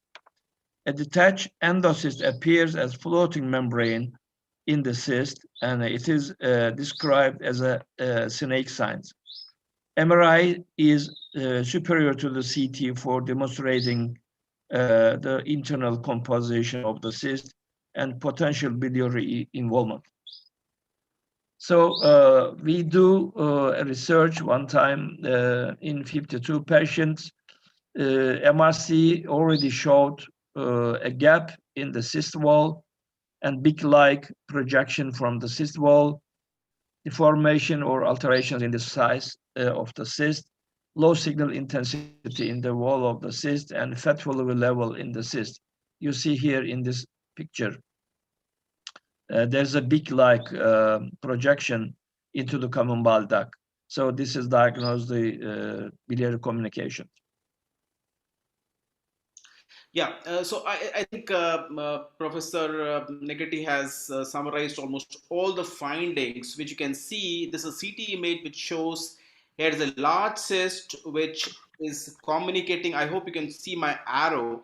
There's a large cyst which is communicating with the intrahepatic bile duct seen on CT and on MR. Again, you can see this is the fat which we are talking of, fat fluid level, which we can see on CT, as can be seen on CT, and it indicates biliary communication. So in this particular patient, also CT scan and MR both were done. You can see the laminated membrane here, as well as a biliary communication which was there. So what we have is established hepatic hydatid cyst with biliary communication with cholangitis. So Dr. Sudipto Dhar Chaudhary, with this in place, these information in place, will you do serology here? And if yes, why? If not, why? And how reliable is the serology? You are mute, Sudipto, you are mute. Apologies, Praveen. So when you have imaging which is as such, which is so diagnostic of as this, I think serology would not add anything to further. Serology is rather complementary in situations when you have a diagnostic dilemma, and it's an adjunct to imaging techniques. It really does not, it's not a diagnostic thing. And currently the serological tests that we have are really based on crude antigens. The ELISA test or the immune hemagglutination test are based on crude antigens. Either you call the hydatid fluid or the antigen 5 or the antigen B. All of them are crude antigens derived from the hydatid cyst itself. So all of these have either false negativity results and false positive results. False negative results can happen also depending on the stage at which we test the disease, especially if it is tested in the later stages and in the CE4 or CE5 stage of the disease, where you have a lower levels of expression of these antigens. So I think serology is complementary and not really a diagnostic test, may be useful in a follow-up of these patients and a long term to say whether we have been able to clear the echinococcal parasites from the individual itself. Yeah, I think Sudipta has made a very relevant point that here, when you already have a cyst with biliary communication in place, seen on imaging, you don't need a serology to confirm a diagnosis. But the reason why I just put this forward for the information of the attendees here is this a recent study from 2021, this is systematic review and meta-analysis, which suggests that serology, if you see with different imaging tests in different stages of the cyst, the sensitivity and specificity differs. So that's very important one. Highest sensitivity is for CE2 and CE3 WHO classification. Lowest is for the CE4 and CE5. As has been pointed out by Professor Shah, that ELISA and indirect hemagglutination tests are the most important, which is confirmed by Western blot. The lowest sensitivity, however, is with IHA, lesser than for ELISA. So what we have now is a cystobiliary communication in place. We have made a diagnosis preoperatively on imaging, that is MRCP. So Professor Kuru, what's the next step here? So Roy, once you suspect that this is hydrated and has ruptured, frank rupture into the biliary tract, one is to obviously give supportive treatment. That would mean antibiotics and supporting the treatment patient. But the most important thing would be between surgery and the clinical picture to do an endotherapy. And I think that saves us a lot of time. And also the complications and also the morbidity, the mortality is to do an endotherapy. The ERCP done in these patients, first we make a diagnosis for sure. And second is to really do a good endoscopic papillotomy and open up the bile duct so that you can clear the bile duct of the material which is ruptured from the cyst. And also, if you can enter the cyst, if it's a frank rupture, to enter the cyst, and also you can at least remove as much content of the cyst as possible if it's a frank rupture. If it is just a communicating rupture, sometimes it may be difficult to enter the cyst. And after you do that, a good endotherapy, it has significant advantages. First thing is you buy time for surgery, you reduce the complications, and also the surgery would be much safer. But there is a group of patients, maybe even up to nearly even up to half or sometimes even more, where you can even totally treat even by endotherapy.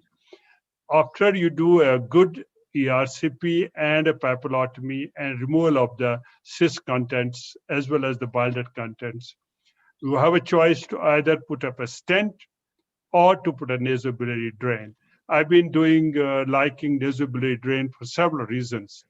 Because you continue communicating with the cyst, you can flush the cyst by saline if there is any contents and clear the cyst and the bile duct. But many people may only put up a stent because they may not like a nasobiliary drain. So you have a choice between the two. And about 1/4 or 1/2 of the patients, this may be the treatment. But there would be a group of patients after endotherapy where a surgery would be needed when large cysts are there. And the surgery would be much simpler. You may not have to go and open the bile duct, and the morbidity and the mortality of surgery would be much less. But there's a group of patients who have a biliary fistula after surgery. There only you need to do an ERCP and a papillotomy. It's a much simpler way of doing it if you have biliary fistula. But if you have frank communication, I think a good endotherapy and a drainage of the bile duct would be what is needed really to either treat a group of patients or to reduce the morbidity and the mortality of surgery. Professor Roy.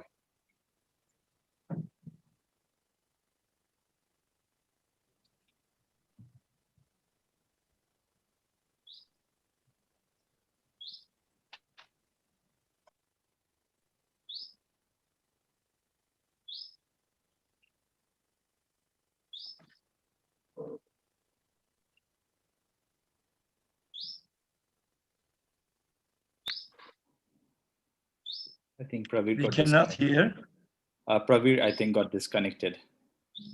Dr. Pravir, is still there? I think he's disconnected, I guess. we're missing the moderator. Maybe he will come in the screen, but I think number of people, yeah, Professor Roy.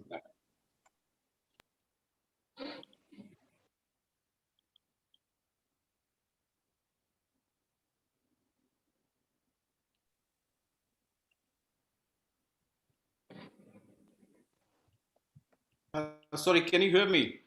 Yeah. Sorry, I think I lost the connection. It's raining heavily here. Welcome, So welcome. there's some issues with the connections. Anyways, also I think Professor Kuru has pointed out about the various therapeutic use of ERCP, which is the way which is considered the first line. Some few points here I would like to put forward is that, as is mentioned, 25% may not need any other therapy. Here, he mentioned about using stent versus endoscopic nasobiliary drain. He pointed out that with endoscopic nasobiliary drain, you can do flushing, you can do repeat cholangiography to see about the communication. However, you have increased comfort with placement of stent for sure.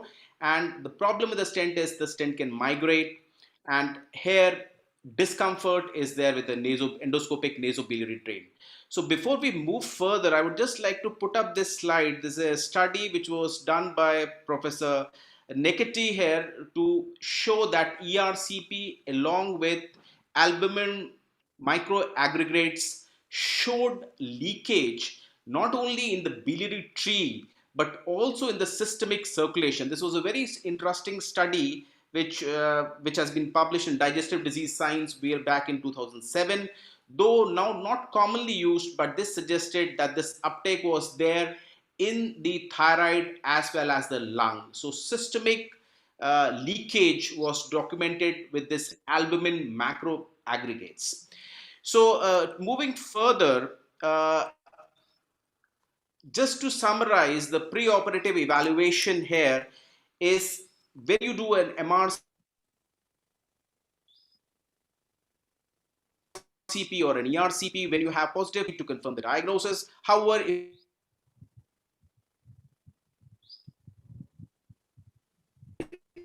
you have obstructive jaundice or CP, which is both diagnostic and therapeutic.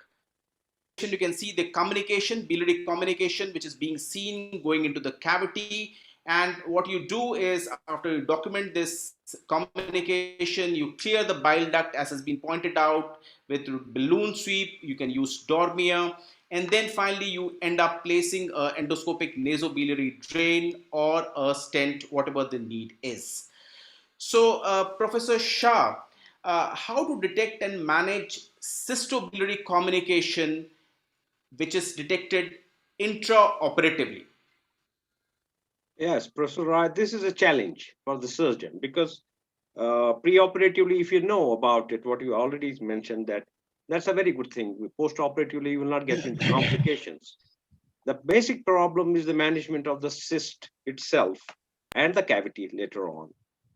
In case you are able to detect it preoperatively, there's a communication, you can deroof the cyst partly and look into the cyst itself and suture that communication. That's very good. But the problem is the occult is a problem which you can't find out. That time you can use what you call it as a telescope and look into the cyst itself, if it's a deep-seated cyst, and find out the opening there and deal with that opening that time.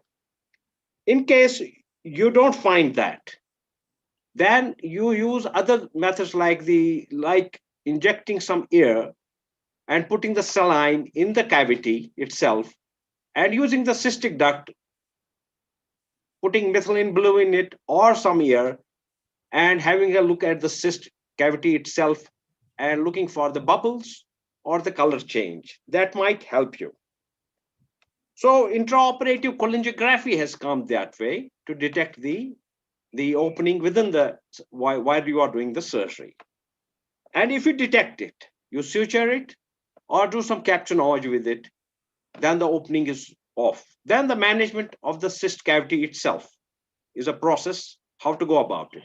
As you have rightly mentioned initially, you can leave a gauze in the cavity and look for the staining of that gauze. And that's how you find the intraoperative diagnosis of a cystobiliary communication. Do you want me to go for the surgery now? Yes. Yes. In the surgery itself, you see, surgical management is a huge issue in these. There are two schools of thoughts. We have conservative surgery, we have radical surgery. But the issue is that if you take conservative surgery, you try to deroof the, what you call it as much as, what we call it as a partial pericystectomy.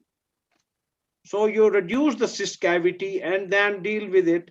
Either you do a captionage or you put omentum in it, or you do a tube drainage in case it is an infected cyst. But the radical people do a total pericystectomy.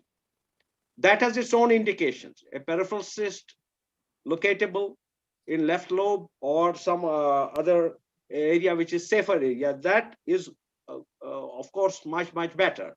But what we have seen over a period of time, that ours being a what you call as a tertiary care, the problem is in major hospitals they refer us complications, and we have been radical with the surgery because of the post-operative complications. So our school of thought is on the radical surgery. That means we try to do hepatic resections or we try to do pericystectomy in order to prevent the post-operative bile leaks. And now the dealing of the common bile duct itself, if the bile duct is small enough, you open up, clear up the cyst contents from the bile duct, and then drain, put a T-tube in the bile duct and come out. Or if the bile duct is dilated, maybe maybe an inch, around 2.5 centimeters or beyond. Again, you do the toilet of the bile duct and try to do a bilioenteric anastomosis in the form like such as called cholecystectomy. That sort of a procedure is done, and usually the patients improve. Some of the patients, if you have not done a radical surgery, they develop postoperative bile leaks from the cavity itself, which will be around, let's say around 15, 20, up to 20% of patients. Those patients, initially you manage conservatively, and some of them, if they don't respond, let's say they have a high output fistula of bile, more than 300 ml, almost a couple of weeks have gone, they go for endoscopic management. We ask our gastroenterologists to do a papillotomy or put a stent, and most of them settle down. Extremely rare are patients whereby you have to do a reduced surgery for a persistent bile leak. But the problem is dealing with a dangerous cyst. Dangerous cysts are those cysts because, as Professor Kuru already said, that the cystic pressure is so much, it's beyond 35 centimeters of water. And the bile duct usually is not beyond 20 centimeters of water. If you suddenly decompress the cyst, if you have a retrohepatic cyst sitting on an IVC or a major vessel, you will have an intracavitary, what you call it as bleeding, which will be extremely difficult for you to control. In our lifetimes, there have been occasions of difficult cysts, let's say a portahepatic cyst, a retrohepatic cyst sitting on an IVC, retrohepatic IVC, or sometimes a cyst which is communicating almost with a major ductal system inside. There you got to take an Healy's approach, total avascular control preoperatively. Luckily, we have the gadgets with us. The CT is there, the MRI is there. You can define the vascular anatomy well. You prepare operatively having a total vascular occlusion, what we call as Healy's occlusion. Then you can decompress the cyst slowly enough so that what you call it as the decompression doesn't cause any major bleed within the cyst, because that will be extremely difficult for you to control.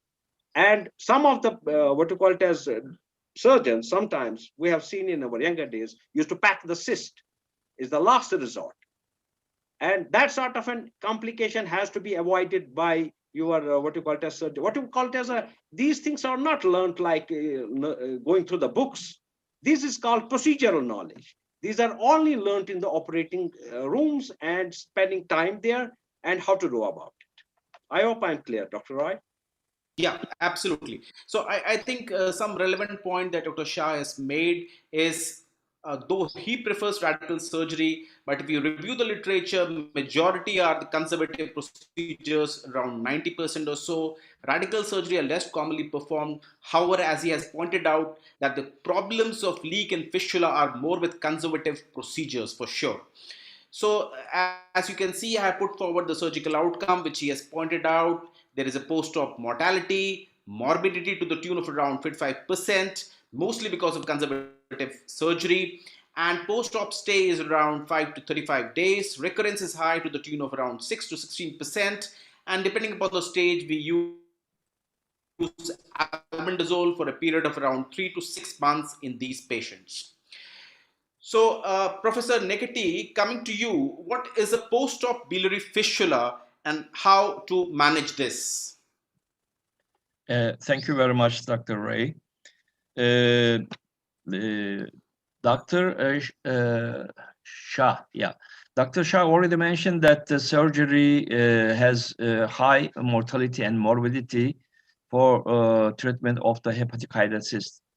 So if we do ERCP plus endoscopic sphincterotomy or nasobiliary stenting, then most of the patients will satisfy and subside easily, and with the less complication of this treatment. Usually presents postoperative biliary fistula. Post-op diagnosis usually presents a postoperative biliary fistula, defined as persistent biliary drainage for higher than 10 days post-op. Reported incidence 1 to 10%. Low output means less than 300 milliliter per day.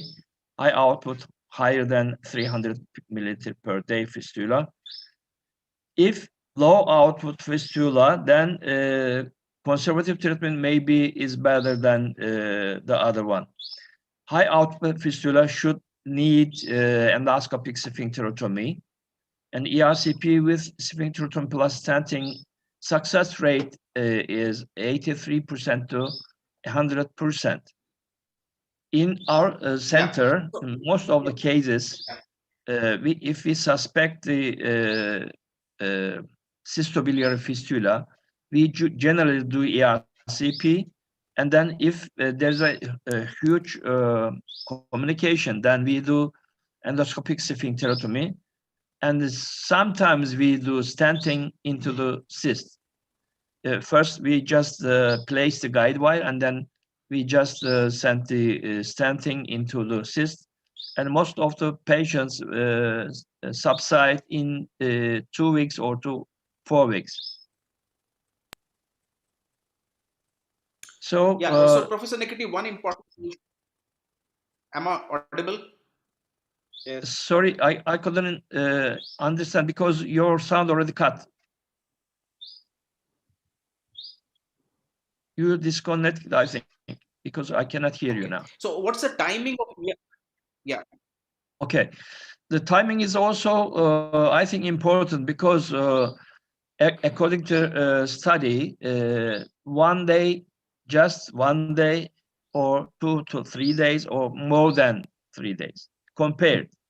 But there was no any statistical difference between the resolving, I mean, the days. So you see here, first day, less than first day, 91%, 2 to 3 days, 90%, and higher than 3 days, 88%. There was no differences between the p-value. And the location of the bile leak, there was no differences between among those cystic duct, duct Luchka, and common bile duct, other intrahepatic duct. But only there is one differences between biliary anastomosis leakage. So in these cases, I think we have to, in a hurry, and we should treat the patient at the first day. However, if we see the complications between the first day, 2 to 3 days or more then in those patients, maybe next slide I can see. No, okay. Then, yeah, not this one. Let me say, the first day, subphrenic abscess, hepatic abscess, 4% almost, pneumonia, 10%, but multi-organ sepsis, 45%. If we do late. Acute kidney dysfunction also 19%. That means first days, we don't see this kind of complications. But if we are late, then these kind of complications we have to face. This means as not early as possible, but just the patient's general condition is better, then we can do endoscopic therapies. This study already showed 63% biliary fistula after surgery. So I don't think surgery should be the first choice of the treatment. First, in my mind, if there is a one biliary fistula in patient, that we should do first ERCP, and according to leakage size, then we can add sphincterotomy. If the patient had emergency cases, conditions such as septicemia or leukocytosis, high leukocytosis, or fever, then in those patients, maybe we can choose nasobiliary drainage. And then after subside of the patients, we can add endoscopic sphincterotomy. If really need, then we can put stenting. Yeah, so I think we are almost coming to the end. So this slide I have put forward as management for post-operative bile leak. So what here is important is you have to see is whether the fistula is a low output or a high output fistula. As has been pointed out, if it is a high output fistula defined by more than 300 ml per day, you resort to ERCP with sphincterotomy. However, if it's a low output fistula, you may choose to wait for a period of 3 weeks. Some of these may settle on their own. So to summarize, liver hydrated cyst with biliary rupture is one of the most common, most serious complication of liver hydrated cyst. Ultrasound is the first line imaging, and CT and MR confirms the diagnosis. Pre-op detection and therapy decreases the risk of post-operative complications. ERCP with endoscopic sphincterotomy, endoscopic nasobiliary drainage, or stenting is the first line and is usually conservative. Albendazole may be given for 3 to 6 months in the patients who need it. So I would like to thank all. Dr. Praveer, you should switch on your video. We are not getting you. The panelists for help time, we may take up few questions.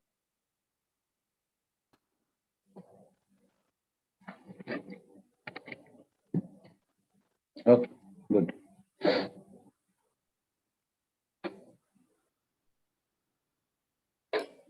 Yeah, Dr. Sinha, we can take If there some are questions any if there are any, if we have time.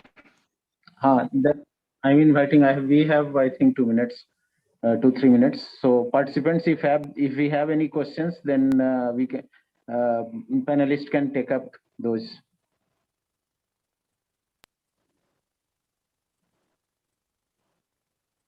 There's a question in the chat box which is addressed to Dr. Kuru. There's a question which said, do you start such patients from Dr. S.K. Sharma? Do you start such patients upfront on chemotherapy?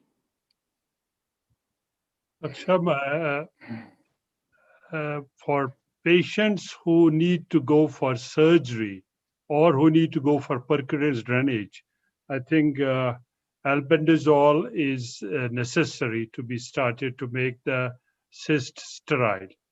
But in such a situation, also, we do start with albendazole, particularly if you have a complicated communication with the biliary tract, as was already put up. There may be communication even outside the biliary tract, as was shown by the one of the speakers. So it's worthwhile starting on albendazole therapy and continue it for about 6 weeks to about 3 months. Some of these patients, even I also add up pranzacotil also, if you have a very difficult situation, as an addition to albendazole. Understanding that albendazole has to be used by weight basis, and also the complication of albendazole, we have to see that there are no contraindications. So if it is safe to use albendazole, and I think it's worth doing it, because the communication may not only be with the biliary tract, also will be probably outside the biliary tract. So that's the situation for patients who have biliary communication. Thank you, Dr. Sharma.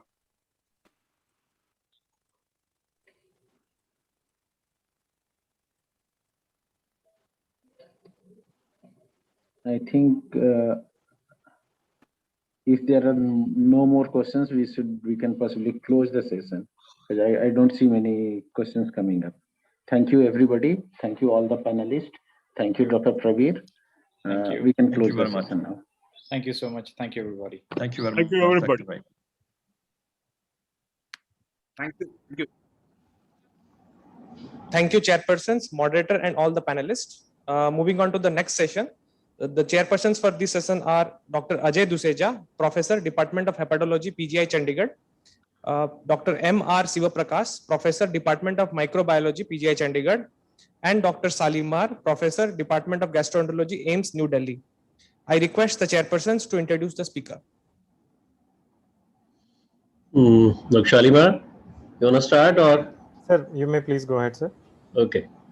So I think we have 2 talks in this session. At the outset, my sincere thanks to Dr. Jamil, Dr. Anupam, Dr. Usha, and the whole team. So I think we have 2 speakers. First talk is by Dr. Akash Shukla, who's the professor and head of gastroenterology at KEM and the SATE GSMC Mumbai. And he'll be speaking or covering on the fungal infections in patients with liver disease, recent advances. So Dr. Akash, maybe you can start your presentation, and then the second presentation would follow. Yeah. At the outset, I would like to thank Dr. Jamil, Dr. Usha Datta, PGI Chandigarh team for inviting me for this talk, and thank you, Professor Duseja and Dr. Shalimar, for introducing me for this very important meeting. Are my slides visible? Yes, they are. Yes, clear. Yeah. Thank you.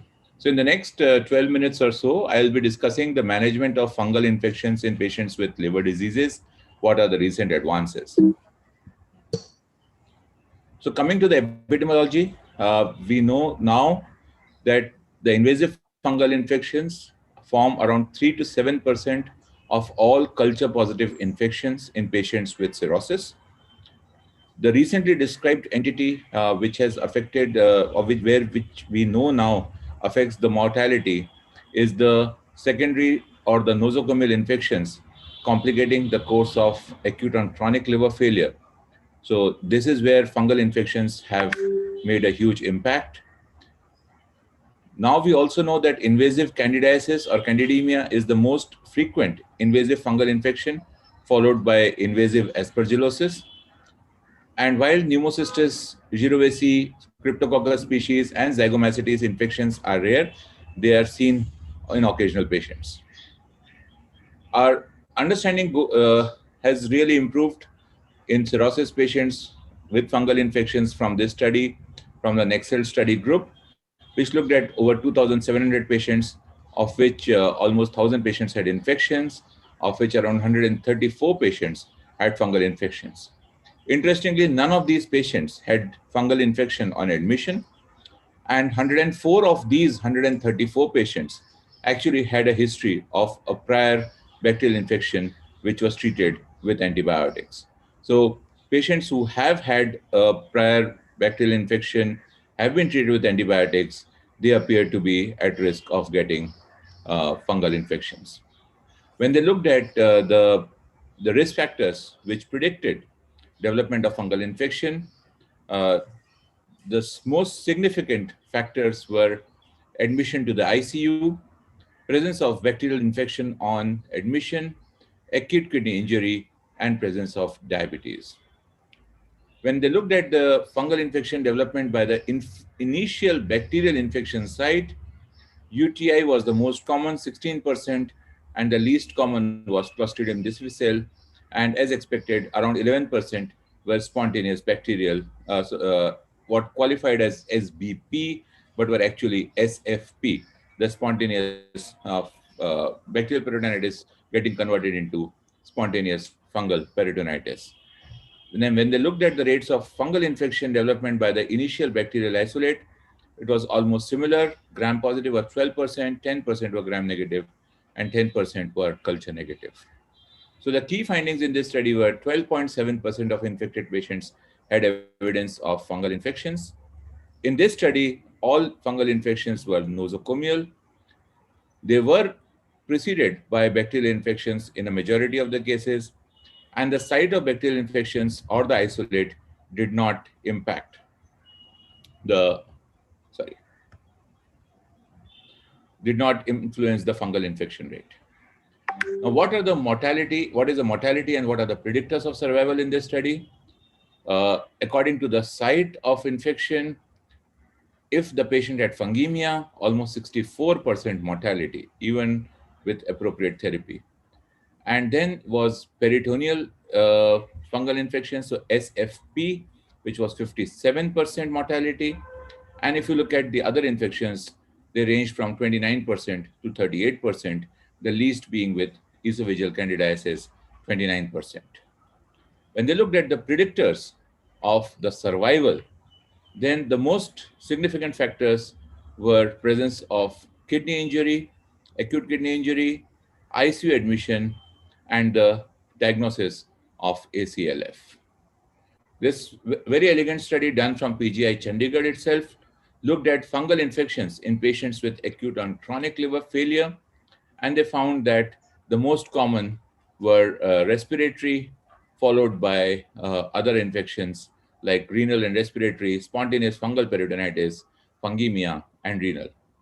Very important finding of this study was the diagnostic performance of the serum biomarkers for the diagnosis of invasive fungal infection.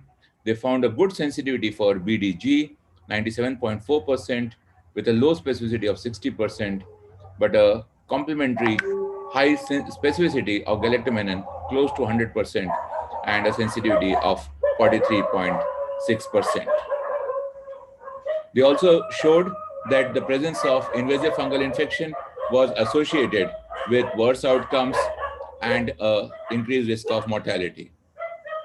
Their main conclusions were invasive fungal infections are not uncommon in patients with ACLF admitted to liver ICU and carry a high mortality. Hemodialysis, diabetes, and organ failures, prior use of antibiotics in the 3 months are predictors for the development of invasive fungal infections. Timely therapy with antifungals given to high-risk patients with ACLF for adequate duration improves survival. And importantly, serum BDG and GM are useful markers for the diagnosis and guiding timely antifungal therapy in patients with ACLF. Dr. Sunil Taneja also analyzed the ARC data and found very similar results to their study in the large database of ARC-ACLF consortium. Current risk factors for invasive fungal infection, I think these are well documented for both invasive candidiasis as well as for invasive aspergillosis, which are somewhat overlapping, but for want of time, we cannot go into the details of these risk factors. Let's go to what are the advances in the diagnostic tools. One of the important progresses which has been made is the availability of matrix-assisted laser desorption, ionization, time of flight mass spectrometry. Now, this is a technique where you inoculate the specimen into the culture medium. After 24 hours, you process it, add formic acid and the matrix and dry, put it in the mass spectrometry machine, and you get the characterization of the species. For most fungal species, it's a simple method. Unlike the conventional antifungal fungal cultures, which take many days, here you get the report within 48 hours. It reduces the time. The errors are minimized, but the problem is it has got a patented technology, and the closely related species may sometimes be confused. So to shorten the time further, using this technology, this Spanish group actually came up with a method where by direct identification, they centrifuge at 4,500, then use a microorganism pellet, cell lysis buffer, add formic acid and acetonitrile extraction, and send it for MALDI of MS. Another one is the PNA fish. We are all aware of the DNA probes binding to the RNA target. Here, the PNA probe, the peptide nucleic acid probe, is used to bind to the RNA target using fluorescent in situ hybridization. And this is very useful to distinguish between Candida albicans from the non-albicans Candida like glabrata and cruzi, which is now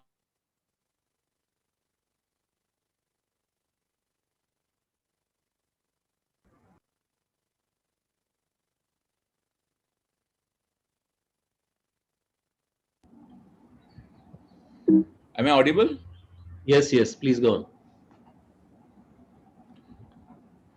So it can differentiate between albicans and the non-albicans species. And now we know that the non-albicans is far more common as compared to the albicans in our routine practice. We are all aware of BDG and the galactomannan. The key understanding now is that BDG should be used to rule out invasive fungal infections in clinical practice, whereas for galactomannan has got a good specificity if you use the BAL sample, but the sensitivity goes down significantly if you're using serum. The main problem with specificity of galactomannan is the false positive rates with antibiotics, especially beta-lactam antibiotics like piperacillin tazobactam. Another new panel which has come is the T2 Candida panel, which can diagnose majority of the fungal Candida species from the whole blood sample. And it has got a negative predictive value approaching 99%, although this is not yet widely available, but hopefully it should become available in the next year or so. For the aspergillus, there are two new assays which are becoming available, the LFA, which is using a specific monoclonal antibody, and the PCR assays for identification of aspergillus species directly from whole blood, as well as BAL samples, are also going to become available very soon commercially. Coming to the treatment, we know that for invasive candidiasis, we have to start therapy promptly, and the drug of choice for that is echinocandin. The recommendations now say clearly that fluconazole should not be used as first-line therapy in this setting because of the higher prevalence of non-albican species and their inherent resistance to fluconazole. Amongst the echinocandins, anidulafungin and micafungin are preferred because they are not affected by liver dysfunction and the classical doses are appropriate. What is the duration of therapy for candidiasis, invasive candidiasis? A minimum of 2 weeks from the first set of negative blood cultures. Coming to invasive aspergillosis, voriconazole is the traditional drug of choice. The newer addition to our armamentarium is isovoconazole, which is also now recommended as the first-line agent for invasive aspergillosis by the IDSA because of its superior side effect and pharmacokinetic pharmacodynamic profile. How does it work? It inhibits the lenosterol 14 alpha demethylase, which is integral for the synthesis of ergosterol in the fungal membrane. And therefore, once this lenosterol 14 alpha demethylase is disrupted, it leads to alterations in the fungal membrane, leading to the cell death of the fungus. Why is it superior to other azoles?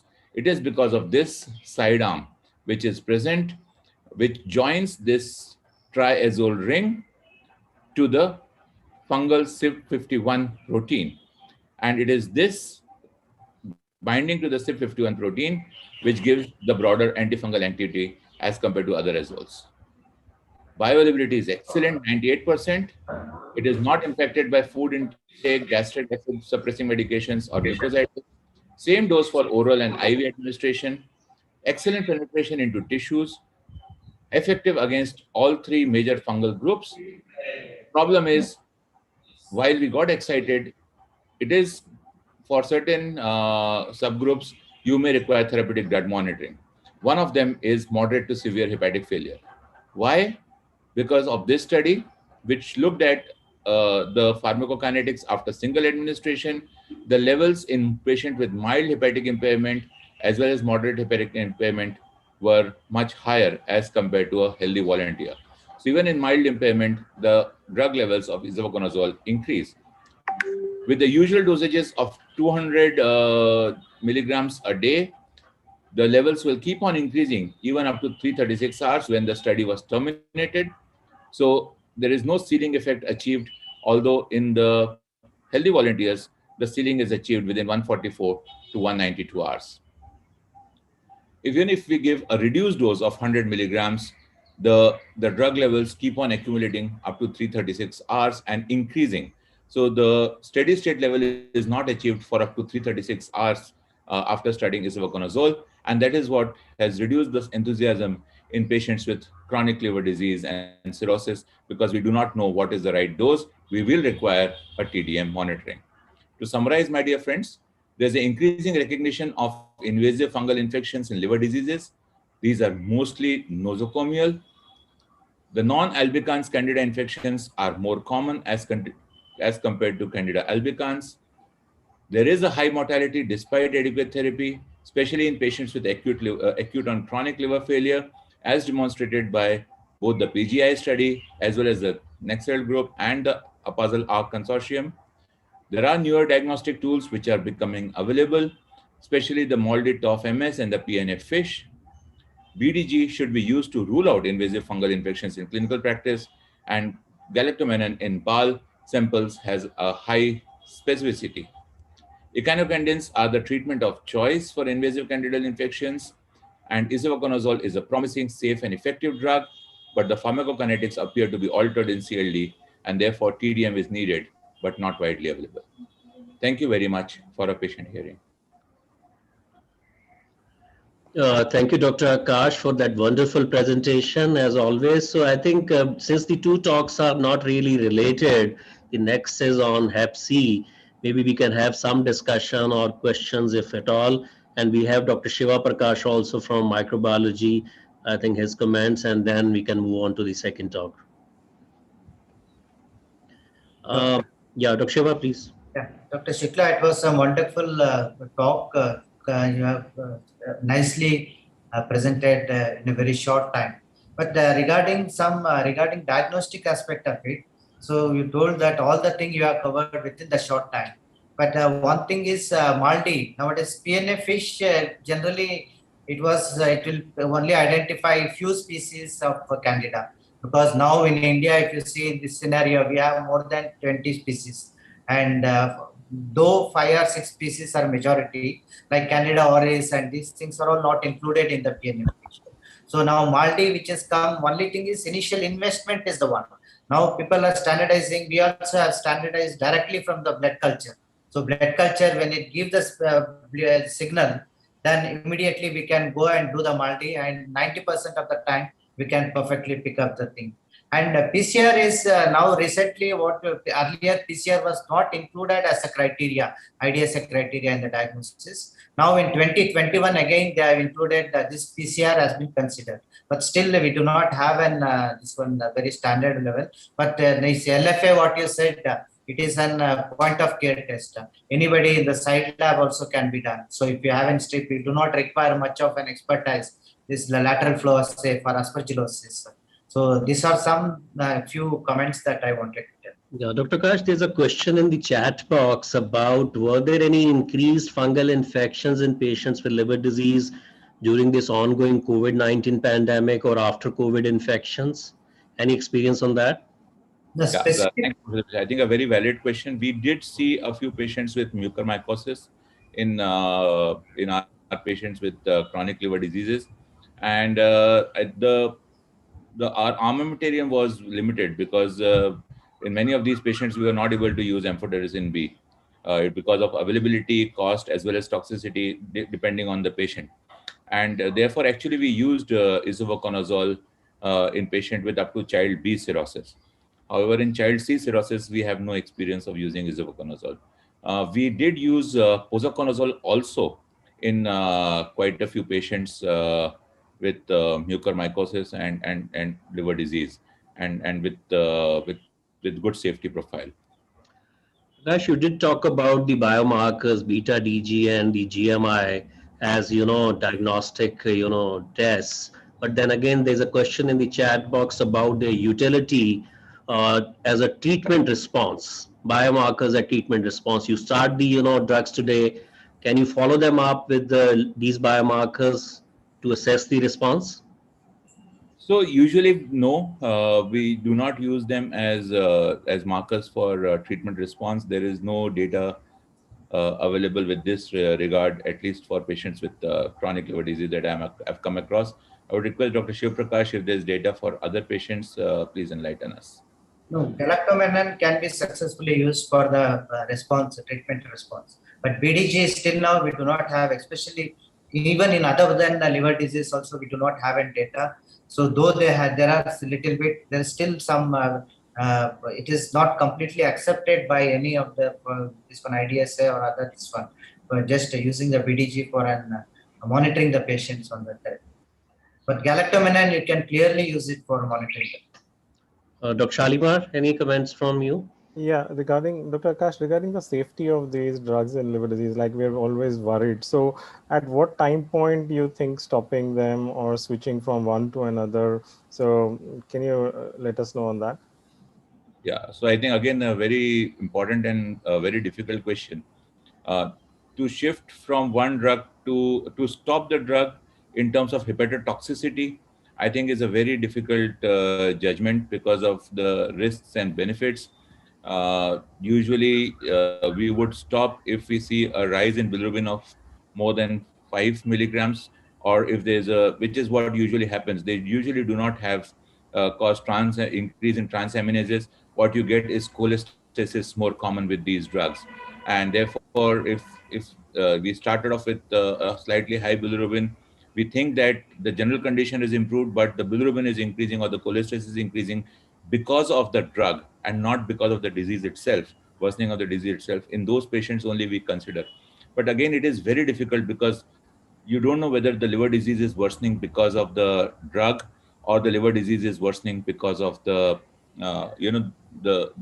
the infection itself causing a worsening of the liver disease and rise in bilirubin. So it is a very difficult call to take, and usually we'll sit together as a multidisciplinary team and then take a call along with the intensivist and our infectious disease specialist before we decide that, okay, this is looking like to be because of drug induced, and then change the drug. Prakash, Dr. Nipun from our department has done a lot of work on this, and I think I did quote his study in Liver International from our department. So he also did a meta-analysis recently, and where he had shown that, the mortality in invasive, aspergillosis is as high as maybe 80%. And again, as you rightly said, this predominantly happens in the groups with ACLF or those decompensated admitted in the ICUs, right? So he has a question to ask, which is a practical. He say, and again in the chat box. So he's asking, when do you start, empirical or, antifungal treatment in patients with invasive fungal infections in your clinical practice? So what would be your guidelines for that? So again, I mean, the easiest answer is whenever the culture is positive. But I think that very often that is actually in our routine practice may not be the right time. We want to start it much earlier.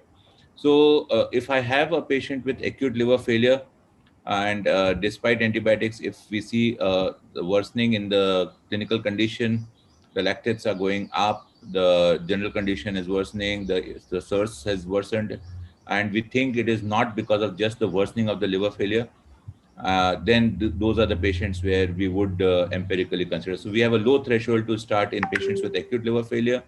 We will have a very low threshold to start antifungals and usually echinocandins in patients with acute on chronic liver failure as well. Same analogy. To say that what is the exact precise time, I think is impossible. It is a lot of subjectiveness is there, and but it is any unexplained worsening which appears to be infective and not responding to good antibiotics. So that is where you are always confused whether you're dealing with a MDR or bacterial infection or you're dealing with a fungal infection. I think those are the two conditions where I would do. Third is when you have SBP, clinically suspected SBP, but the bacterial cultures come negative. I think those are the other, that is the other situation where we would think of adding antifungals. I While think even we have a message from the organizers to cut down on this. So maybe Dr. Shalimar, you can invite the next speaker. Sorry. So it's a privilege to invite Professor Dhiman, who doesn't need any introduction to this audience. He's going to take us through, the topic is HCV elimination by 2030. Where do we stand? Sir, please. I think probably we have a recorded lecture from him because he had some important meeting, I was told. So I think the organizers can play his lecture.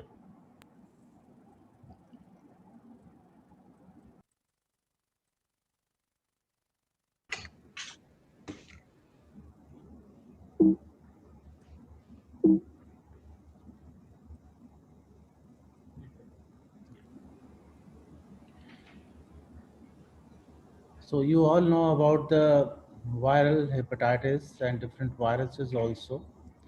And you must be aware of the WHO call for the eradication or the elimination of the different kind of the hepatitis by 2030 also. And when this virus was discovered, I was a student and taking training in the DM gastroenterology in this very institute in 1989, when the discovery of the hepatitis C virus was published in the Science. And those three people, now they got the Nobel Prize for the medicine in 2020. You all know, as far as the burden of the hepatitis C virus is concerned, there are 71 million people living with the chronic hepatitis C virus infection worldwide. And there are 400,000 deaths per year from the liver failure or from the liver cancer together. And an estimated of 1.75 million people are newly infected with hepatitis C virus each year. And this is an enormous task and the challenge that we have in coming years, because we have to conquer this viral hepatitis related to the hepatitis C. In 2015 alone, it was estimated that China has 10 million people living with the hepatitis C virus, followed by the Pakistan 7.2 million, India 6.2 million, and in Punjab alone 1.08 million, and Egypt 5.6 million, and all these count the 40% of the global PLSCV. So, what are the WHO 2030 global elimination targets? Number one, that there should be 80% of the people with the hepatitis C virus should be treated, and there should be the 90% reduction in the incidence of the new infections. You mean the newer infection is 1.75 million. By the 2030, it should be 0.175 or less million. And there should be 65% reduction in the liver-related mortality that is estimated from 2015 level. And you can see now these are the 6 WHO zones also and regions. You can see that there are various programs they are going on in different countries. For example, in Punjab we are having, in China we have, in Australia we have, Mongolia, and there are so many countries including USA and the European countries. And this is all bigger for the elimination of the hepatitis C by 2030. So there are the efforts they are going on in different countries, and the most of the countries they have some or other kind of a program for the same. Here you can see on the your left side of the panel also, here is the number of the people living with the SCV here. So 11, so these are the 6 WHO regions. In Africa, it is the 11 millions, America 7, and Eastern Mediterranean region 15. That includes the Egypt also. And you can see these are the estimated number of the people living with SCV. Here you can see the incidence rate also.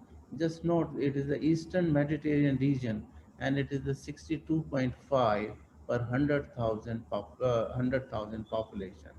And the European region you can see here 61.8. So this is the enormous task ahead of us that we have to complete by 2030. And these are the treatment drugs you can see over here. I'm just giving you an idea that in the lower income groups or lower middle income countries, you can see the prices of these drugs is very low. That means they could be available to the general population. And I'll give you the example of the Punjab, where the price of this treatment is less than $1 per day. So for the 12 week, that is 84 days, it was nearly $72 or so. So as far as the prices are concerned, they are not very much prohibited even in the low income or lower middle income group countries also. So the prices prevalent in LMIC is not only the cost effective, but also the cost saving also. I'll come into that part also. Because why they are the cost effective or the cost saving? Because they effectively curtail the progression of the SCV and reduce the risk for the cirrhosis, decompensation, and the SCC. Because once you treat now at this stage, the subsequent complication and the death rate would go down, and so is the cost that is occurring on these complications will also go down. And the cost of the treatment is offset by the saving in future healthcare costs also, what I have just told you, thus leading to an overall monetary savings while at the same time increasing the quality adjusted life year. So which is a measure of the value and the benefit of the health outcome. You all know that the length of life, that is the mortality, and the quality of the life, that is the morbidity. So QALY, that is the QALY, is primarily measures of the both, that is the mortality as well as the morbidity. Another factor contributing to overall expenditure is the cost of the screening test, confirmatory test also. And you will see that that cost has also gone down also, and we are inching towards the POCT also as far as the NAT testing is concerned. But can we do it? It is kind of a thing that is conquering the mount improbable. Why? These are the target that is in front of us and we have to achieve by the 2030. But most of the countries will miss these targets because they are not investing and engaging fully in the elimination. So there are many countries, they are not engaging as far as the elimination is concerned. And the situation is likely to worsen during the COVID-19 pandemic. You all know. And there are several regions, and because of all those things, the current status and the efforts of at the elimination have been changed. Only at the end you can see that as far as the high income countries are concerned, only 18 countries are on track to meeting their elimination target by 2050, not 2030. And among these, only 11 countries, that is Australia, Canada, France, Germany, Ireland, Italy, Japan, Spain, Sweden, Switzerland, and UK, were on the track to eliminating the SCV by 2030 based upon the 2019 data.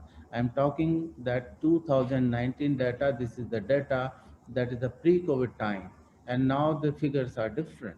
If furthermore, 5 countries like Australia, Malta, Netherlands, New Zealand, and South Korea are on track to meet the targets by 2040, and the Saudi Arabia can achieve by 2050, but United States after 2050. So this is the state of the affair as of now.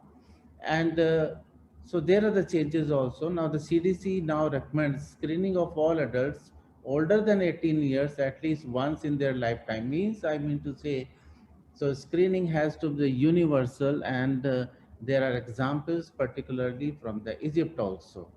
And now they recommend also the use of the simplified treatment algorithm, means combination therapy, a tablet a day, a pill a day for 12 weeks, that is 84. And now, particularly in the COVID times, you can give all 84 tablets at the same time, and you can look for the sustained viral response. And there should, once you find that the antibody is present at the same time, the SCV RNA should be done immediately from the same sample also. Reducing the costs of the SCV treatment, this is particularly relevant in the high income countries where the cost is very high, particularly in the USA. So Netflix kind of a subscription model has been uh, uh, uh, recommended over there. And what is Netflix like a subscription?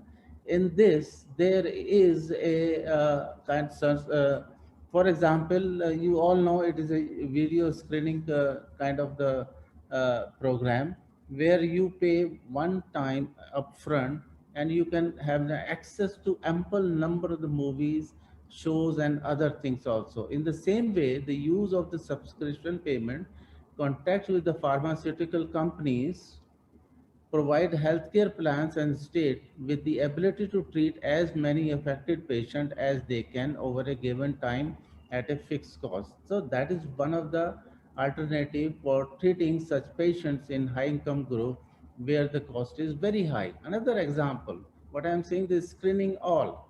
In Egypt, they have screened 62.5 million, and people over here, sorry, 79% of the 62.5 million people, they were screened, and they found antibody positivity in 2.23 million and tested for SCV RNA, and they have diagnosed in 1.15, and ultimately they could start the treatment. So that is the kind of the approach we have to eliminate in the near future, that we have to do a universal screening and the treatment. And another thing is that I want to emphasize over here, the decentralized care.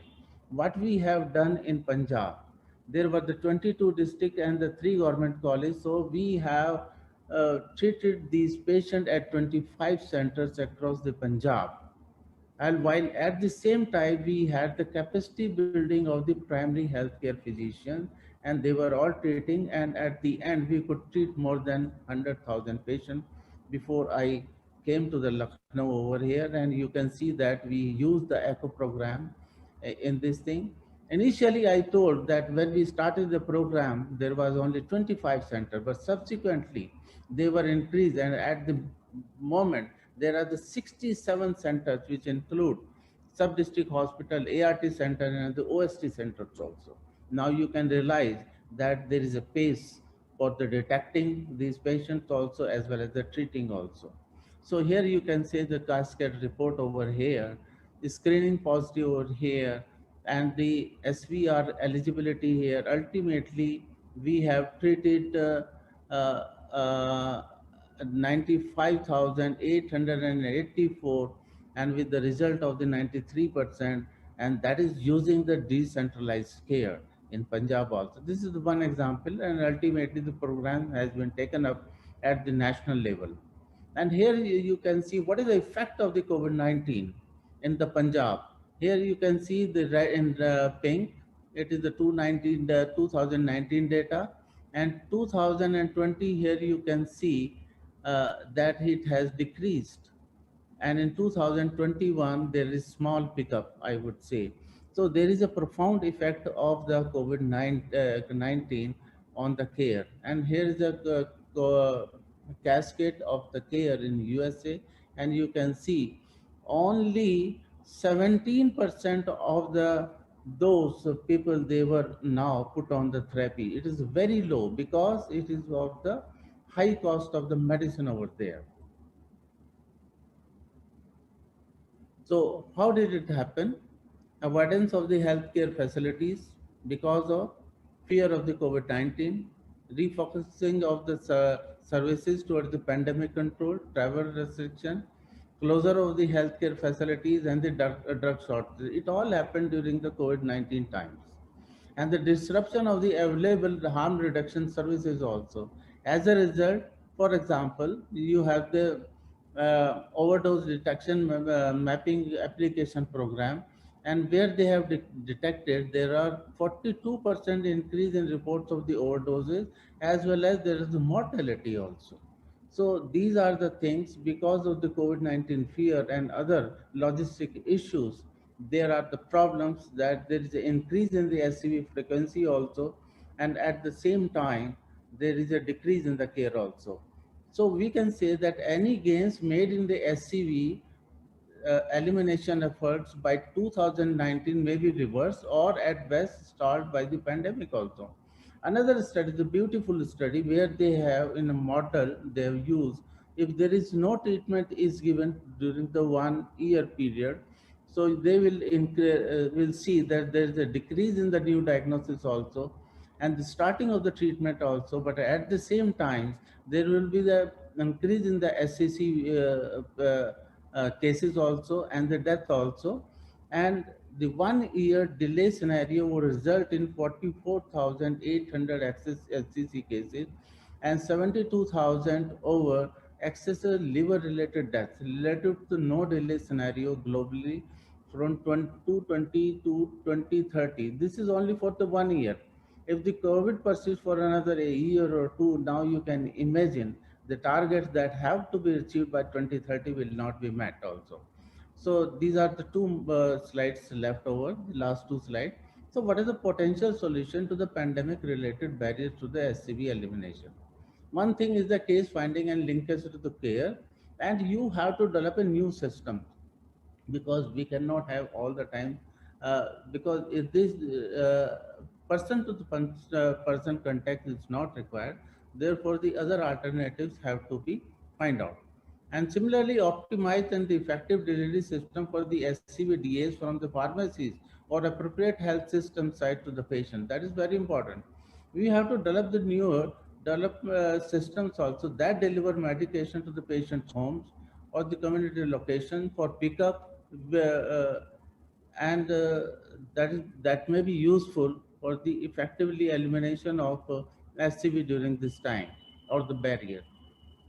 And another thing is that because we don't want the person to person contact, therefore there should be minimal monitoring strategy. Don't do excess of thing. Do the minimal test as much as you can do. At the same time, use the non-invasive test to rule out the cirrhosis also.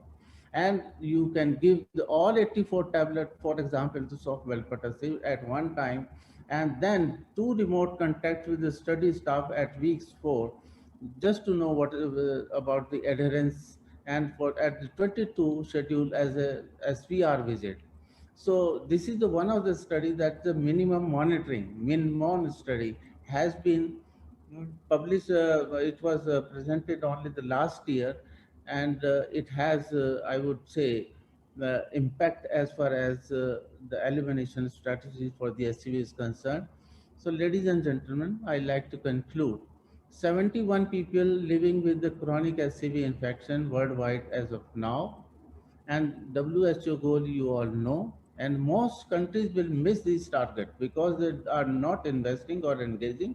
And now, top of it, there is a COVID-19 pandemic, which is likely to delay to meet these dates in future also. the potential solution to the pandemic related, I'm talking of the COVID-19 pandemic related barriers to SCB elimination may include development of the new system for the case finding and linkage to the care, development of the optimized and the effective delivery system for the SCB DAs from pharmacies or appropriate health system sites to the patient and minimal monitoring strategy. That's all from my side and thank you so much.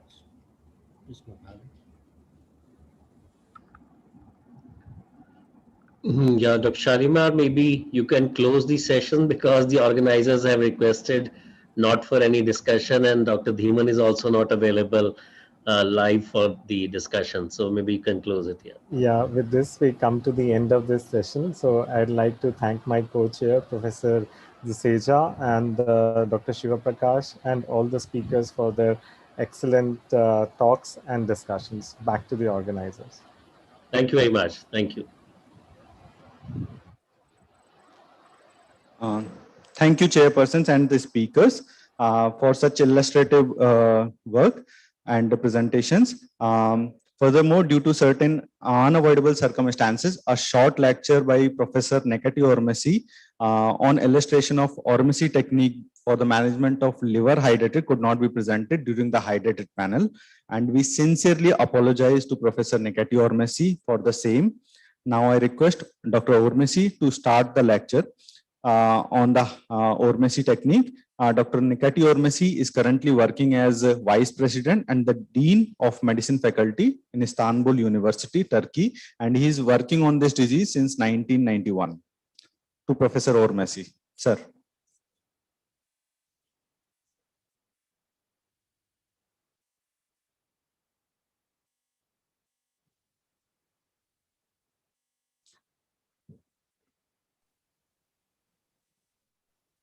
Mr. Chairman, can you hear me now?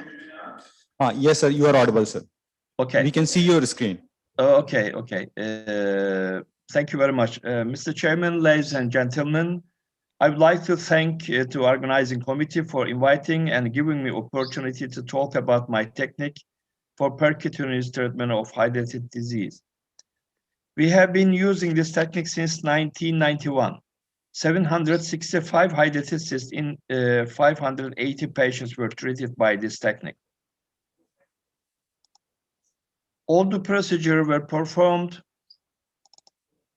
under sonographic guidance in the ultrasonography unit of a gastroenterology department that was fully equipped against emergency condition, and intravenous line was established. The patients were positioned according to the location of the cyst as left lateral or right lateral or spine position. All patients were given 5 milligram meperidine or 40 milligram methylprednisolone as sedative analgesia just before the procedure. The percutaneous puncture was performed under sonographic guidance using a 22-gauge Chiba needle as one-step procedure in CE type 1 or CE type A. However, 2 to 6 Chiba needles were used in different locations at the same time in the cyst of CE type 2 or CE type 3A and 3B. For every centimeter of long diameter of the cyst lesion, 3 cc of fluid from the cyst was aspirated, which was almost the same amount of cc in volume for CE type 1 or Garbi type 1 and CE type 3A and Garbi type 2 hydrated cysts. At 2 cc per alcohol, 96% alcohol, and 1 cc polidocanol, 1% ethoxychlorol were injected into the cyst right after the aspiration of the CE type 1 and 3A. Without the aspiration of CE type 2A, 2B, and 3B or Garbi type 3 for each centimeter of long diameter of the cyst. The polidocanol had been used by us for the first time to close the connection among the cyst and blood vessels, lymphatic vessels, and or biliary duct since 1991. You see here in this picture, there are two cyst cyst type 1. This one on the left side already I was treated. I treated this cyst before, and this one, the last one, I will treat. As you see, when I inject polidocanol plus pure alcohol inside of the cyst, you see here turbulence. This is just damage the germinative membrane, and the germinative membrane was teared and riddled and becomes germinative membrane whitish.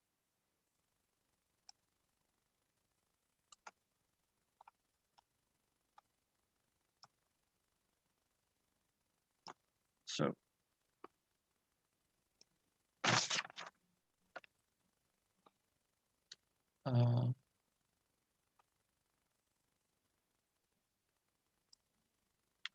you see here there is one type 1 garbage type 1 hydatid disease.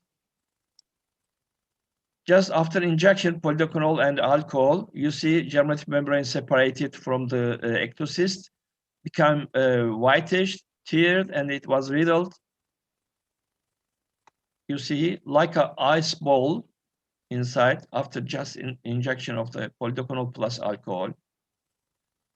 However, in type 3, garbage type 3 or CE type 2 and 3B, there was several cysts in the mother cyst. So in those patients, we just inject 5 or 6 needle with different locations, and we just targeted the different cysts at the same time, and we shared the total amount of pure alcohol and polidocanol. You see type 3B in CE type 3B, this one, just before the treatment, and now you see the after treatment. This one, again, 3A, garbage type 3 or CE type 3A. And just after the treatment becomes solidified and already death. There was therapeutic differences between the pair technique and Ermager technique. Needle type pair using 18 or 20 gauge, but I use 22 gauge.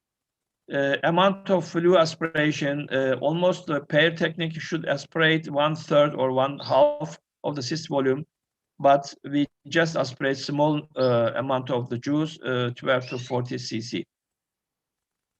Sclerosing agents also, they use pure alcohol, hypotonic saline, but we use pure alcohol plus polidocanol. They use the drainage catheter, we never use it. The time period until the drainage is stopped, they continue to treatment, but in 5 minutes we finished. Length of hospital stay almost long in the pair technique, but in our technique, just outpatient basis.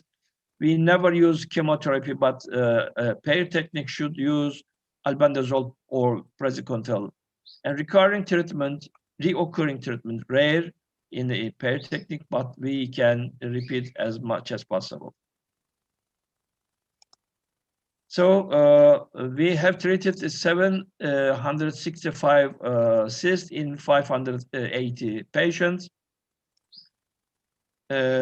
We have several post-treatment complications, such as anaphylaxis, 5 cases, but all the patients were treated by medically and they are healthy now.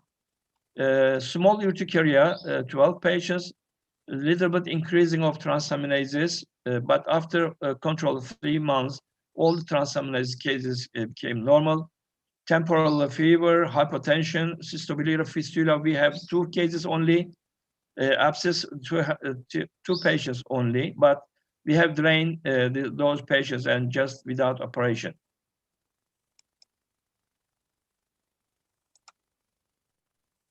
So this technique was published in 2001 American Journal of Gastroenterology for the liver, and then later on Digestive Disease and Science was published for the spleen.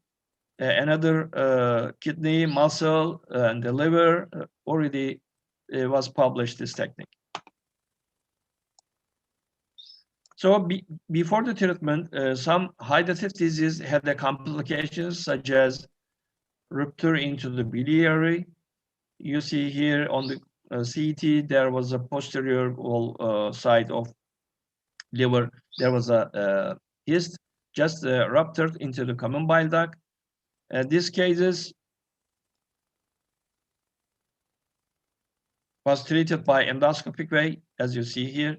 Just with the sphincterotomy, and we just take off all the generative membrane and the content of the hydatid cyst.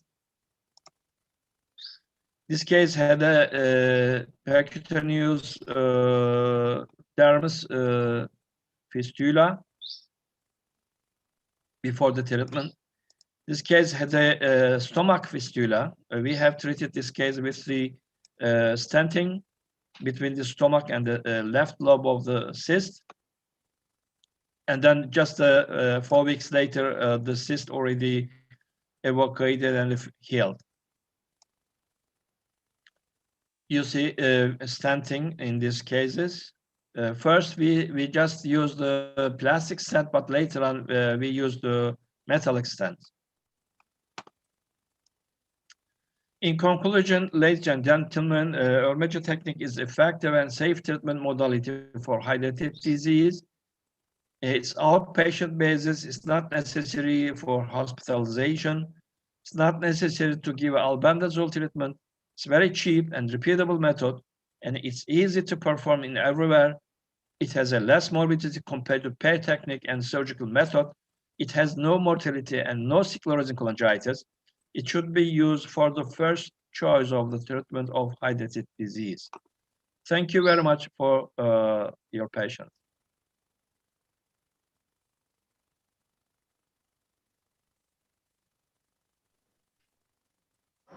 Thank you, sir, for the excellent talk and showing us this innovative technique for the management of hydatid cysts. Since we are not taking any questions for this session, we'll now move on to the next panel discussion. The chairperson for this panel is Dr. Virender Singh, the professor and head of Department of Hepatology at PGI Chandigarh. I request the chairperson to introduce the moderators and the panelists. Thank you very much. Thank you.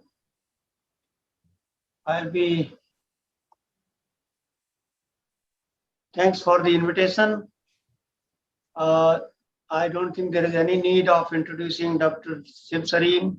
He's well known to this audience. Dr. Sareen will be the moderator for the panel discussion on the difficult cases of HBV, and the other panelists are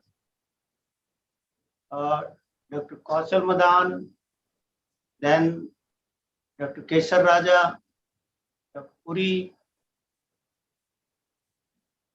They are already here, and Dr. Vivek Saraswat.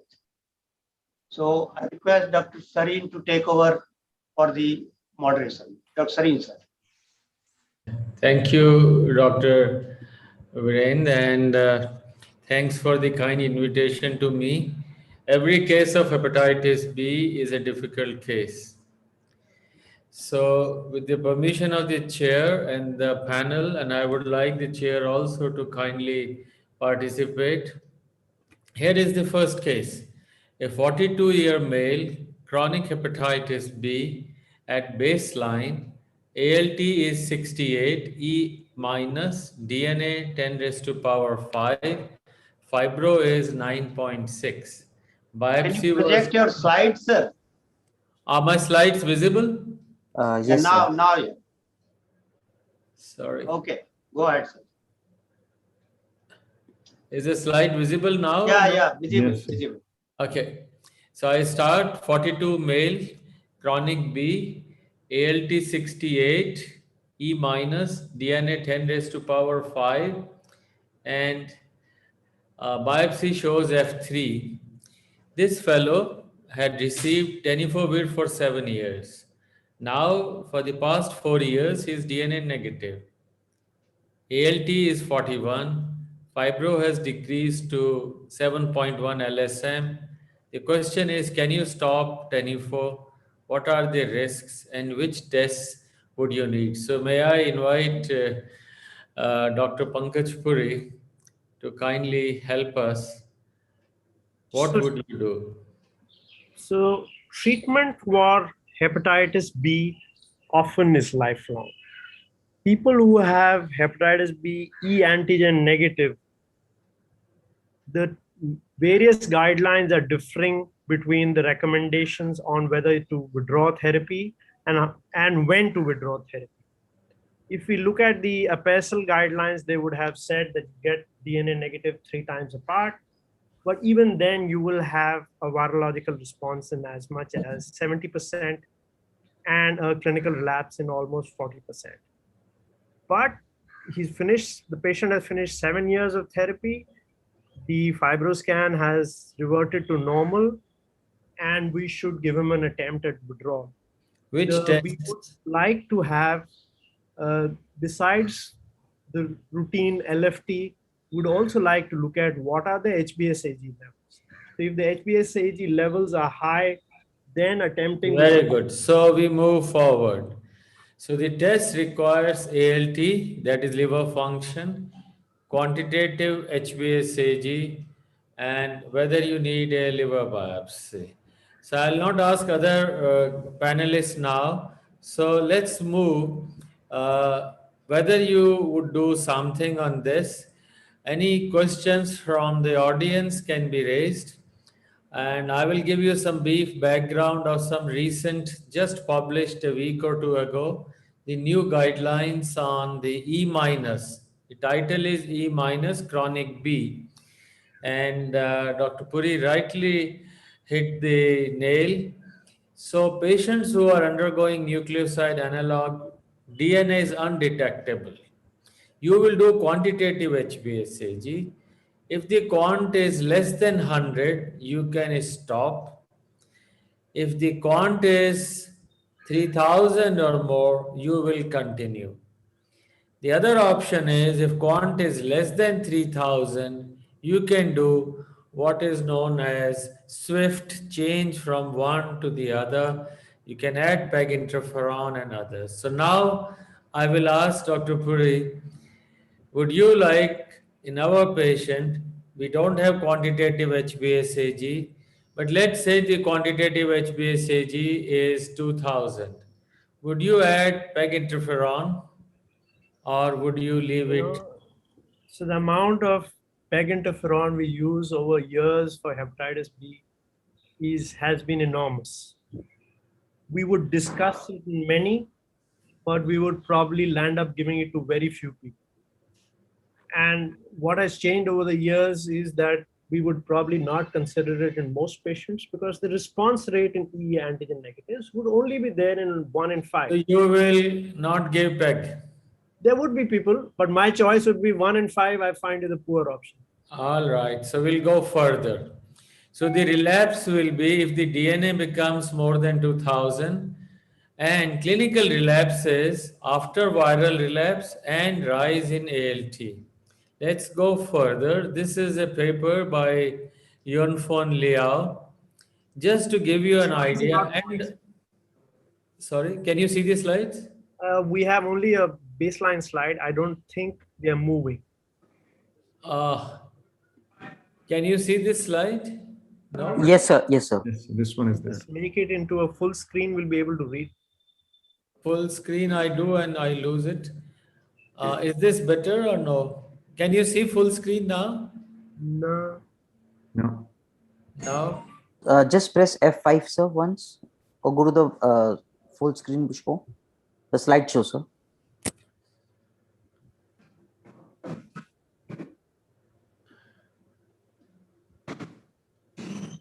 No?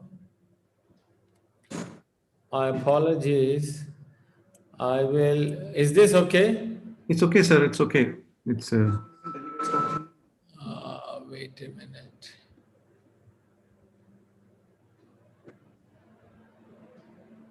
Sir, on the top menu bar, there's an option of slideshow. Yeah, I tried it. It doesn't work. So is this okay now? This is better, sir. All right. So after this, we go to the. Now what do I do? I'm stuck. There's a page down option on yeah, the now it's okay, sir. Yeah.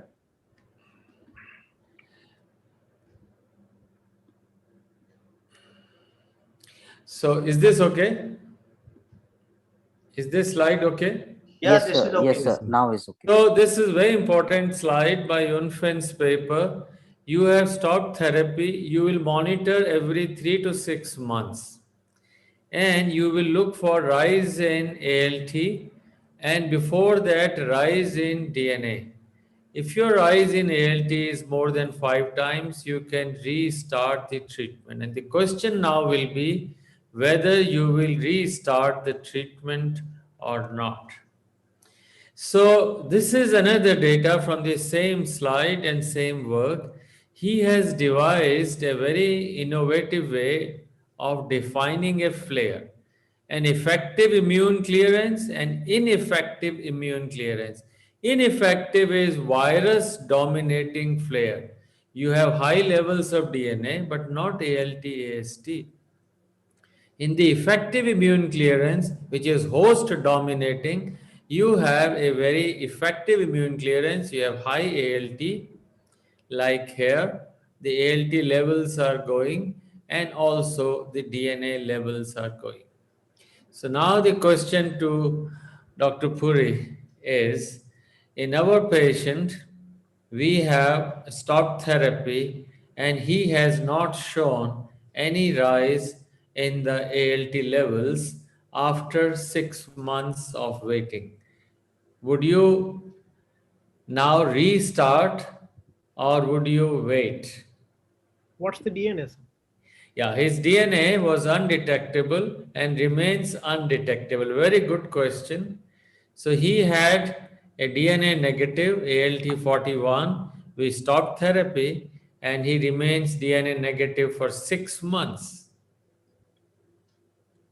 He doesn't need therapy, but we still We are here at 6 months. So in 6 months, he has not shown any evidence of flare or recurrence of DNA. Are you happy with that?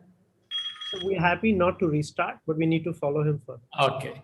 All right. So now the low risk of relapse is a group where HbA1c is less than 100. Our patient has 2000.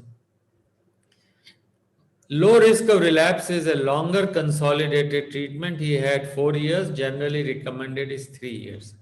Lower HBV DNA at initiation, which was not. Our patient has 10 raised to power, I think 5 or so. And there should be no pre-core, pre-core or basal core promoter, which was not checked. So our patient has 2 good points, longer consolidated treatment, only one good point. We do not know the current HbA1c, but at that time, it was 2000 international units. I'll go further. This is the daring study. The daring study is 60 E minus chronic hepatitis B, and you give 12 months and you stop and wait. The months after Antaca or TAF discontinuation, at 6 months, 10% would lose HbA1c, and our patient hasn't lost HbA1c. If you wait little longer, maybe a year or so, maybe 20 to 30% may lose HbA1c. So the question will remain whether our patient is likely to lose HbA1c if he does not have a flare. Dr. Puri. So usually the flare will be associated with clearance. If he's not having any flare, I don't think he's going to clear the virus. So if he's not going to clear and he has HbA1c, would you like to restart or no? We'll look at his age, sir. I think he was around 50, 42. If he's 42, I would watch him for some more and consider restarting him. It's a difficult decision, isn't it? I watch him a little more, but I would err on the side of waiting. All right, we'll go a little further. This is our last slide on this patient where I would like to ask opinion of every panelist. Our patient had sustained undetectable DNA before stopping for 4 years and he was on tenofovir. He had advanced fibrosis F3, which came down possibly to F2 or maybe even F1. We have stopped nukes and we are regularly monitoring. The quantitative HbA1c is a good guide, but in this patient, there is no flare. So the question to the Dr. Madan and Dr. Raja is, what would you do after stopping? Firstly, do you agree with the stopping, and then how will you monitor and what will you do? Thank you, sir. So I think in the first place, if the HbA1c count was about 2000, I wouldn't stop therapy in the first place. Now, for any reason, if the therapy was stopped, and now for 3 years he hasn't had a relapse, even without the flare. No, only 6 months. He was on therapy for 4 years. We stopped, and now it is 6 months.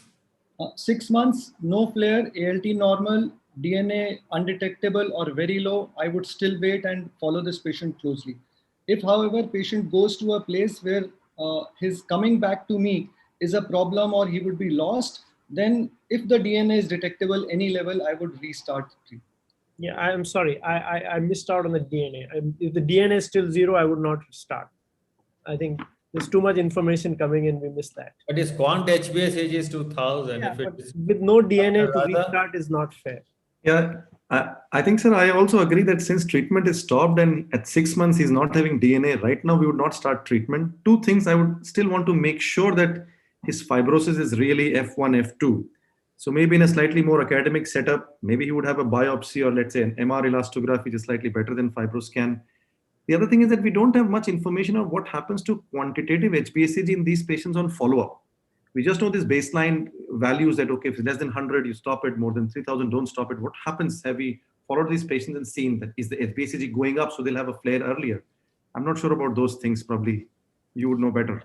So we had a thesis done by DM student, I don't have time to show, of about 128 or so patients, and the flare came up in about just 30 odd percent of the patients. Flare does not come if you are E minus and you have done 3 years of a negative DNA. But whether in future what will happen is a challenge. I know it wasn't a very difficult case, but it is just to bring you update on the relevance of quantitative HbA1c. And I agree with Dr. Puri, I wouldn't have even stopped if it was 2000 quantitative HbA1c. Let's move forward. That's can a I just add difficult something, case. sir? Sorry? Can I just add something, sir? If Please, you give me a minute. Yeah, I mean, you showed one study, sir, that, and I also remember seeing a study in which there's a comparative trial between those patients who continued treatment versus those in whom a decision was taken to stop treatment after like 4 to 5 years. The HbA1c loss happens in patients who stop treatment rather than if you continue treatment. So maybe we are more apprehensive in continuing treatment, and we should rather be, thinking of stopping treatment and, looking at HbA1c loss. Yeah. I agree with you. In our trial also, we stopped, waited for flare, and then added PEG interferon, and it was so good. I'm not showing you that data that was presented last year in ASLD versus those who did not have a flare. I think retreatment is not a good idea. Allowing a flare, which is a good flare, is a good idea. This is a difficult case. 20% of patients lost HbA1c. Not in our study. No. Yunfun. Okay. YF Leo. Did they look at the cccDNA? I'm sure he would have looked at it. I did not look into it. I only looked into the HbA1c, but So there's this PEG interferon treatment after antiviral for 4 years. There's a very old Brazilian abstract I saw like 10 years ago. Very interesting data. I've always tried to convince a patient. We'll move forward. We have many questions in the next. So we quickly move. Our time shouldn't run out. Here is a real case. Very difficult, and I'll ask Dr. Madan. Here is a stage 2 breast CA, 50-year female treated with dox and SIP, and initial ALT was 23. She was brought to us on day 4 or 8, and she was HbA1c negative. On chemo, her ALT rose to 42. Then it rose to 103 on day 1. She had a high HBV DNA, but see that HBsAg was negative. And this DNA report came much later. So this is just to remind you that some of these people may have a negative HBsAg, depends, but was high DNA. Anyway, day 3, she had ALT and AST going to 3000 and 4000, and she became confused, and INR suddenly rose. The question is, here is a patient who has CA breast, has been given chemo. What is our diagnosis? Is it acute hepatitis? Somewhere she got it. Is it reactivation? Is it drug-induced liver injury? How will you diagnose? So that's a very interesting case and something which we come across frequently. And yes, all these differential diagnoses come to our mind. But I think the most important thing which should have been done in the beginning was a total anti-HBC before starting this patient on chemotherapy, especially because she was slated to be receiving anthracyclines, that is doxorubicin, which is known to be more likely related with HBV reactivation. So total anti-HBC should have been done in the beginning, and this could have been prevented by starting these patients on a prophylactic antiviral. Agreed. Do you think it is a window period? Can it be, she's HBsAg negative, high DNA, can it be a window period?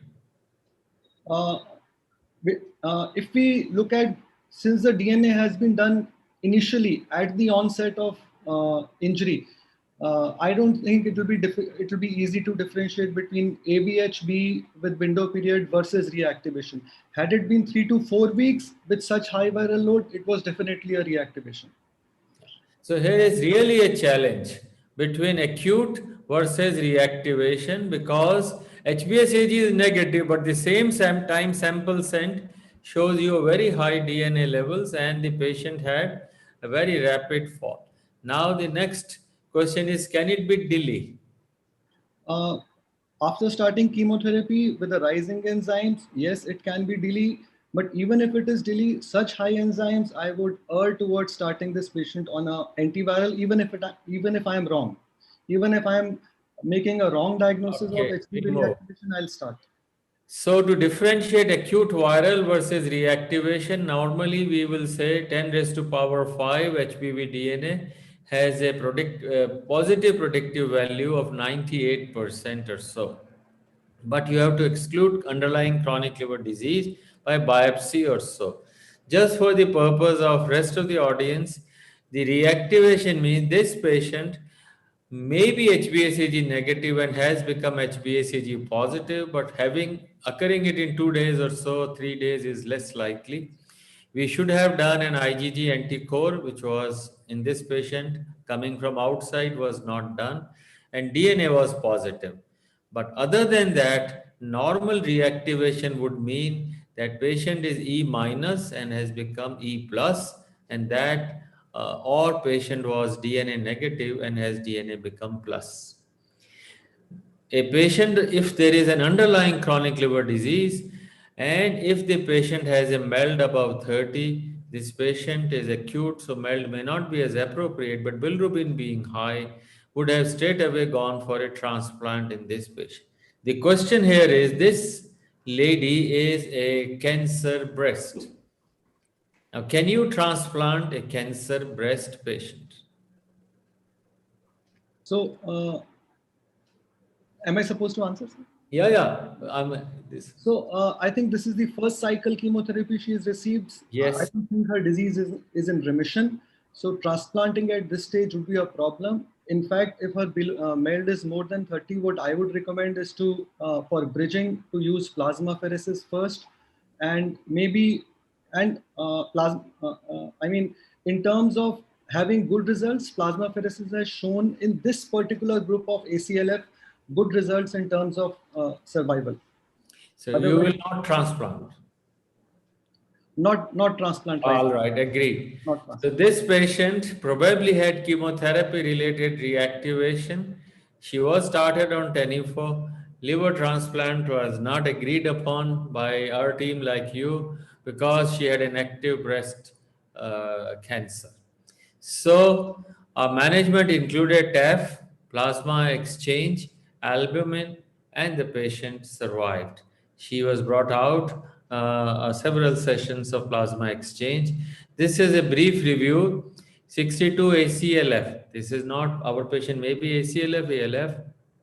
B, received plasma exchange, and this was compared to control was superior. However, in the MELD above 30, there is limited advantage, and that's where our patient was. I think we were a bit lucky in this patient, otherwise she wouldn't have survived. Any comments from any other panelists now? Yeah, I think, sir, this reactivation within a day of chemotherapy still looks very unlikely. Yeah. You know, I mean, at least I have never encountered or heard, you know, but probably she was having hepatitis B, had a flare. I mean, it has to be treated in a similar fashion, that I agree, but yeah. I also don't agree. I think they missed HbA1c or they messed up from somewhere. But that is what you have to believe. When she came to us, this was possible, and a very high DNA. Everything was done. So there was another attempt whether tenofovir plus stool transplant FMT can be tried, and this was Dr. Junaid's thesis work, who showed that this may have an improved survival, but not in this scenario. FMT would require a few days or weeks, and this won't work out well. I have just brought out this for the interest of everyone. This is just in press, maybe a day or two old. Risk stratification for HBV reactivation, new guidelines. Now, a low risk, like our patient, HbA1c negative, if you believe, and suppose we didn't have DNA, which is not normally done, and anticore is positive. But if you are giving chemo like anthracyclines and others that this patient would have, he would still be a low risk. Suppose you were giving rituximab or something like this, he would go into high risk. Anti-TNF and others would be moderate risk. I would recommend everyone to kindly have a look. This is done by George Lau and the whole team. So in this particular patient, maybe we would be still thinking. There is another guidance to this. The guidance is you will evaluate your patient based on fibrosis. Now, a patient who has a bilirubin of 10 or 15 and a high ALT, you can't do fibrosis assessment. So this doesn't work for us in our patient, and I'll come on that question to everyone. Now, our patient would be, let's say, even if the patient was anticore positive, would have been a low risk and would have been given nukes if there was fibrosis. Now, how do you assess fibrosis or underlying chronic liver disease in a patient with high bilirubin and AST/ALT, and what will you do in such a patient like ours? Kaushal? I agree with you, sir, that fibroscan at this stage would give you a falsely high value.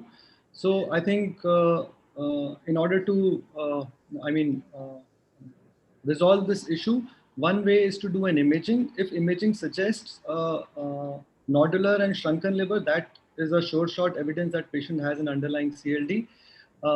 Second way is to look for varices. If you have varices which are more than... She had nothing. None of these was there. No evidence of chronic liver disease. Right. Will you do a biopsy? Third is to do an HVPG and a transjugular biopsy. That will probably give us an answer. Yeah. That would have, but she was too sick, comatose, but we could have done a biopsy, but we didn't do it. We'll go to case 3, and Dr. Raja, may I request you to handle this? This is a tough case. Here is a guy who had blood donation. He's 67 male, he's obese, 31, and he came 2010 with high DNA, 10 raised to power 7 E plus. ALT was 49. Every word of this has a relevance. Albumin was 4.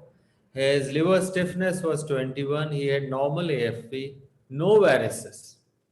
He was started on tenofovir. He was on regular follow-up till 2017. He was lost to follow-up. May 21, he comes with an upper GI bleed, which was very difficult to control. Now, what do you think has happened to this patient? He had no varices in 2010. Maybe, I don't remember, maybe later on, but now comes with a massive bleed. What do you think would have gone in this patient? I mean, first of all, he was diagnosed at a very elderly age when he started treatment. Obviously, he's cirrhotic at that time, but seems to be well compensated. His DNA is elevated, E antigen is positive. So obviously, he merits treatment at that point, which was rightly done. But usually, these patients tend to do well. So he should not have decompensated or should not have developed portal hypertension if he was taking treatment properly. It seems he had good follow-up till 2017, then he was lost. So whether he stopped treatment at that point of time and then had progressive liver disease, or a very important thing, he developed a liver. What would be the causes of rapid rise and rapid development of varices? So here I would say it should be a liver cancer, sir, in this patient. All right, so here it is. You are on the dot. This guy came, when he came and after endoscopic treatment, you see a lesion here along with a portal vein thrombus, yeah, exactly, which has occurred in the left branch. So a patient who is compensated otherwise and has massive, rather uncontrollable bleed, I think one should think of options in Hep B of a tumor. Now the problem starts. What are the risk factors for what mistake did we do or patient didn't do? Well, was risk factors for HCC development in HBV. So I'm asking you, what would be in this particular patient? Let's go back to him. What were the risk factors in him? I mean, age is risk factor. Persistent positivity of DNA for so long is a risk factor. That's why we say above 40 years are on the side of treatment, and here we waited till 67, or rather the patient came late. And then, of course, we don't know his family history. Maybe he had a family history of liver cirrhosis or HBC positivity. There could be other issues also here. His BMI is high, so he might be having kind of a multifactorial liver disease going on, like a NASH also, which we don't know the relationships, but two diseases combination like alcohol and HBV increase the risk. So maybe NASH and HBV can increase the risk. So the factors could be virus or non-virus related, and there are several scores. I'm sure you would be fully guiding us on that. And here are some of the viral factors.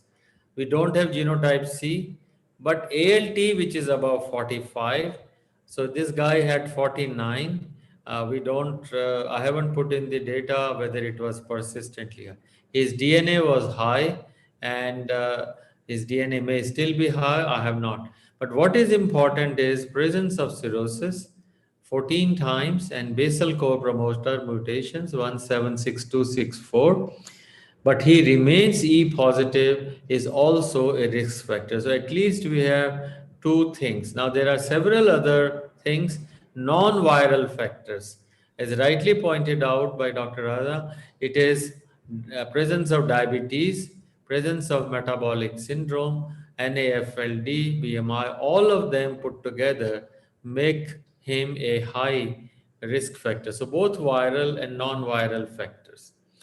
I'll come back to this slide in a minute. So I'll just now put, you have a patient who was treatment naive and you would look for age, male, DNA, E positive status. But on antivirals, very few of us, unless you're careful, you would look for whether HCC can develop. And there are several scores based on this. I have put in 3, REACH B. Our patient is 67. His age above 65 will give him maximum, male, E antigen positive, DNA, and ALT above 45. These are several of these scores which are on antivirals. Suppose I wanted to predict before the start of therapy, I would have used page B. Page B would be baseline data. If the patient has low platelets, age is above 70, male, albumin less than 3, and he would have been a high risk. The score would have given 1, 2, 3, 4 things, and a score of above 13, he would have been a high risk. So what the message I wanted to communicate is, Before starting therapy, you use page B, while on therapy, you can use multiple reach B or modified or the Chinese University HCC scores, all of them, but we must use a score which was not used regularly in this patient. As far as biomarkers are concerned, I think AFP and PIVCA combination is recommended every 6 months ultrasound. I do in cirrhotics a CT scan every 6 months. So, which one of the two, Tenneco and Taka, the fight of the giants continues, but majority people say Tenneco may be favorable. In this also, Tenneco is favored, but I read a very recent meta-analysis where Enteka is found to be less. I think both are good and there is no question. So now I'll come back to this slide. And this slide in this patient has relevance. And my question is now to Dr. Raja. This patient had diabetes. Would you, in every cirrhotic with diabetes, give following drugs? A statin? Will you give an aspirin? And will you give metformin to prevent it develop? So you have a cirrhosis with diabetes and he's Hep B positive. What will be your new drug combinations? Yeah, I mean, sir, this data is there. I'm not sure whether it is in guidelines, whether we should use drugs to prevent HCC. But if we have information that aspirin, statins, and metformin prevent HCC development, and these patients otherwise need these medications, there's no harm in giving these medications. Okay. I see Dr. Saraswat joining. Is that right, Vivek? Good afternoon, sir. Thank you. Yes, you're Where right. have you? A bit I was late. missing you. थोड़ा चेहरा अभी गोरा नहीं दिख रहा है कितना है वो क्या बात है वो कोई बैकग्राउंड में काला काला दिख रहा है kindly make it as you are always charming and bright. So what would you do? Sorry, Thank you, sir. I'll maybe ask you the next patient. So I would at least give metformin in a diabetic with hepatitis B besides tenofovir and Taka. Otherwise, also, even if a patient does not have hepatitis B, metformin is the first line for managing diabetes. So obviously, this patient would be on metformin, and if he's not, he should be put on metformin. The data related to other drugs is very beneficial in terms of chemo prevention of HCC, but still there are no guidelines. But statin is something which can be, I would be easily convinced to use. Especially because he has bled. There is a data from Jaime Bosch that in bleeders, nothing else but statin can at least prolong. So I would probably, and I'll ask Dr. Virendra, who is an expert in this, would you give statins? I will definitely give statins as well as the metformin and aspirin too. And aspirin. Yeah. So we are adding, we are not routinely using, and I'm prompting people to think whether we can add these at least 2 or 3 drugs. All right, we move to the next case. Since Dr. Saraswat has joined, Dr. Saraswat here, these are very short cases because we have only 9.5 minutes. Sir. Here is a 55-year-old male diabetic. His HbA1c negative. He's chronic C. Cirrhosis, who was treated in the first wave with soft Decla and Riba. He achieved, actually this is a live case from Punjab, came to me, SVR was achieved. 1 month later, this lady comes with prodrome and jaundice. What would you think? Well, an acute hepatitic event like this, whether there is some kind of a superinfection, superimposed acute hepatitis due to one of the hepatotropic viruses, but distinct possibility that is worth considering is whether there has now been a reactivation of B.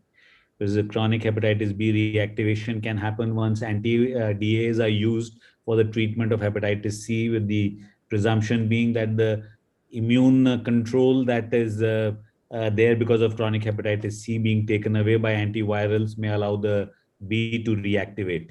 So would like to look at B markers for reactivation, that is the E and the Very good. DNA levels. So this is precisely what we did. And when she came, we did HbSAg, which was negative, and her DNA was 10 raised to power 5. And this DNA report came after 3 days. The patient became very sick.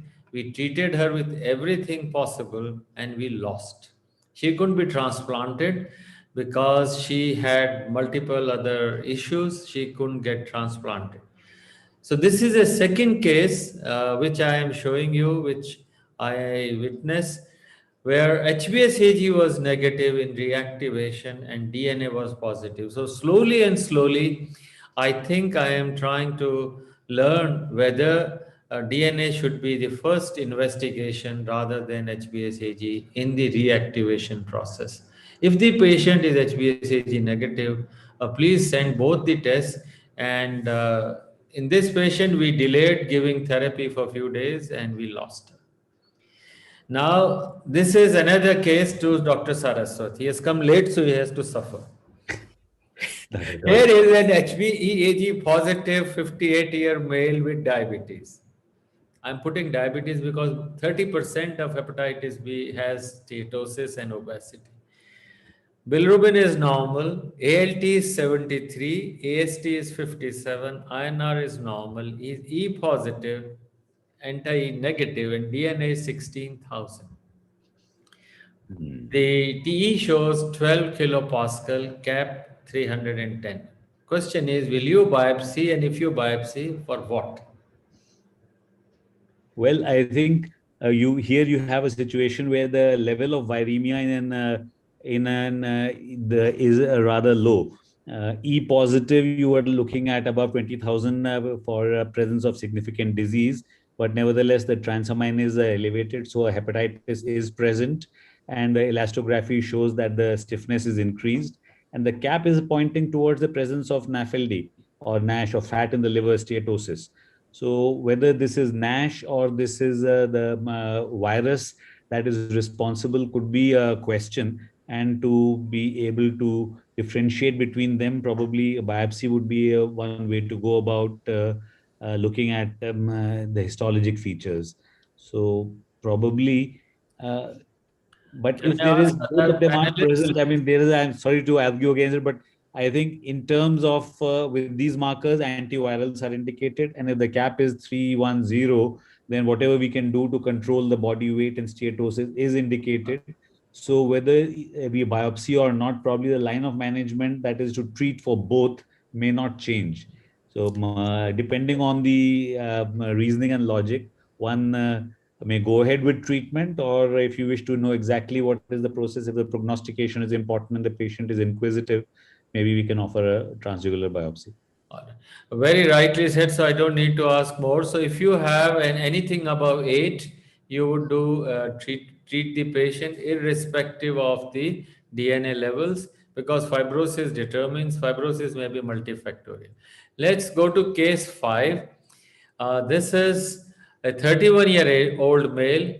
He is E antigen positive. Can I ask chairperson also? They are too sacrosanct not to be touched. Dr. Yes, Viren go Singh, ahead, can sir. I ask you? Yeah. Just to keep you involved, a 31-year-old male, E positive, ALT is 97, his DNA is 5 log, and fibro is 10.4. Because biopsy is a major question now in Hep B, therefore these are difficult decisions.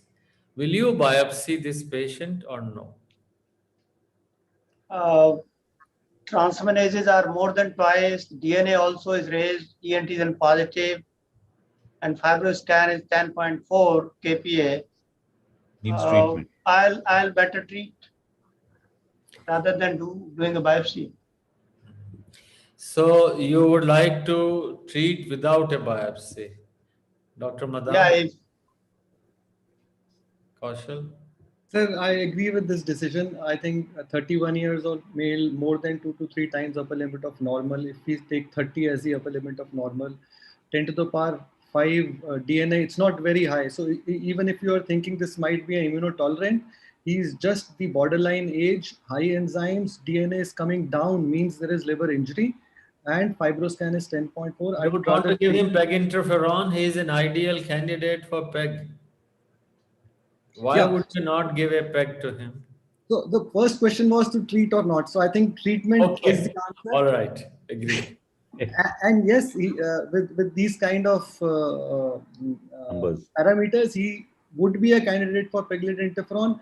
But if you ask my personal opinion, I have not been treating these patients with PEG interferon. I'm only giving nucleoside analogs. All right. So we did a biopsy in this patient, and he had an activity of 7 and stage 2. I was hoping it would be stage 3 or 4, but I was wrong.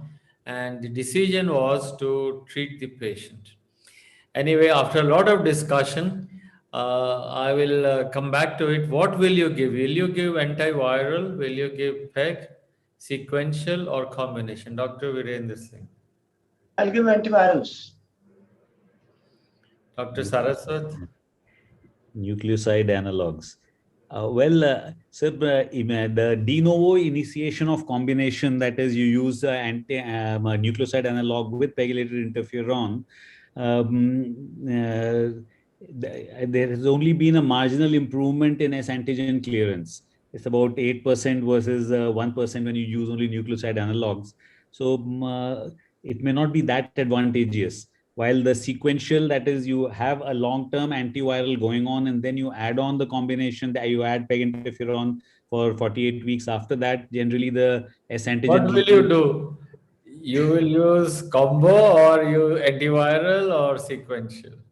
Upfront, I think I would agree that I would stick with nucleoside analogs and see to achieve complete virologic suppression. And thereafter, I think after a period of prolonged viral suppression, maybe we'll be in a position to consider, depending on the S antigen load, etc., quantitative S antigen.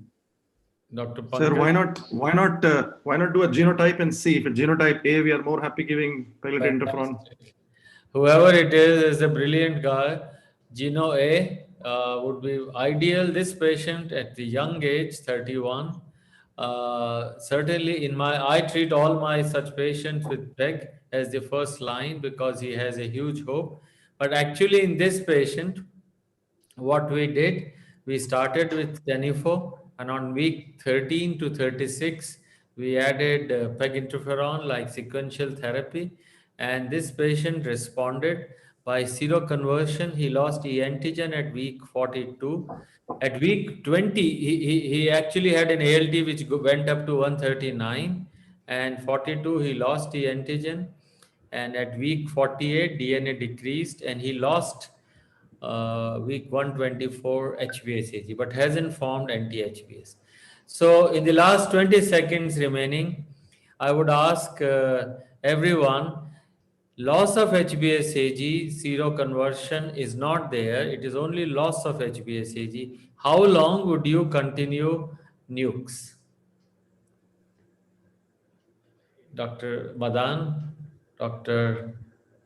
1 year, sir, after HbA/Ag loss, we have documented is persistent loss. HbA/Ag usually does not come like in this patient also. So if that comes, that is like we can always stop it immediately. Yeah. Dr. Saraswat? Yeah, I think we need a period of 6 to 12 months of nucleoside analogs, so that in any case of reversion, we'll be aware that S does not come back, or S seroconversion could happen during this period, that anti-HbS. I wanted to introduce, I don't have time, of ultra-sensitive HbA/Ag kits, which have just recently come, maybe in June. And since we don't have ultra-sensitive HbA/Ag, at least a year of continuing nukes should be done. With that, thank you all so much, and it was a pleasure to be with each one of you. Now over to the chairperson. Thank you. Thank you very much. Thank you, Dr. Sareen. Thank you, Dr. Saraswat, Dr. Kaushal, Dr. Puri, and thank you all. Thank you, chairpersons, moderator, and the panelists. In order to stay on time, we shall not be breaking for lunch, and we move on to the next session. The chairperson for the next session is Dr. Gaurav Muktesh. He is an assistant professor at the Department of Gastroenterology at PGI Chandigarh. I request the chairperson to introduce the moderator and the panelists. Good afternoon, everybody. So we have a panel discussion on acute cholangitis in patients with hilar involvement. It is a very tricky situation. I'm sure all of us have been in that situation many a times. So the moderator for current session is Dr. Amit Medev. He's a very well-known figure and everybody knows him. He's a chief of gastroenterology at GI Endoscopy, Baldota Institute of Digestive Sciences in Mumbai in India. And we have a very esteemed panel comprising of Dr. Amol Bapai, again, a very well-known figure, consultant gastroenterologist and interventional endoscopist at Dinanath Mangeshkar Hospital and Research Center in Pune, in India.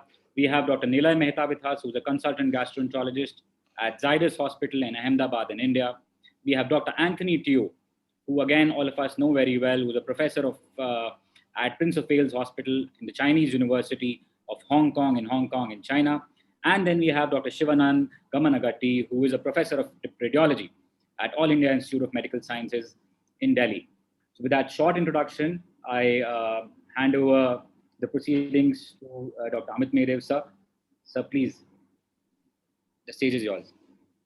Yeah, hi. Thank you, Gaurav, for this kind introduction. And welcome to all my friend panelists and esteemed endoscopists from all over the world and India. And of course, a radiologist, Dr. Shivanand.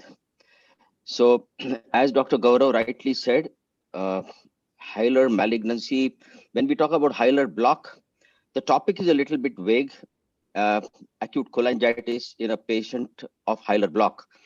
So that means when is this cholangitis happening? So I'm going to restrict myself to hilar cholangiocarcinoma, which is the commonest reason why we do any interventions and where we find these big problem of cholangitis. So let me share my slides. And what I'm going to do is I'm going to go through a few case series, and case by case, we will keep on discussing and take the opinion of our esteemed panel.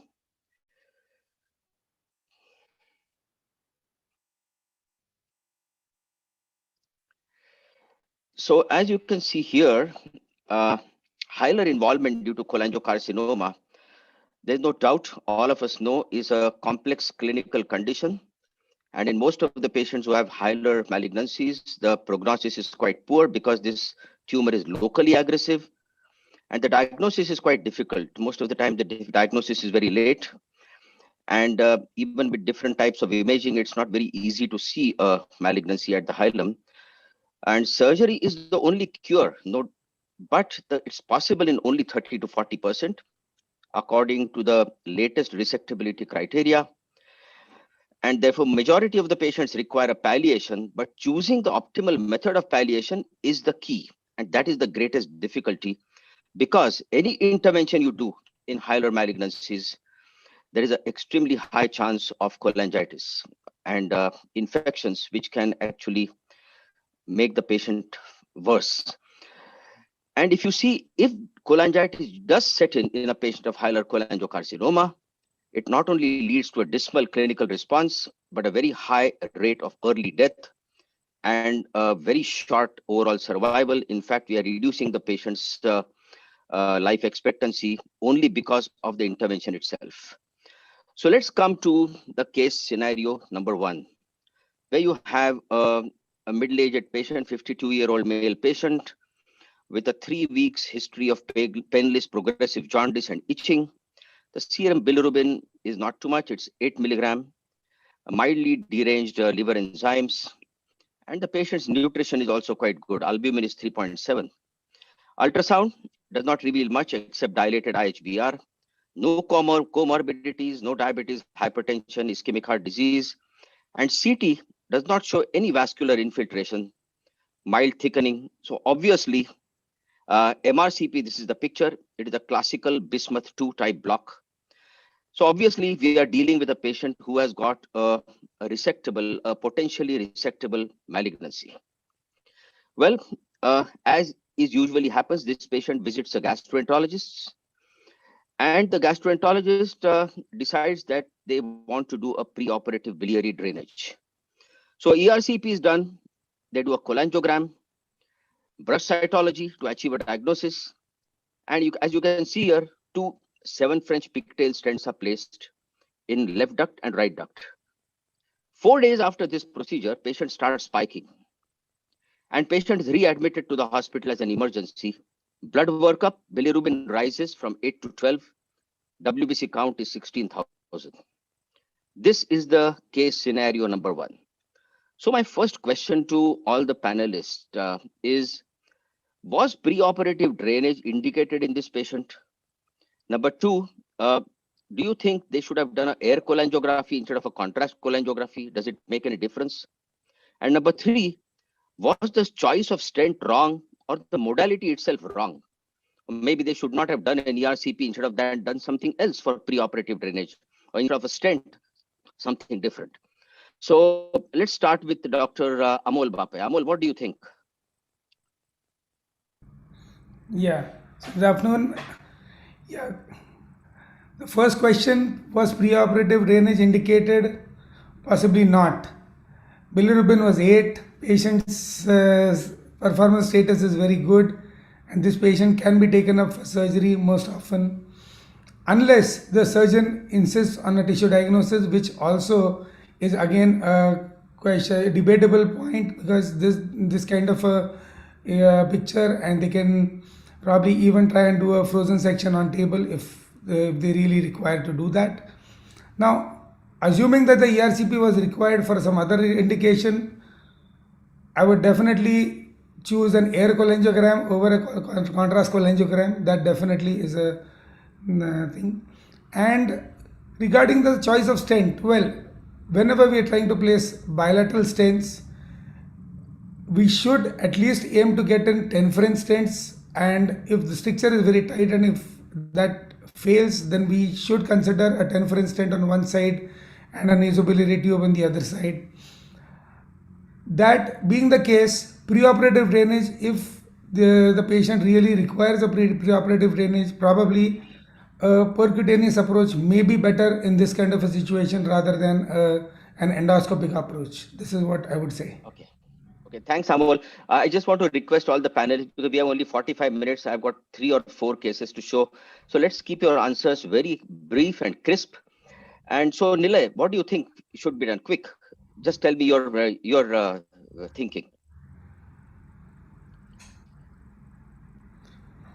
Nilay? You're muted. Nilay, you're muted. Sorry. Yeah. No preoperative drainage. If it's indicated bilirubin more than 10, cholangitis, poor nutrition status. If it was done, and if it is required, as Amol said, one NBD, because type 2 hilar, one NBD is the best option. Don't put stent as far as possible. Do a nasobiliary drainage. If nasobiliary drainage sometimes is not possible, one stent is enough. Air cholangiogram or normal cholangiogram doesn't matter, because this is a type 2 hilar block. And never put 7 French in hilum, never put pigtail stents in hilum. Okay, Anthony, what is your take on it? Yeah, I agree with all the others. Basically, in a surgery candidate, usually we don't need preoperative biliary drainage. If you do want drainage, I think some more senior surgeons, they might actually prefer percutaneous drainage over endoscopic drainage, because in theory, you don't have a stent there, and if it gets blocked, it can easily be unblocked. And also, in theory, it causes less fibrosis around that area that may make surgery more difficult. That's my answer. And you also agree that 7 French should never be placed. You should always place a 10? Yeah, I think, of course, the larger size stent is best. But sometimes if the hilar stricture is very tight, then you might not be able to insert a larger French stent. So I usually place either 8.5 or above. And what about NBD? NBD is better or stent is better? Well, For NBD such a is, case. yeah, NBD, yeah. So NBD is better in terms of monitoring, but not so good for patient comfort. So for me, of course, it would be NBD if possible. But actually, a lot of the surgeons may choose percutaneous drainage. Okay, what about Dr. Shivanand? Any role of PTBD in this, or there's no role? No, sir.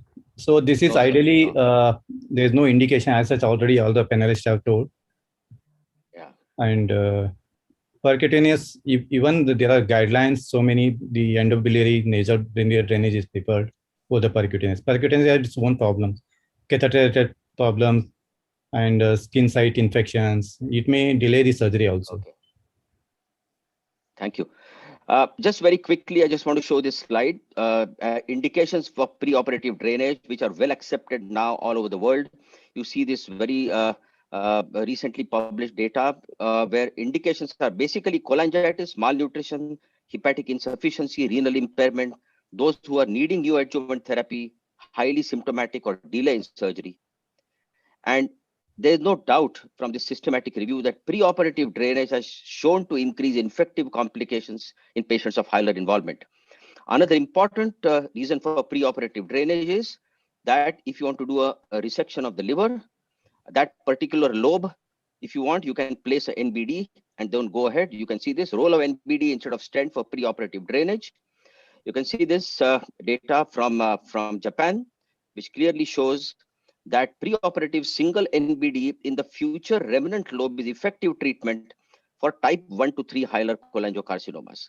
Air cholangio, instead of contrast, originally described by Randhir Sood, but this is a good retrospective study. You see here on 47 patients, we have shown in multivariate analysis that here it definitely reduces the incidence of post-ERCP cholangitis. Case scenario 1, so what should be done next in this particular patient? What will you do? You take out those 2 stents and then place 10 French stents and then proceed for surgery. All of you agree with me? This would be the right approach after sending the bile for culture and give specific antibiotics. Either 10 French stents or an NBD, depending on the sequence. So this is the final conclusion we reach for case scenario number 1. Let's go straight away to case scenario number 2. Now we have a old lady, 73-year-old female patient with a 4 weeks history of painless progressive jaundice and itching. Bilirubin is 18. Enzymes are about 300. Albumin is low, 2.8. She is having diabetes and hypertension, malnourished, severe itching, and CT is showing dilated ISBR, left lobe liver atrophy, left portal vein blocked, bismuth 3A type block on MRCP. Well, what did the gastroenterologist do? It was a very difficult ERCP. They decided to do palliation, very difficult ERCP. The stricture was very tight.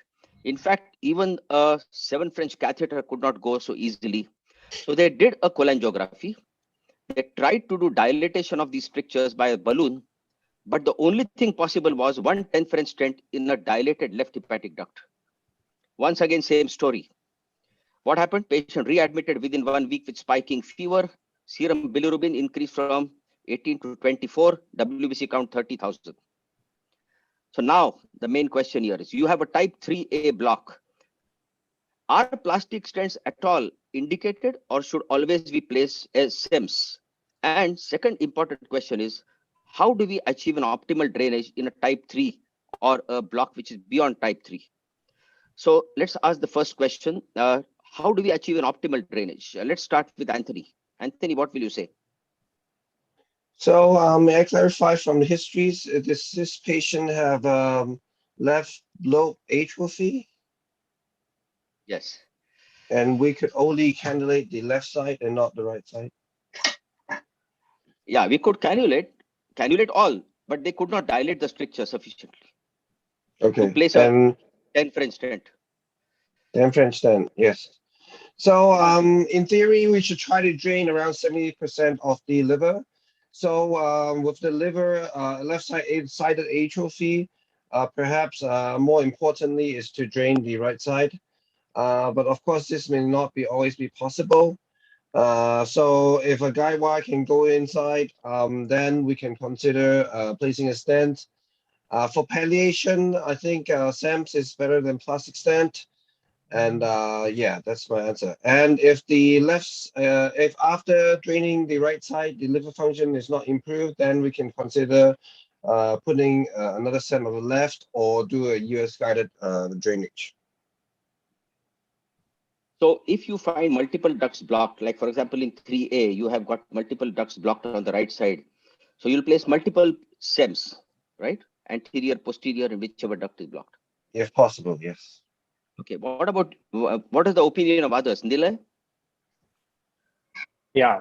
So first of all, this is probably, there are right anterior and right posterior. They are blocked separately, whatever you've shown.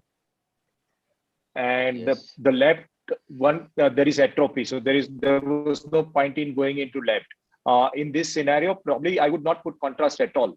And I will try to place guide wires into right anterior and right posterior and put two SEMs in right anterior, right posterior. That would be my approach. Amol, will you do the same? Yeah, totally agree with Nilay. Only stent the right side and no contrast. No contrast, only stent in the right side and as many ducts as you can. So what is Yeah. your main aim? Yeah. The main aim would be to drain the right side of the liver. The left lobe is already atrophic, so I would definitely not try and not want to drain the left side. Even if the wire goes in, I would probably not intervene further on the left side. Dr. Shivanand, for Yeah. all blocks beyond bismuth 3, there is a thinking that percutaneously placed stents fare better than stents placed through ERCP. What is your opinion on that? So the percutaneous approach is easier. So in our scenario, what we get whenever there is a failed ERCP, we get these kind of cases. Otherwise, there is no difficulty in putting two stents from the right anterior sectoral and posterior sectoral for the percutaneous route. And there is no point on trying the left side here. And here the problem is one stent has already been placed in the left side, and when the stent was taken out, there was frank pus which was seen, which was coming from the bile duct. So already now the bile was grossly infected. So whatever stenting we had to do was a problem. So you look here now, this is some data. We have already heard from our esteemed panel. What is their take on it? First of all, plastic stent or metal stent for hilar blocks.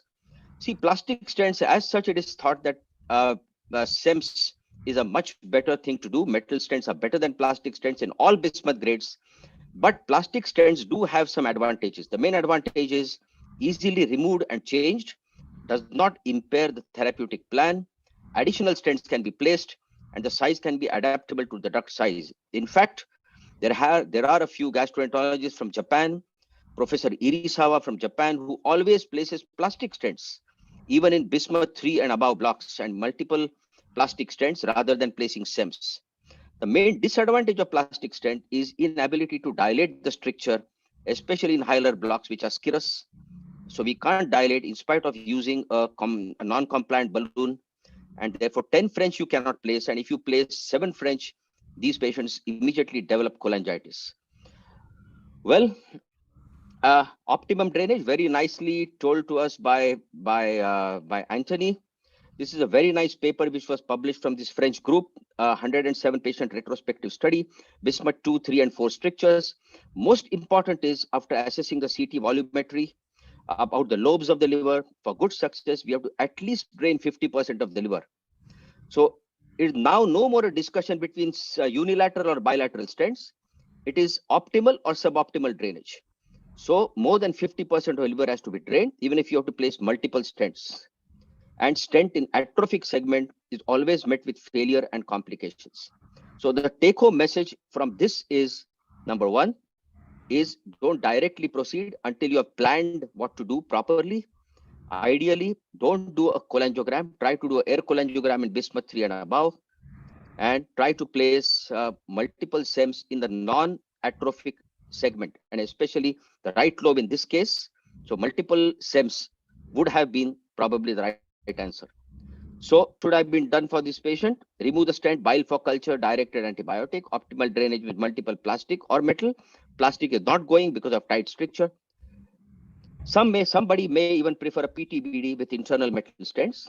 Both may have similar results. US guided stenting, Anthony, in this case, is it proper, or you reserve it for bismuth 4 type of blocks? So for US drainage, if you don't want to do it to the right side, it's going to be quite difficult. And also, if you want to do both anterior posterior drainage, it might even be more difficult. So It's possible, but don't expect it to be a easy procedure. And in terms of the type of drainage, you can either choose between an antegrade versus a hepatoduodenostomy. So antegrade drainage is a bit safer because the stent will be placed transpapillarily. Hepatoduodenostomy in general is a highly technically difficult procedure, and actually not all endoscopists would perform this procedure. So not a easy procedure. Yeah. Okay. So let's go to a case scenario number 3. So here we have a 56-year-old male patient with a 2 weeks history of painless jaundice. Bilirubin is 15, liver enzyme slightly deranged, albumin is again low. And you see here, this is a bismuth 4 type block. CT scan does not reveal much, and multiple ducts are blocked, left as well as right. Now here, the endoscopist was a little bit bolder. Again, he tried to place metal stent instead of plastic stent. But again, the same story. The stent could go only into the left duct. This lobe was not atrophied. This was not an atrophied lobe. So the endoscopist decided, why not place a unilateral SEMS, and one uncovered wall stent was placed in the left hepatic duct. Well, this is the situation. There was no reduction in the bilirubin after stenting, constant fever with chills, and WBC count started rising. Now, the question here is, was ERCP the right modality for a type 4 block in the first place? If yes, was multiple SEMS the answer? Now, if multiple SEMS, should these SEMS be placed side by side or stent in stent? Is it possible for type 4 block? Or directly PTBD should have been done?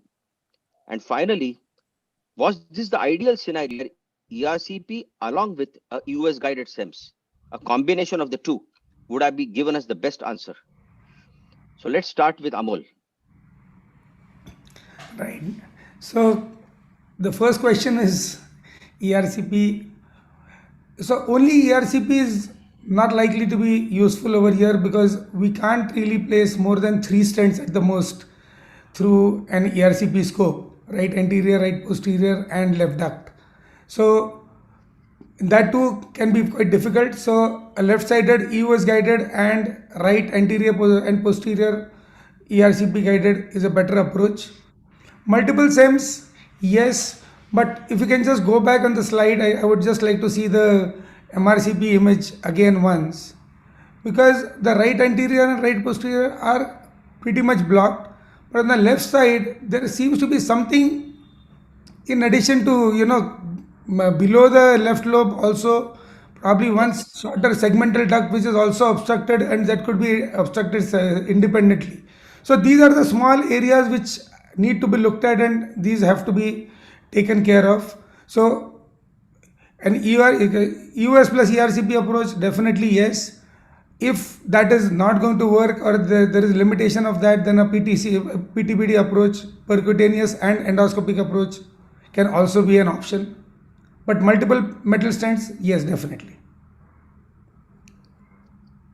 Okay, I'll come to the technical questions later. Let's see what is Anthony's take on this. Anthony, what would you do? Well, again, I think what we're trying to do is try to adequately drain 50 to 70% of the liver. So right here, I agree with Amoy. Segment 2, 3 ducts are probably separated, and the right anterior, posterior, or even another branch is also separated. So yes, you would at least need to drain 3 to 4 segments. In this patient, you can choose to try to do it with ERCP or EOS, or any combination, but you would end up with 3 or 4 metal stents. And probably over the course of the patient's condition, these stents will eventually be blocked too. So PDBD may not be a bad choice in combination with endoscopic therapy, and it will be actually would be a lot cheaper for the patient too. Yes, Nilay, what do you think?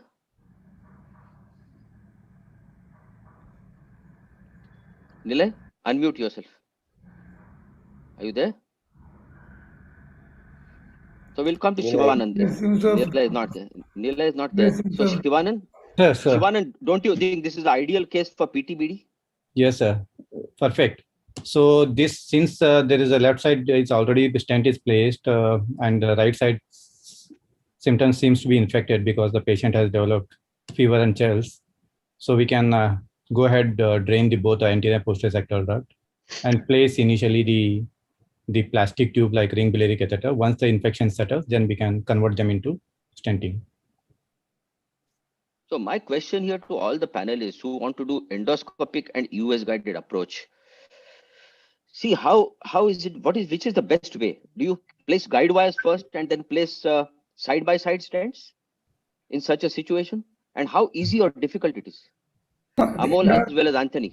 Yeah, the endoscopic approach would obviously be much easier if there is no stent placed earlier, as it is in this case, because with a stent already in the left duct, getting onto the right side, the wire may go in, but we can't very often get the catheter across or even a balloon across. So that does make things very difficult. So that's the reason I said, if at all, we may require a rendezvous approach and along with the PTPD, so that we have control of the wire on both sides. The only reason why an endoscopic approach, either standalone or in association with PTBD, should be considered is because, if the stent is placed endoscopically, then the tract dilation is much lesser. It is less required, and so leak and other issues, cutaneous issues, could be lesser. That is the only reason. Do you think that if the different type of stent would have been placed in the left hepatic duct, maybe going into the right endoscopically would have become easier? This was a wall stent. Yeah, obviously. Yeah, this was a wall stent. So wall stent is practically impossible to dilate because it's a very stiff stent and the mesh is very tight.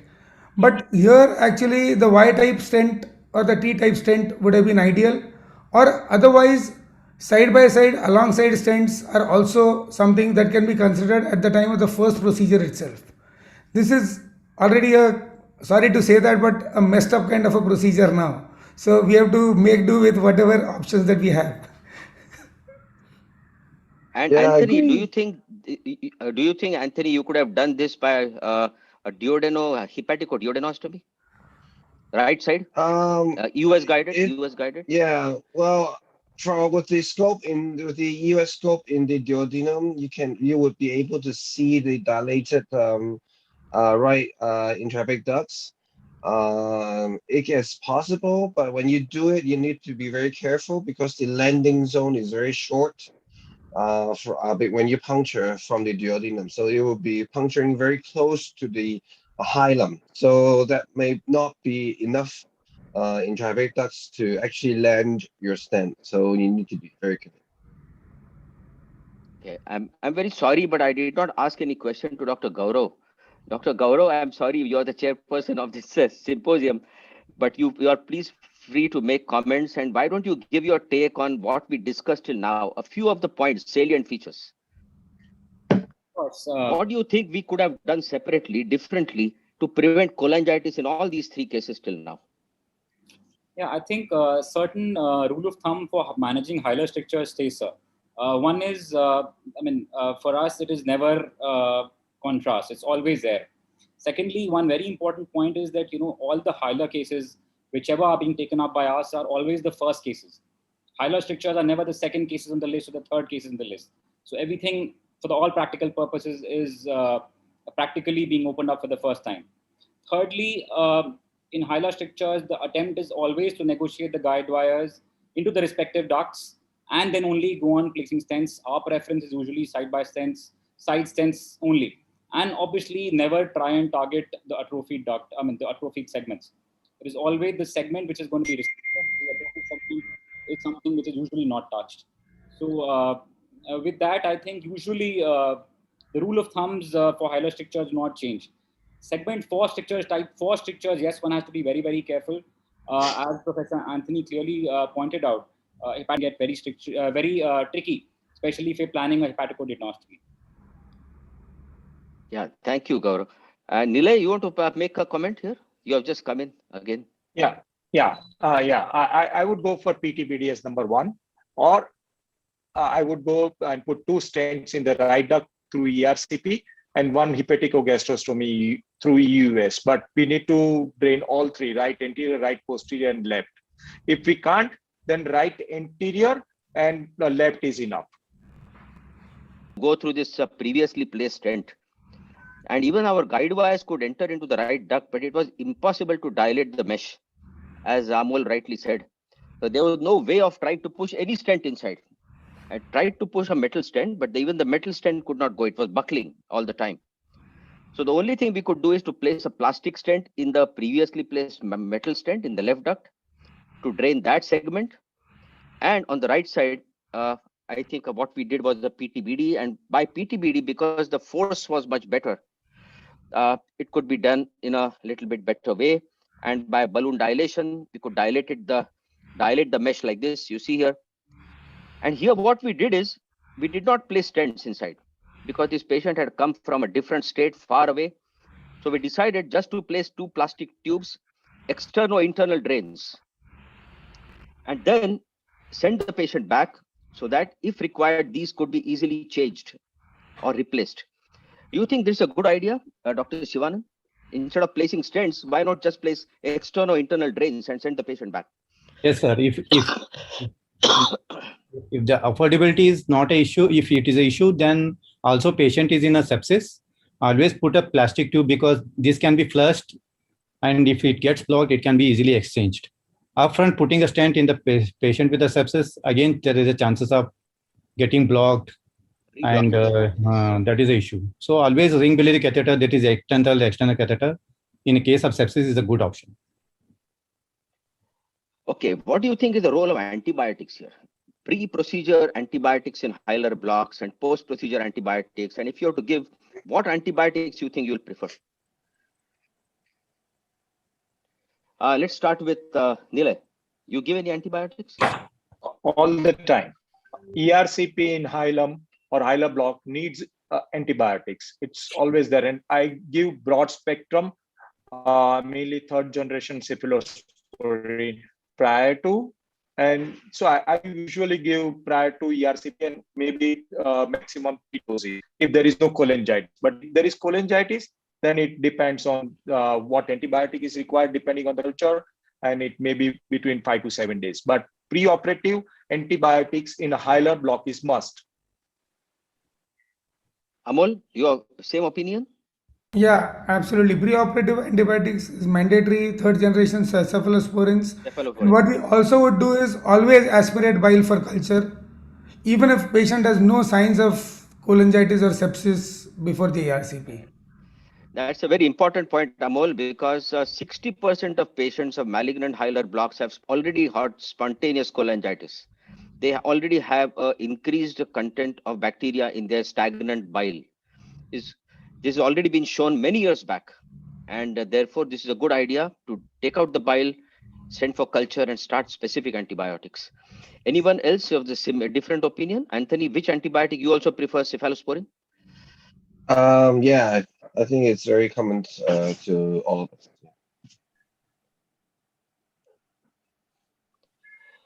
Okay. So what could have been done different? This question I want to ask here. Now, in this first case here, instead of putting a left stent, metal stent, maybe we could have done this way: placement of multiple stiff guide wires in the right anterior, right posterior, and left, adequate balloon dilation with non-compliant balloons, and multiple side-by-side uncovered SEMs. So this would have been your first approach, the majority of the panel, or PTBD would have been your first approach? Agree that this is the best approach. This is the best approach. For me, if this patient has come naive without cholangitis, yes, I would just put 2 stents, right anterior and left.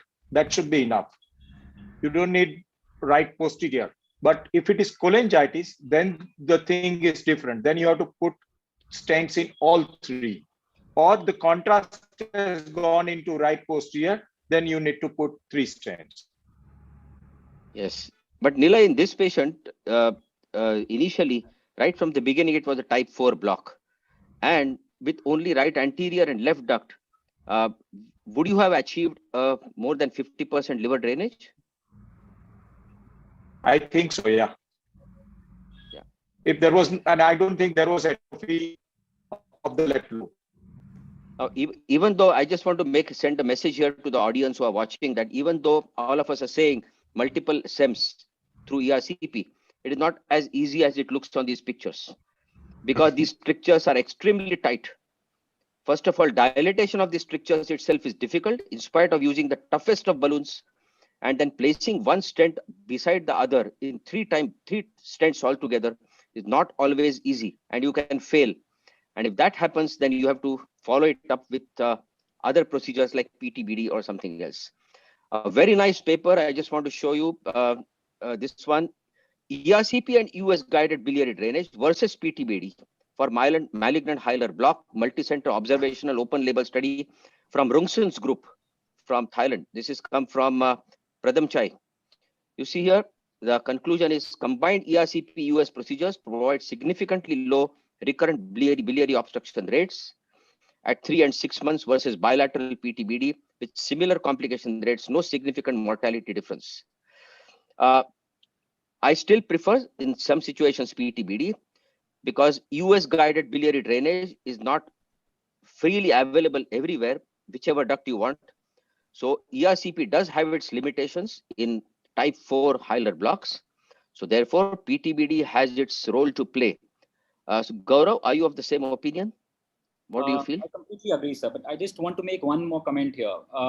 The scenario is very different, sir, when we're trying to look at patients with hilar involvement in cholangitis, vis-a-vis patients who do not have cholangitis and hilar involvement. When we are trying to drain pre-operatively, our aim is to drain 50 to 70% of liver for better post-surgical outcomes, better quality of life, and everything. But when we're trying to look at patients who have cholangitis, the aim is to try and drain as many ducts as possible. And with a type 4 stricture, it might not always be possible, no matter whether you try ERCP or US, to be able to selectively cannulate and place stent in every duct. So in those patients, I think radiologist colleagues do come into picture, and selectively cannulating and placing PTPDs into those non-draining ducts becomes mandatory in those cases. So that is my take, sir. Yes. So the main idea of this symposium was to give some very important take-home messages to the practicing gastroenterologist or endoscopist, because hilar malignancy is one area of interventional ERCP which should not be taken lightly.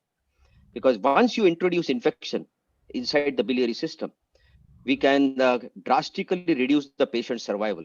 The patients don't survive, and they can die of this cholangitis because there are not too many options left.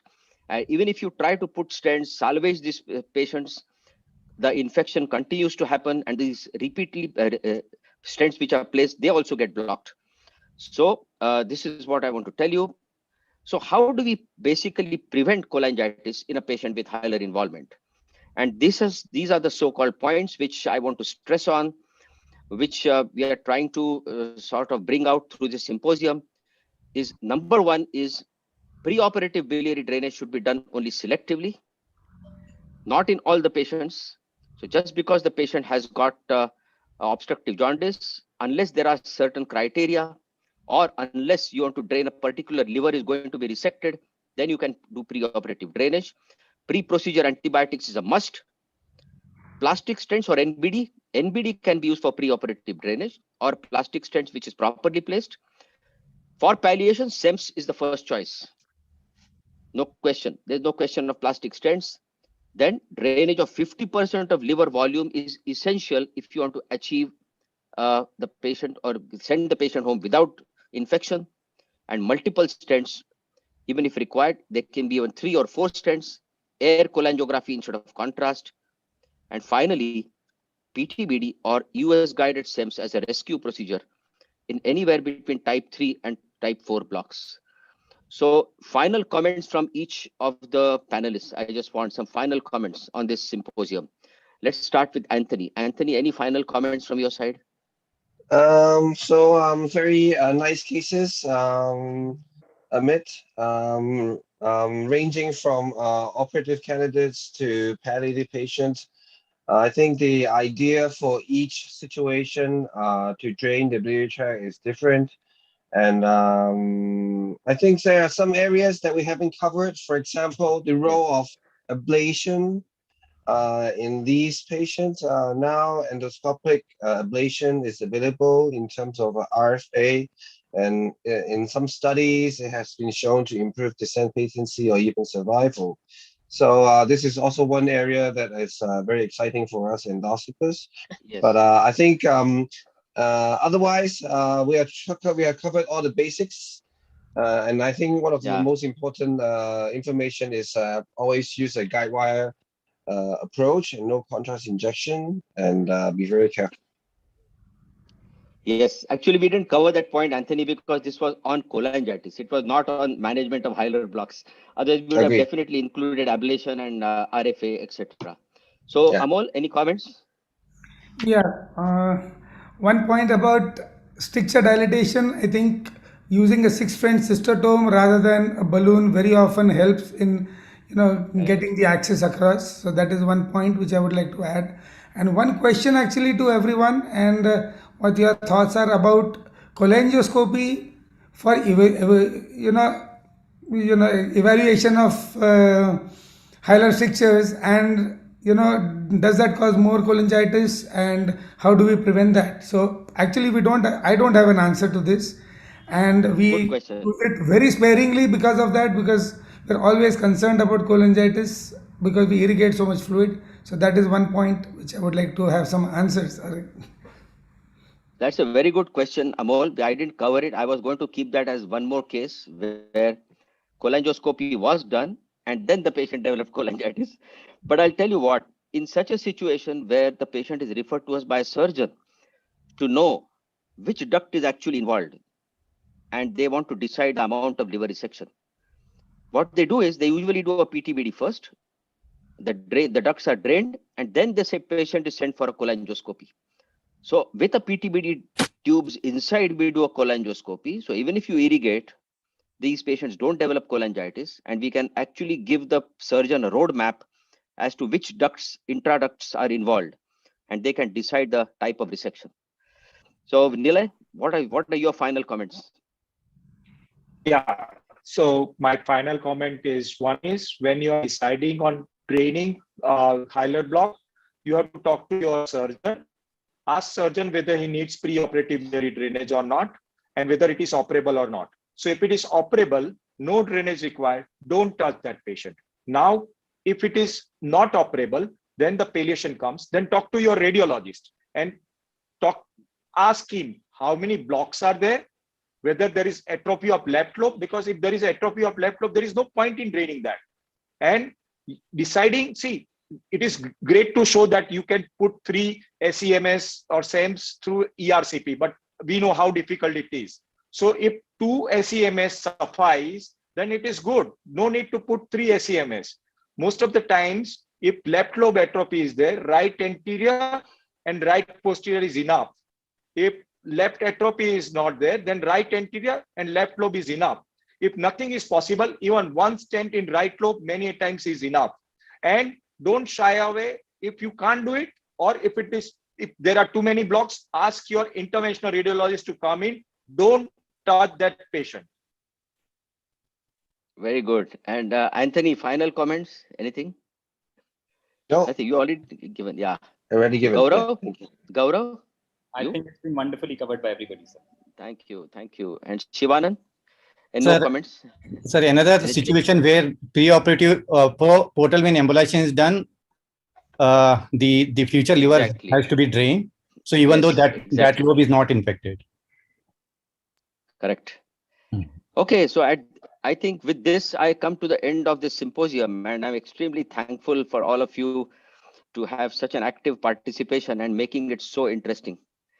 This topic was not simple, so therefore I tried to cover different aspects of hilar blocks, where we wanted to give take-home messages to the practicing endoscopist. Thank you so much. Thank you. Thank you. Thank you. Thank you so much, sir. Thank you. It's a pleasure having you, and thanks all the panelists for such an insightful discussion. Thank you so much. Thank you, Chairperson, moderator, and panelists for the excellent discussion. Now I'd like to inform that e-certificates are available for download for delegates, and certificates of poster will be mailed after the conference. We now move ahead to the next talk. The chairpersons of this session are Dr. Gauradas Chaudhary, Director and Head of the Department of Gastroenterology and Hepatobiliary Sciences, Fortis Institute, Gurugram, India. Dr. Matthew Philip, Head of Department, Lisi Institute of Gastroenterology, Lisi Hospital, Kochi, India, and Dr. Harsal Mandavdare, Associate Professor, Department of Gastroenterology, PGI, Chandigarh. I request the chairperson to introduce the speaker. Hello, good afternoon. Thank you so much for giving this opportunity to be a part of Gisicon. We have two sessions, two very important sessions. Dr. Gauradas Chaudhary is there. We have two important sessions on infections, how to prevent infections in endoscopy or endoscopy-related infection. There are two eminent speakers on that. And first, we will have a talk by Dr. Mahesh Goenka, and he will be speaking on infections related to endoscopy, how to prevent that. Can I request Dr. Mahesh Goenka? He is actually the HOD and Director of Apollo Ginogals Hospital Gastroenterology Department, Institute of Gastroenterology. And he's a well-known figure in the field of endoscopy in India. Very good organizer, and you still remember all the way he has organized the APTW, and he's well-known figure in India in the field of endoscopy. And he's the apt person to talk on that. Dr. Mahesh, please. Is my slide seen? Yes. Thank you, Matthew, for this kind introduction. And I must thank the organizers for including this somewhat neglected topic in this unique program of Gisicon. So what I'll do in the next 15 minutes is talk to you about prevention of infection during endoscopy. I think this is some old data, but this does speak that GI endoscopies associated infections, though their overall prevalence may not be high, but there is a big spectrum, and sometimes this can lead to death. And we also know that the type of complex procedures we talked about just now in the previous seminar have a higher risk of infection transmission. So the more the complex the procedure is, higher is the risk of infection transmission. Initial reports of infections were predominantly with Salmonella and Pseudomonas, but now Salmonella is quite rare. And where the known organisms are Pseudomonas, Helicobacter pylori, CRE, which is carbapenem resistant enterobacteriaceae. We'll talk a little bit more about it. The variant of CJD and strongyloides are all known to be transmitted through endoscopy. Fortunately for us, some of the rare or almost unheard of reports are with Mycobacterium, Clostridium difficile, HPV, SCV, HIV, and fungi.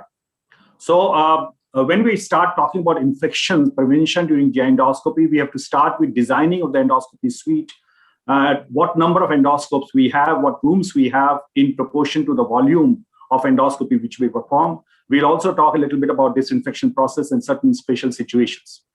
So when we talk about the flow of patients in the endoscopy suite, this is the flow which is ideal. So for the outpatient procedures, outpatient entrance, reception, waiting area, preparation of the patient, procedure room, and the procedure room should be close to the cleaning room. And for the inpatient procedure, they are prepared in the ward itself, and then they are carried to the procedure room. Of course, there should be recovery area and other essential areas. Now, this is a small cartoon which shows that the procedure room should ideally have two doors, one a dirty door and one a clean door. If you do not have two doors, then you have to use different colored jars to carry your instruments. So if you have an ideal situation, you have a dirty door. From the dirty door, the endoscope will come out. There will be waste disposal, there will be cleaning. Then it will go for disinfection. And once the disinfection takes place, it will dry. That will be either stored or will be clean. Clean scope will move into the procedure room through a clean door. So this is the ideal situation. Now you must prepare your, design your endoscopy suite in such a way that your clinic and storage area is easily approachable from the procedure room. Either it's adjacent, or even if it's a distance, there should be ideally a separate corridor, which does not, is not shared by the patient flow. So if you can design it something like this, so that the endoscope movement does not interfere with the patient movement, that's the ideal situation. So this is how our department has been designed. This is the reception area, waiting area for the outpatient endoscopy. This is the corridor. These are some of the endoscopy suites, and this is the recovery area. Now, this is very important. I'm aware of some of the private clinics performing a large volume of procedures, but they have only limited rooms or limited endoscopes. And this is technically not possible, logistically not possible to do a safe endoscopy if you do not have a proportionate number of rooms and endoscopes. Another point which I wanted to highlight is that during designing the endoscopy room, it's always desirable that most of the instruments are hanged from the roof and the floor should be clear so that the cleaning and subsequent infections are less. Let's move to the disinfection process. We have been aware of this Spalding's classification for a long time, where the instruments are divided into critical, semi-critical, and non-critical. Critical are those which penetrate the skin and the mucosal cavity. The risk is high, and endo accessories are come in this category, and they require complete sterilization where even spores should disappear. Semi-critical is endoscope, which do not penetrate the intact skin or the mucosa, and their high-level disinfection, where the spores even may be present, is okay. Of course, non-critical like pottery plate do not require high-level disinfection. Now, I'm not going to go into details of the basic steps of disinfection for endoscope. For what young endoscopists, I think it's good to spend some time in the disinfection room and to do it yourself. Pre-cleaning starts in the endoscopy room itself, and then once it reaches the disinfection area, leakage testing, manual cleaning, and manual cleaning is very important, rinsing, and then high-level disinfection, which can be done either manually or by automatic processors. Again, rinsing, drying. Again, drying is very important because if the endoscope is moist, then the chance of infection happening on the moist surface is very high, and then you have to finally store it. So both manual and endoscopic reprocessor are fine, provided the guidelines are used, but manual cleaning cannot be replaced by an automatic reprocessor. You must do a manual cleaning. Disinfectant exposure is always follow the guidelines. For a small number of procedures, manual cleaning may be okay, but for large number of procedures, you require automatic reprocessor. This is how our disinfection area looks like in the Kolkata Apollo. So you have a bench where you do the manual work. This is the manual cleaning area. So there are various steps which are used. And then you have automatic processor. And finally, you hang the endoscope. You do not put them in the boxes. You hang them in these customized almirahs. Now, what disinfectant to use? You can use any one of them. We do not use glutaraldehyde because glutaraldehyde has a problem of atmosphere pollution. So we usually use OPA, and that's as per our JCI guideline also. You can also use paracetic acid or hydrogen peroxide. Soakage time depends on the guidelines which you follow. For automatic preprocessor, each processor has a definite time for cycle which you have to be followed. Now, if you do not follow this meticulously and you look at the endoscope inside, this is what may happen, and this looks disastrous. So we must carefully do the disinfection process. Now, how do you monitor your disinfection process? You must send the bacterial cultures at an interval, which may be every 15 days or every month. And the culture should be collected from outer surface of the endoscope, distal end, valve ports, channels, rinse water, elevator, and so on. Now, when you look at the bacterial culture, there are some low concern organisms, which are coagulase negative Staphylococcus, Bacillus diphtheroides. But the high concern organism, where even one colony can be dangerous, is gram-negative bacilli, Staphylococcus aureus, and enterococci. So you must have a periodic monitoring of the culture. Now, unfortunately, we do not have a national guidelines. We did produce a position paper with Nagi, was also a part of it, Dr. Nageshwar Reddy, some time back when I was the secretary of SGI. But however, we have no regulatory body, usually no hospital policy, no department policy. We do have JCI accreditation available for some hospital, NABH, and SGI, Society of GI Endoscopy India, accreditates hospitals and units for the endoscopy. So that should be obtained. One of the options can be there to have a third party or to outsource the disinfection within the hospital to outside the endoscope. However, though it is very useful, but it will add to the cost. Now, one thing about the special situation, I think Nagi will deal with it, Dr. Nageshwar Reddy will deal with it in great details. But I think sometime back, about 6 or 7 years back, there was a big hue and cry about duodenoscope-related multi-drug resistant organism outbreaks. And in papers in USA, there were a lot of articles on this. In fact, in the Senate, there was a discussion when there were more than 30 deaths because of the cross-infection through the duodenoscope transmitted, despite appropriate high-level disinfection. And this occurred with all 3 major manufacturers of endoscopes. What was interesting was that there was no failure in reprocessing was identified. So it was recognized that this is all because of design of these duodenoscope. The tip of the duodenoscope was very complicated, and so is linear EUS. Fortunately, not many of the reports from the linear EUS, but I suppose the two will behave in the same way. This O-ring may not completely isolate the channels. So what are the possible solutions of duodenoscope issues? one has to focus on the manual cleaning of the biofilm.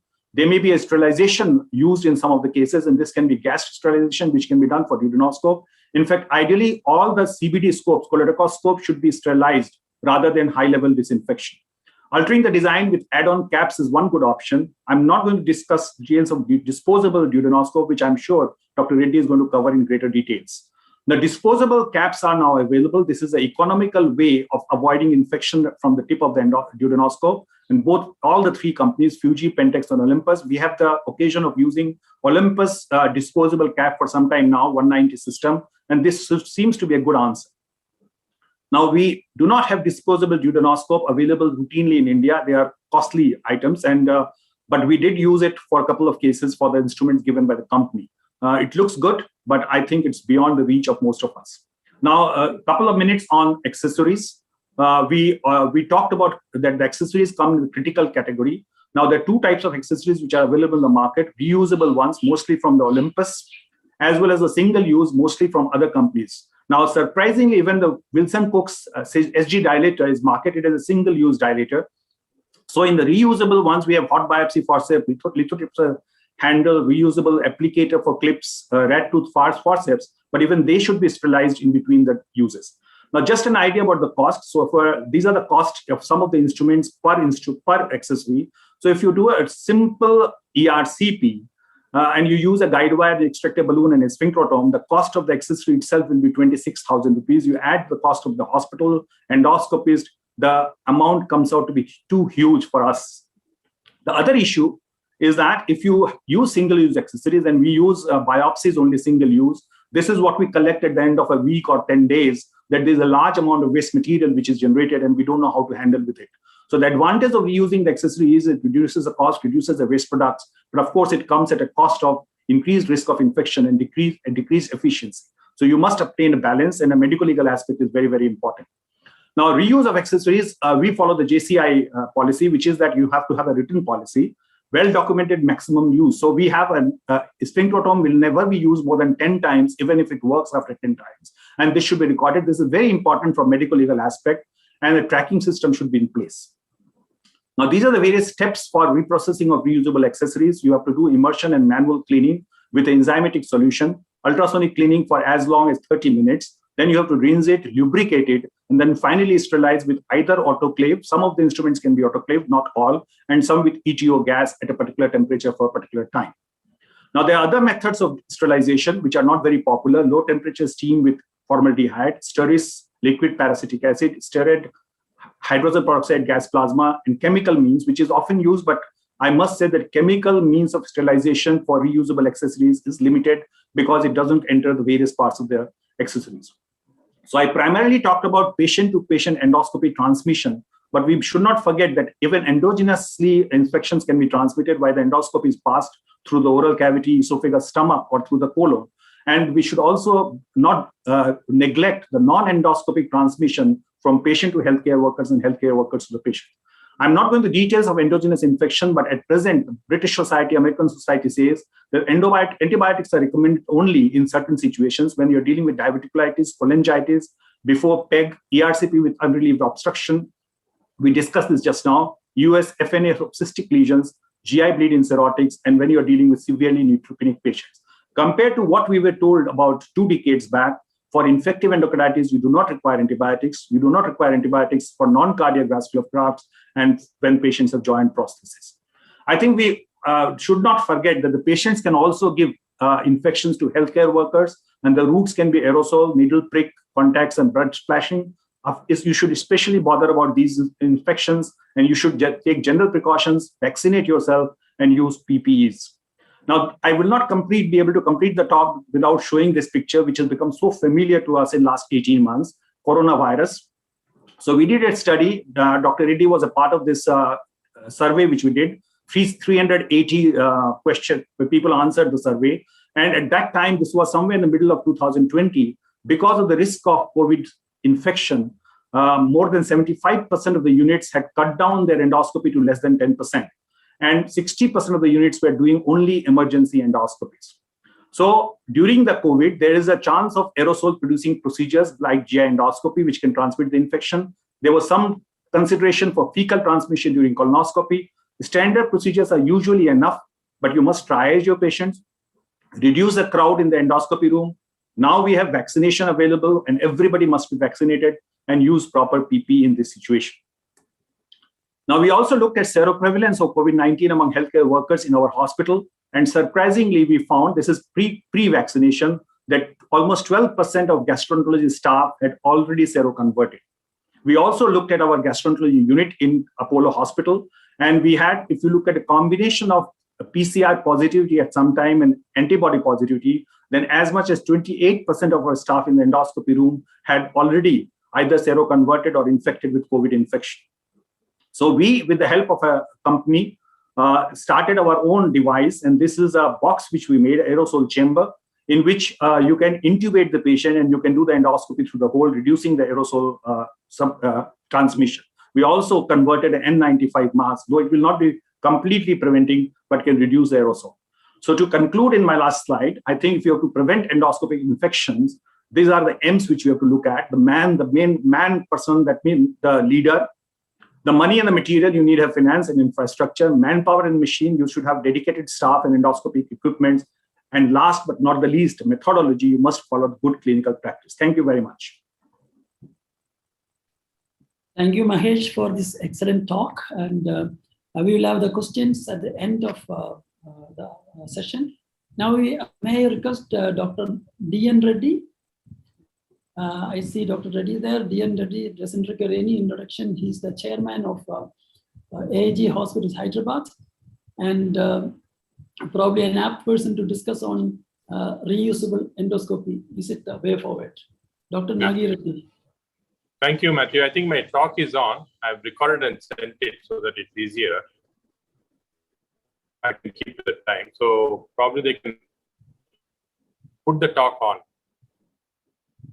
I'd like to thank Department of Gastroenterology and Dr. Usha Datta for giving me an opportunity to participate in this very interesting meeting. My topic is on single-use endoscope. Is it the way forward? Endoscopic contamination causing infection has been known for long, but the incidence is not so high. It's only 1.8 in 100,000 procedures. But what's of more interest is ERCP-specific infections. In fact, that's going to be the topic I'm going to discuss a lot on, because we knew that from 1980s, the Pseudomonas could be transmitted, and then came Klebsiella.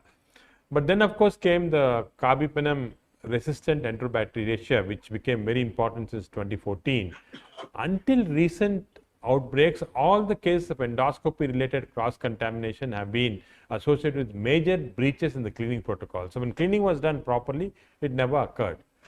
In fact, in 1987, Allen and his group in gastroenterology demonstrated that patients who had breaches in the actually sterilization of the scopes, Pseudomonas was found in the bile cultures of 10 patients. And of course, contamination ended only when there's manual suction of the alcohol through the scope. Of course, in 5 of these patients, it caused severe problems, including death. And the Pseudomonas was actually recovered from gallbladder of the bile up to 2 months in patients after ERCP. So this was a known problem. But what is new? The new is that the bugs that are transmitted now are more drug resistant, more dangerous, and also they can be traced, because we now have endoscopy systems where these can be traced directly to the type of endoscope we used, and so on. Historically, it was in 2012 that the first deaths were reported from CRE following duodenoscopes. In fact, at Virginia Mason Hospital, where Dick Kozarek works, there were 32 patients with 16 deaths. In 2015, University of California, Los Angeles again reported their cases in Cedars-Sinai Hospital. The Virginia Masons was very important because it attracted a lot of attention, where they found that CRE organisms in 32 patients were infected, 11 of them died and 1 later on. There was attention drawn to the FDA, who again looked at this and found that there were more than 25 outbreaks of MDRO with duodenoscopes, more than 300 clinical infections, and more than 30 deaths. It occurred with all the endoscopy manufacturers, and they also found that manufacturers failed to notify the users of FDA about this. So this was actually a global phenomenon, because not only in US, you can see there were many reports coming from US of this type of infection, and of course from India there was a single report. But this problem very serious may not be in terms of numbers. There are only less than 2% of cases which are reported following ERCP with this, but still it drew considerable attention because it drew the attention of public. It became actually a news item in US and in UK, where there was a lot of news created around this. It was brought to the FDA's attention, and FDA actually suggested that in ERCP at least we should start using disposable endocaps or use fully disposable endoscopes.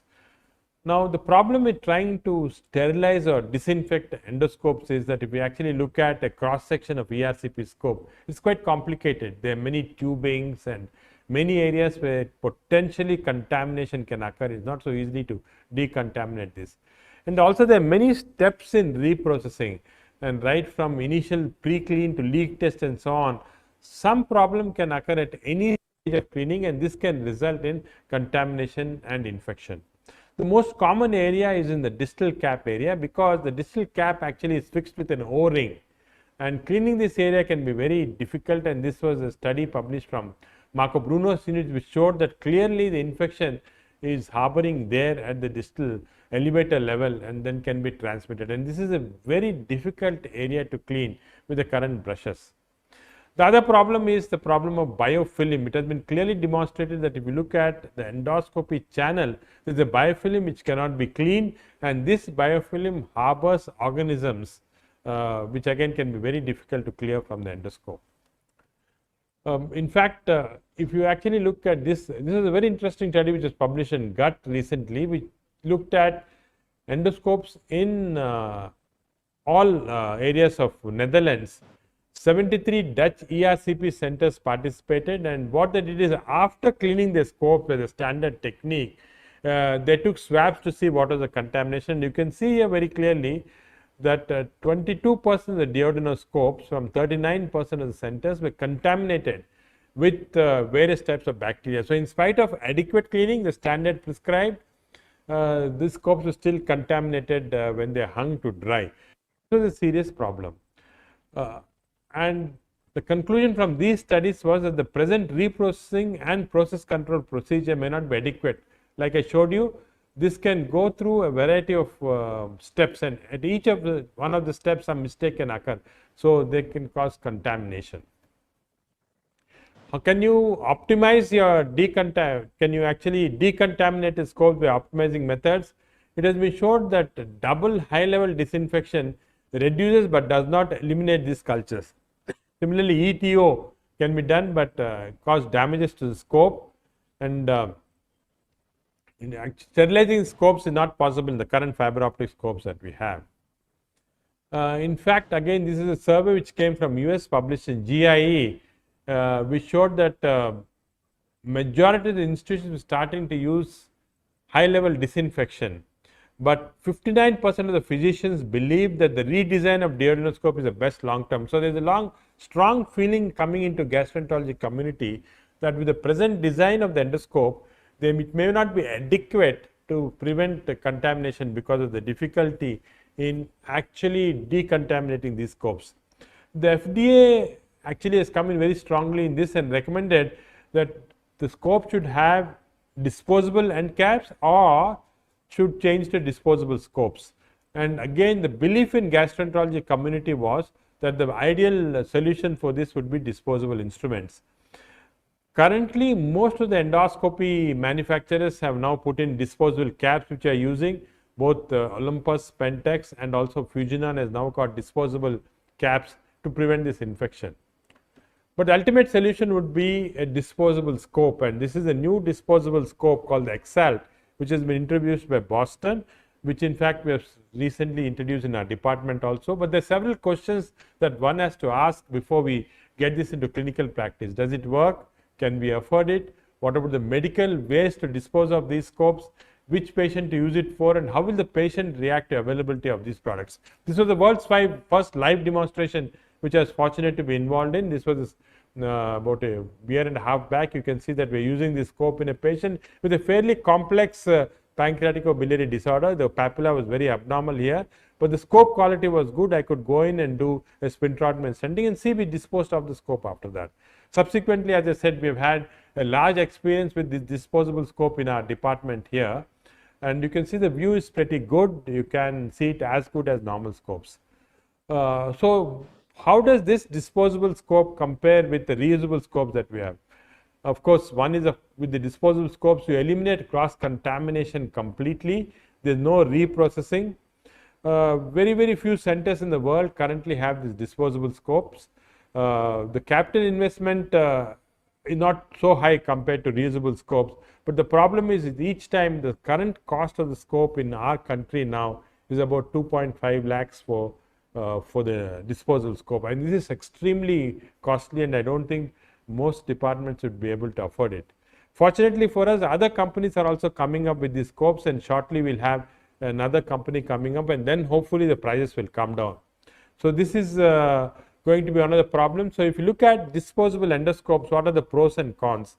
The pros are, of course, there's no need for reprocessing. You can have different ergonomic advantages. In fact, the current disposable scope is very light. The problem is the cost, the durability of the case, and of course quality of how the scopes are, the medical waste that has to be given out. In fact, the current disposable colonoscopes that are available from Ambu in Europe is costing about 300 euro. Not too bad, but even costly for our country still. At what cost can we afford these scopes? In fact, this was a study we did with Shyam Vadrajalu's group. You can see in US, if you have high volume centers, if the scope is costing $800, then it's actually can be used if you're doing more than 150 cases a year. But we have calculated in India, any costs above 50,000 rupees for these disposable scopes would make it too costly to do an ERCP procedure. And therefore, I think for us, whatever the cost is still too high to use this. And there are only very few centers which can afford to have this. Nevertheless, if you have these disposable devices, when can you use them? This becomes very important because there are definitely certain niche area where there are indications. For example, if you want to do weekend cases, OR cases, you don't have to shift the whole machinery to the OR. You can just have a OR single generator there which you can use. In very low volume centers, paradoxically, it may be better to use this rather than investing in the whole setup of ERCP. In patients with known multi-drug resistant organisms, in critically ill patients, this may be useful, especially in transplant patients, in ICU patients. If you transmit an infection in these people, it can become very critical. And when you're doing certain procedures, we recently published our experience with using a single-use cholangioscope with a single-use ERCP scope and showed that it's not only safe but very effective in certain group of patients. So it's my belief that if the knowledge of existence of this scope will come, the patients will increasingly request it. In fact, we are now starting to get patients who say, can you use a single-use endoscope? We used to joke earlier on saying, can you buy an endoscope, we'll do it. But now it seems to be becoming increasingly common in clinical practice. And we're now starting to get requests from patients who want to get a disposable ERCP scope when they want to get an ERCP done. But currently, I think the standard of care is still going to be reusable endoscopes. In patients, we are going to modify the scopes further. I think better methods to disinfect the scope, caps are going to come in and so on. And this is going to be standard practice. There will be a limited use of disposable scopes. Their use is going to increase if the price of the scopes come down. And especially if you're able to get a scope for say $200 or $300 or say 20,000 rupees, there can be an increased use of these scopes. So I think the future of these scopes at present is not very bright, but I think in future, once the price drops, disposable endoscopes are going to be a reality. Thank you very much for your attention. Thank you, Dr. D.N. Reddy, for this wonderful talk. And now we have time for nearly 10 minutes for discussion. I think we have made very pertinent questions and right answers. Can I have Mahesh also there? Okay. Yes, Anbe. See, there is some question from, I think, Mahesh has covered two important aspects. How to handle scopy-related infections. And he has told us that the key area is actually the reprocessing area and handling of the scopes. But in India, we know that accessories are also very important. So to prevent infection from patient to patient, Some days it can be, as Nagi has told, the importance is because of multi-drug resistant infections. Earlier also we had infections, now it is becoming more and more difficult because we have superbugs also. So I think it becomes important to balance between these two. And coming to the single-use endoscopy, maybe in the future it may be true, and I'm interested to hear that people are asking for disposable endoscope. I think, India is a country where actually the rich and poor, there's a lot of wide difference. People are driving in 5 crore cars and people still have running in bullock carts. So that may be possible. But India is a very different country as such. So Mahesh, there's a question regarding reprocessing by Dr. Piyush. Yes, I saw that question. The answer is that it is not mandatory. It's not mandatory that you have to have an endo washer. Unless you have a high volume centers, it is not mandatory. But when you have a manual cleaning, I think what is important is that the time must be spent, the guidelines must be followed.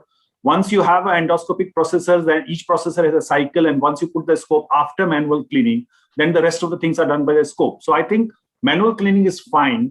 In fact, from the SGI, we give accreditation even to the centers who are doing manual cleaning. But I think the only disadvantage is that it's a human factor which comes into the picture. And then you must have your technicians who should be spending enough time for doing the cleaning. But in a supplement to this answer, I must say that just dipping the endoscope inside the solution or inside the machine is not the answer. Pre-cleaning, cleaning, drying, hanging in the proper way, everything is important. In fact, one should not also forget that if you have an enteroscope, which you are rarely using, then as per the standard international guideline, even if you have done a proper reprocessing and you're using it after hanging it for more than 2 weeks, you need to reprocess it before you start the procedure. So there's a shelf life for reprocessed endoscope also. Agreed, Mahesh. I think it's a very, very important point that when you want to use take a scope from the shelf and when you are going to use it again, you have to reprocess. That is quite important, especially when you keep it for a longer period. And also, it's also important to note that there are many types of endo washes available in the world now. In India, we know that we have got locally made washing machines, we have got internationally recognized washing machines. And how do you rate all this? Can you put everything is together? It's okay? I think there's no head-to-head trial to compare the various endoscopic accessory, the reprocessing devices. But I think any standard device, I would not name any device at this moment here, but any standard company making device, they are good enough. I think there are Korean devices which are available. There are Olympus is making one. There are Medtronic's devices which are available. So every company, so anything is standard. I would like to dwell on one point, Matthew, is a very important medical legal aspect for use of accessories. I think if we are reusing accessories, we are fortunate that there are not many medical legal cases as yet.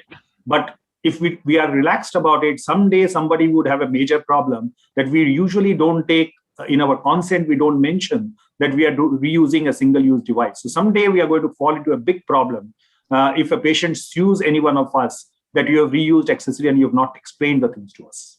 I agreed, Mahesh. I think that is why SGA has taken up this issue of single-use accessories, and we are going to come with a study or some guidelines on that. And everybody knows about that. Even also Nagi knows about that. Mahesh also know about that. See, I just want to ask you one thing, Mahesh. Again, in continuation, you have told very much about scope reprocessing and usage of accessories. But in India, if there is a endoscopy-related infection, how can you say that it is because of scope related or it's because of an accessory related? It's very difficult to say.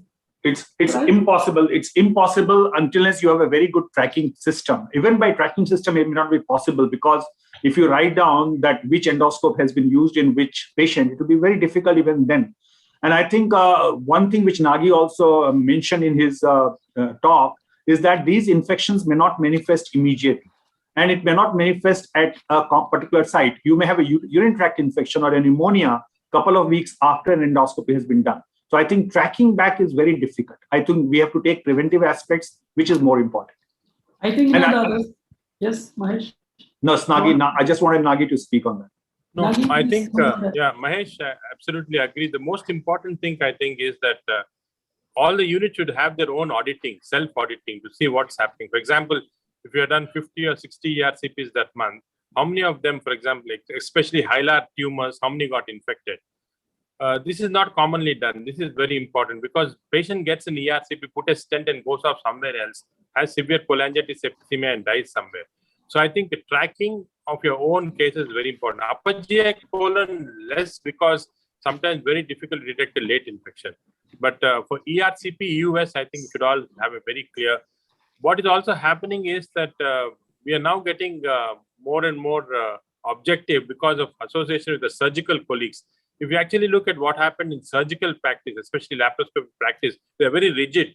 They do their sterilization very well. They track it very well. They follow, even in our country. And unfortunately, in endoscopy, have been lax, mainly because of economy issues.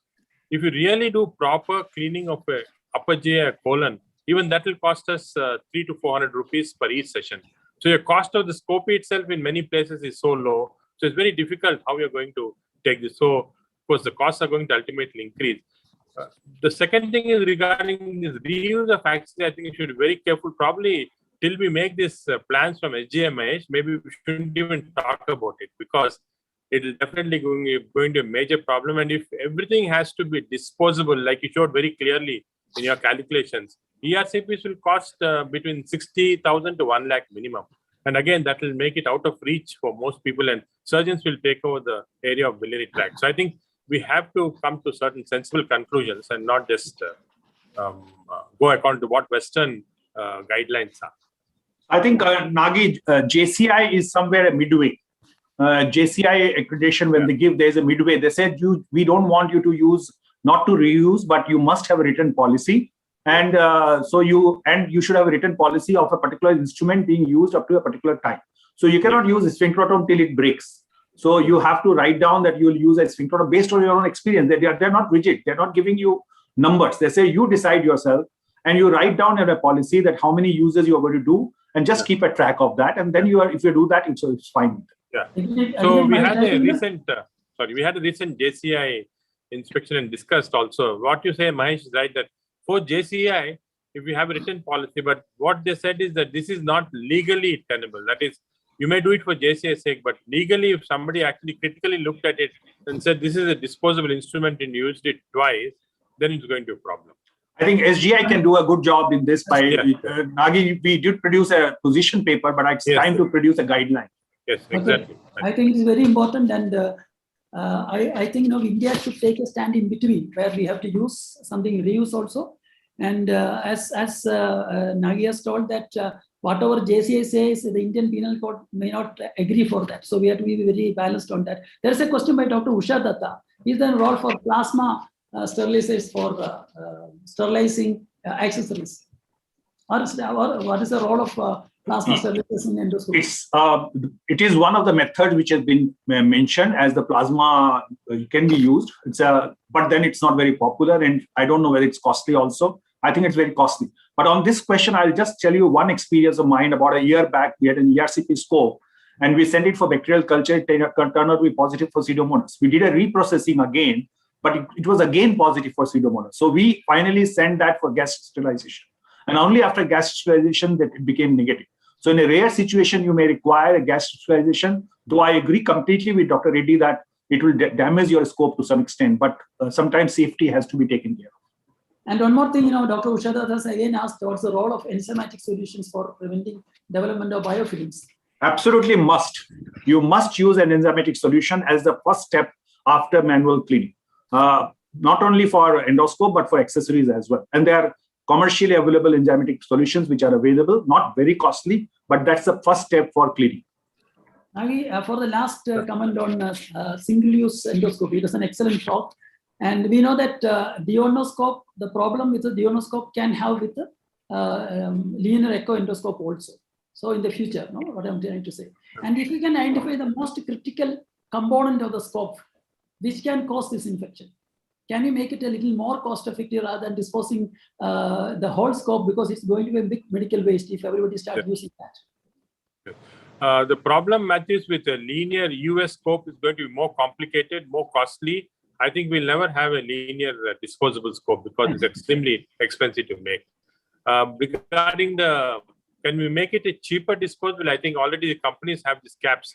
The biggest problem is going to be studies comparing using these disposable caps versus the disposable scope.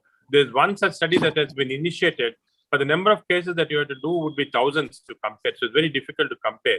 So what is going to happen in future, and this is what is happening to the companies, is to fight these disposable scopes.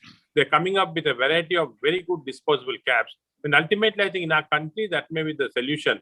Although one very other interesting solution came up by J. Pashishra in the group, where they used a seal on the side wing scope. The seal, because the other problem also is the endogenous bacteria in the throat that can go in cause contamination. They use a seal, and once they go in, that seal breaks and they do the procedure. And they've shown the transmission rates come down with this. So there are, I think, a lot of innovative procedures that are going to come. And ultimately, the solution is going to the cost. The cost effectiveness is important. Thank you, Nagi. Thank you, Mahesh, for the excellent presentations, and thank you, the organizers, for giving this opportunity. I think, future is probably, at least there is a role for disposable endoscope, and I think, a country like India should actually stress upon the way we do our endoscopy, the practice, just like surgeons are accounting their infections. Endoscopes also should start doing that. Of course, single-use endoscopy is wonderful. I also had the opportunity to do 2 cases with the Exalt system, but it is not cost-effective for the country now, but maybe in selected cases in the future. Yes. Thank you so much once again to the organizers for giving us this opportunity. Thank you so much. Thank you all for a wonderful session. Thank you, Chairman and the speakers. Moving on to the last session, I would like to invite the chairperson, Dr. Saurabh Mukewar, consultant gastroenterologist at the Midas Multispeciality Hospital, Nagpur, India. I would like to request him to introduce the moderators and the panelists. Hi, good evening, everyone. It's indeed a pleasure to be here. Thank you, the PGI team, for organizing this fantastic event. I will start off with the introduction of the panelists. We have Dr. Sandeep Laktakia, who's the Director for Endoscopy in the US at the Asian Institute of Gastroenterology in Hyderabad, India. We have Dr. Siddharth Srivastava, who's a professor, Department of Gastroenterology at GP Pant Hospital in New Delhi. Dr. Pankaj Gupta, who is Associate Professor, Department of Radiology at PGI Chandigarh, and Dr. Anand Narayan Singh, who is the Assistant Professor, Department of GI Surgery and Liver Transplant at AIIMS, New Delhi.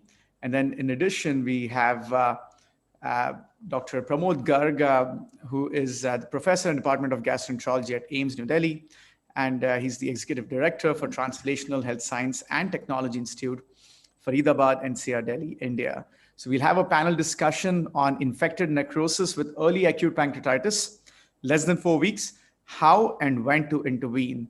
So I'm looking forward to the discussion, as this is really an ongoing problem that we all encounter, and these are extremely challenging patients to manage. So I look forward to the comments of the group here. Thank you. Thank you for having me. Thank you, Saurabh.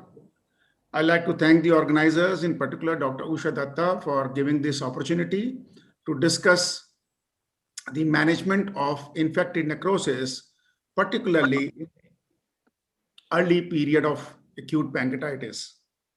And this period is actually the most challenging when it comes to managing these patients. And I'm very happy to have a distinguished panel of experts with me who have already been introduced to you. So let me begin by showing that most people think when we discuss about acute pancreatitis and fluid collections or infected necrosis,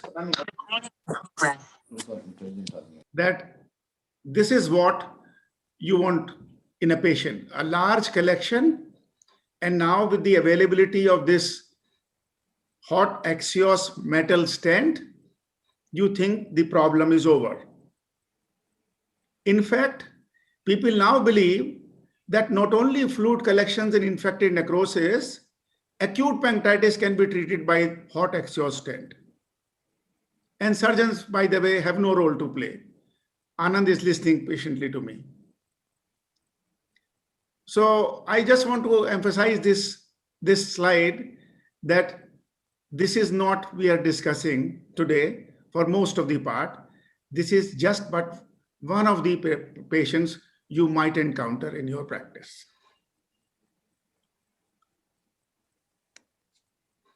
So this is the case one, a 55-year-old lady presented with abdominal pain for a day, had high amylase. She had SIRS 2/4, and her oxygen saturation was 90% on 2 liters of oxygen.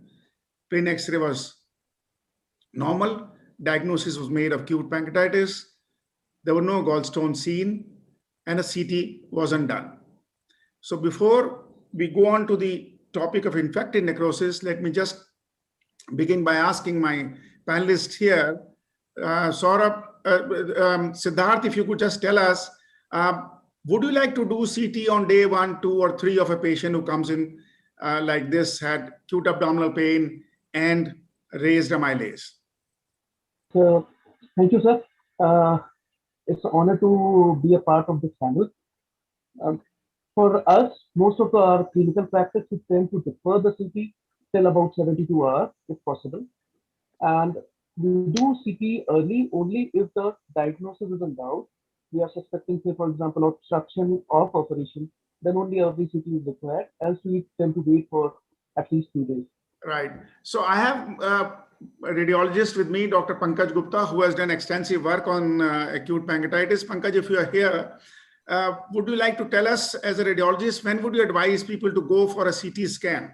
So diagnosis is not in doubt. We are in the first 2 to 3 days of illness. What's your advice? Sir, requirement of CT would depend upon the predicted clinical severity of disease as well. In most of the patients, if the predicted severity is mild, there is no need for doing a CT scan. In patients with moderate to severe, there are recommendations for doing CT in the between 5 and 7 days, but all would not agree, and it may be based on the indication of a particular indication. If the patient is not showing the predicted clinical course, then CT may be required, but generally it should not be done in the first 72 hours. So coming from a radiologist, I think it is very important that CT is not indicated in most patients in the initial few days of the illness, and most often not within the first week. Now, coming back to this patient, she had a high creatinine of 2.4. She had a small collection, mild ascites, and she obviously had organ dysfunction, as you can see here.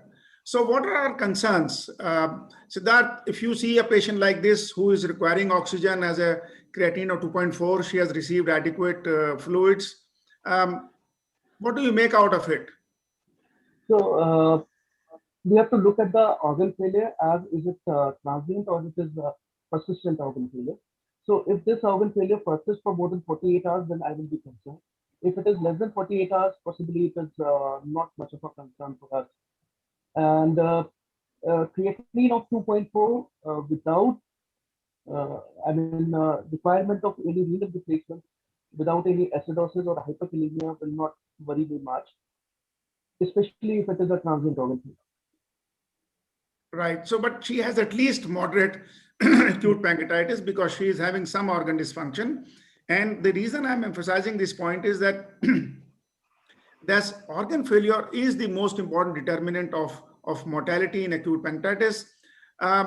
Sandeep, what would you do in such a patient? I mean, patient is admitted in outside hospital. The doctor calls you up and says, I have this lady, what should I do? She has a creatinine of 2.4, oxygen saturation is borderline. What would you advise this patient? And she is in a hospital, which is about 50-bedded hospital, about 200 kilometers from your place. I think the patient needs to be in ICU, needs more strict IV fluids, strict oxygenation support, and look at the parameters, how they change. I think fluid and supportive treatment is of paramount importance at this time. And I would also start antibiotics now that he has WBC count, which is higher with fever, although just alone WBC can occur with sterile pancreatitis as well. So you're not going to start antibiotics. We're not discussing that today, but on day 2, 3, I mean, if the count are not starting. You said fever also, so that was the cause of concern. No, but then let me emphasize here, even on day 2 and 3, most patients with acute pancreatitis will have fever and counts will be raised. So counts are raised, fever, most of the patients have fever in the first few days of the illness. Any acute inflammatory condition can lead to that. So I think we should be very clear that we are not starting antibiotics right away. Anyway, that's a debatable area. We'll not touch upon that. No. Let me be very clear. This is not debatable at all. There is no debate here. On day 2, has fever, then I think I will be a little more aggressive from the antibiotics perspective. But other things take more precedence, I think. The fluids and the oxygen and the management of pain would be the most important thing. So let me emphasize, in the first few days of illness, if there is fever and counts raised, this is not suggestive of infection. This is sterile inflammation, and we are not starting antibiotics here. Counts, yes, but addition of fever. So let me refer to a paper we published about 20 years ago about the timing of fever in acute pancreatitis. And you will find that most patients in the first week of illness, especially the first few days, have fever because of sterile inflammation rather than any infection. The only exception could be in a patient with gallstone pancreatitis who has elevated enzymes and there is ongoing fever. You could suspect that there is likely to be cholangitis. Otherwise, it is difficult to differentiate between acute cholangitis and fever due to acute pancreatitis. But if your SGOT, SGPT are significantly raised more than 4 or 5 times, then you suspect that there is likely to be cholangitis. And in that case, I would agree with you to start antibiotics. So I just want to emphasize this point. You know, as I showed in the first slide, we are not discussing placement of a stent and patient is going to fine. So acute pancreatitis with organ failure is a major problem, which could be because of pancreatitis per se or because of infected necrosis. And this should be distinguished as we have shown in a study. And if you look at this flow of events in such patients, they have acute pancreatitis with pancreatic inflammation, tissue injury, which leads to release of damage-associated molecular patterns, leading to systemic inflammation and may lead to primary organ failure. In some patients, they develop infected necrosis and then may develop secondary organ failure. And this is the focus of our attention today. These are some of the numbers in one of our studies that we published. In a Dutch study also, they showed that mortality within the first 3 weeks in patients with persistent organ failure is very high, ranging from 30 to 42%. Within the first week, 42%. So remember that. And we did a analysis of 3 major studies published 2 years ago, all showed mortality of about 40% in those who had persistent organ failure. In fact, the Spanish study showed as high as 50%. So this is the major determinant of survival at a time when infection and necrosis either absent or evolving. So I think this is an important point before we move to the area of infected necrosis. 30 to 40% actually die before they develop this kind of necrosis and infection. So how do they evolve? Just quick recap of the revised Atlanta classification for all the postgraduates here. We can have either interstitial pancreatitis or necrotizing pancreatitis. In interstitial, we have acute fluid collections. Most of them resolve. Some may develop into pseudocyst. And in necrotizing pancreatitis, it is acute infected. It is the acute necrotic collections which may resolve, usually not, or may develop later into walled-off necrosis. Some of these patients may remain sterile. Some develop infection. The issue is, which we are focusing today, infection developing at a stage when they have acute necrotic collection. That means it is not at a stage of walled-off necrosis.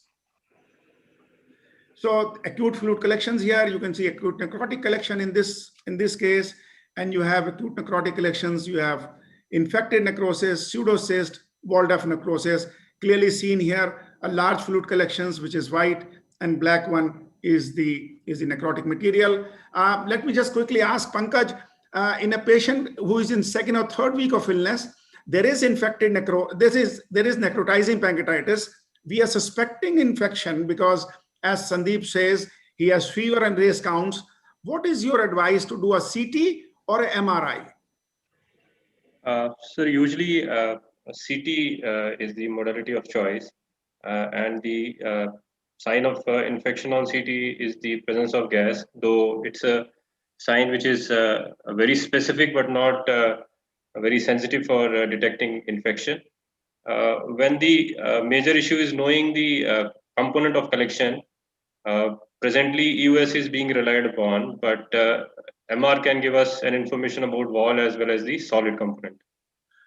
But the point is that in most of the patient, we need to do a contrast CT because it gives you much better information.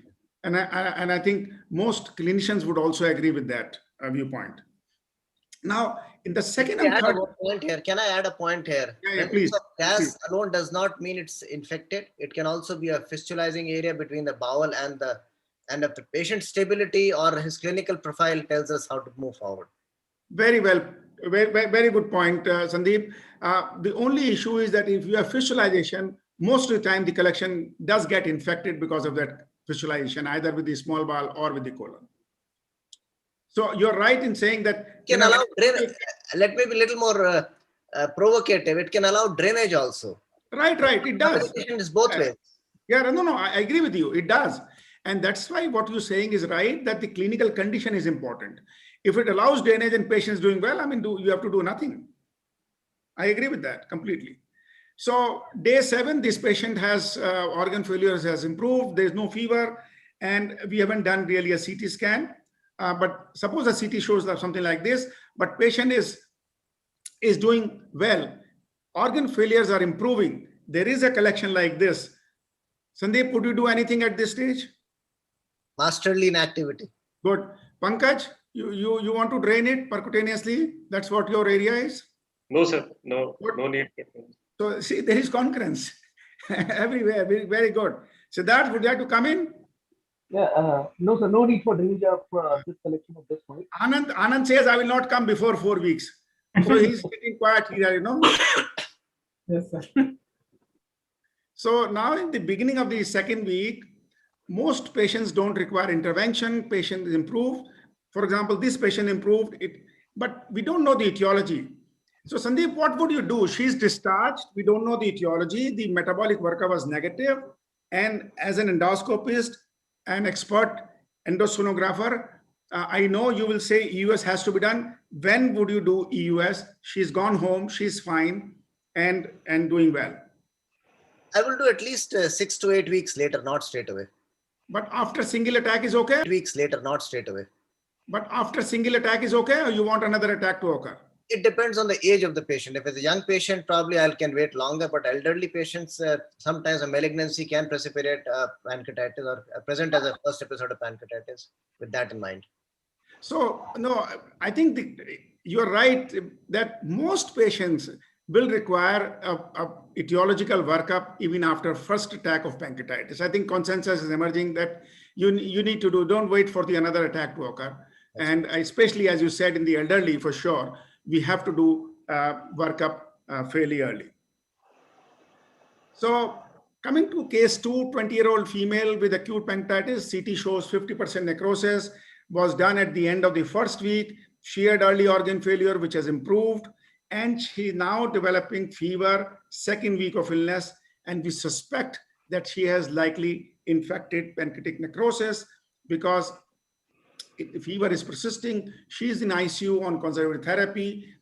She has been, being given enteral nutrition through nasojejunal tube, which is standard in most such patients. She was started on antibiotics, but fever continues and CT shows a large necrotic collection. She is in the second week of illness. Siddharth, what would you do? Second week of illness, suspected infected acute necrotic collection.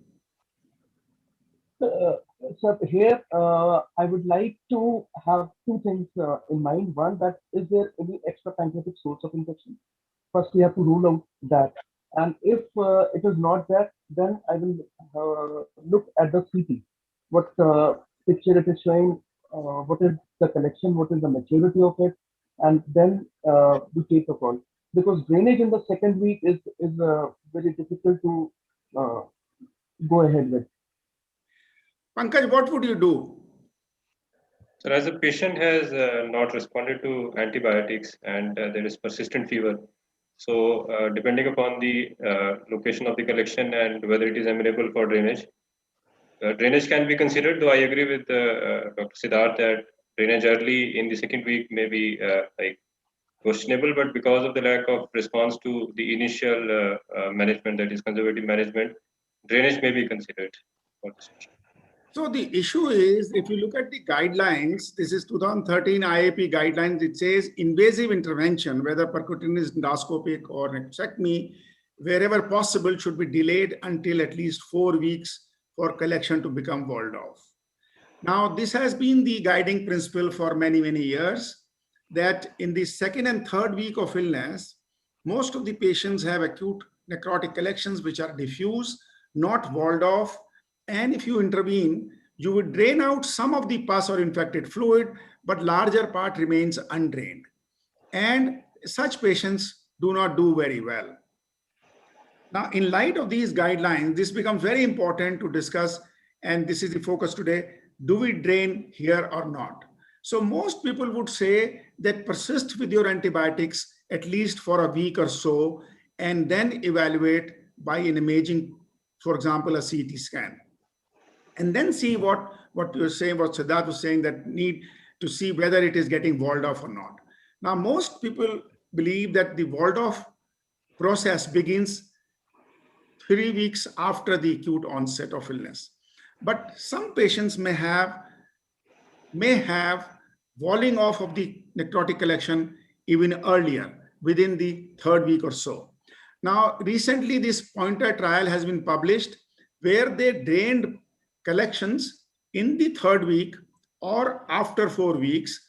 In fact, this was a randomized trial. In fact, in their trial, the mean time to drainage in the early drainage group was 21 days, and in the late drainage group was about 28 days. So not much difference, but there was a difference about a week or so, and they didn't find much difference with either early drainage or a late drainage. Now, Martin Freeman published uncontrolled series in 2017, where they showed that even in the early phase of second and third week, and mostly third week, not really second week, early endoscopic drainage is feasible, although more patients required surgical necrosectomy. So this area remains a gray area. What do we do? But majority of people will not drain in the second week, but may consider drainage in the third week, provided the CT shows a reasonably walled off collection and fluid component. We have an ongoing RCT in this regard, and I'll be happy if some of you could join, because what we are finding is that the recruitment of patients is rather slow, because getting appropriate patients for this kind of study is not easy. Now, coming back to this patient, third week of illness, TLC is 102. TLC is high, temperature is 102. She has tachypnea, and her saturation is now worsened in the third week. So she clearly is septic now and hasn't responded to antibiotics after about a week or so. If this is the CT scan, Sandeep, there is some air, there is multiple collections. What will you do? I think I'll ask my radiology colleague to come into picture. No, where is that metal stand? I want to look at the metal stand. They're peripherally located. They are paracolic. They are very amenable to the paracolic area. Right. Siddharth? Yeah, sir, I will go ahead with the percutaneous route rather than endoscopy. So, Pankaj, you are the boss here, but let me also ask Anand. Anand, if you are here, you see the collections are fairly walled off. There are multiple collections. She's in the third week of illness. Why don't you say that that you can go in and treat this patient surgically? Sir, I will actually prefer a step-up approach, and because that will control the sepsis. Well, the patient is already, there is some worsening of respiratory function is there, and so I think it's better to control with percutaneous drainage, and then we will assess after 48 to 72 hours and how is she is responding, and then you see, Anand is a very thinking and intelligent surgeon. He's saying that because the organ dysfunction is there, it is worsening. He's not going to just go and jump and try and drain it, even though the collections are fairly walled off, right? He wants to wait for things to improve. And again, Pankaj comes in for drainage. So this patient underwent, this is actually CT is not of the same patient. Patient underwent percutaneous drainage, given antibiotics, had Acinetobacter, and discharged after about 6 weeks.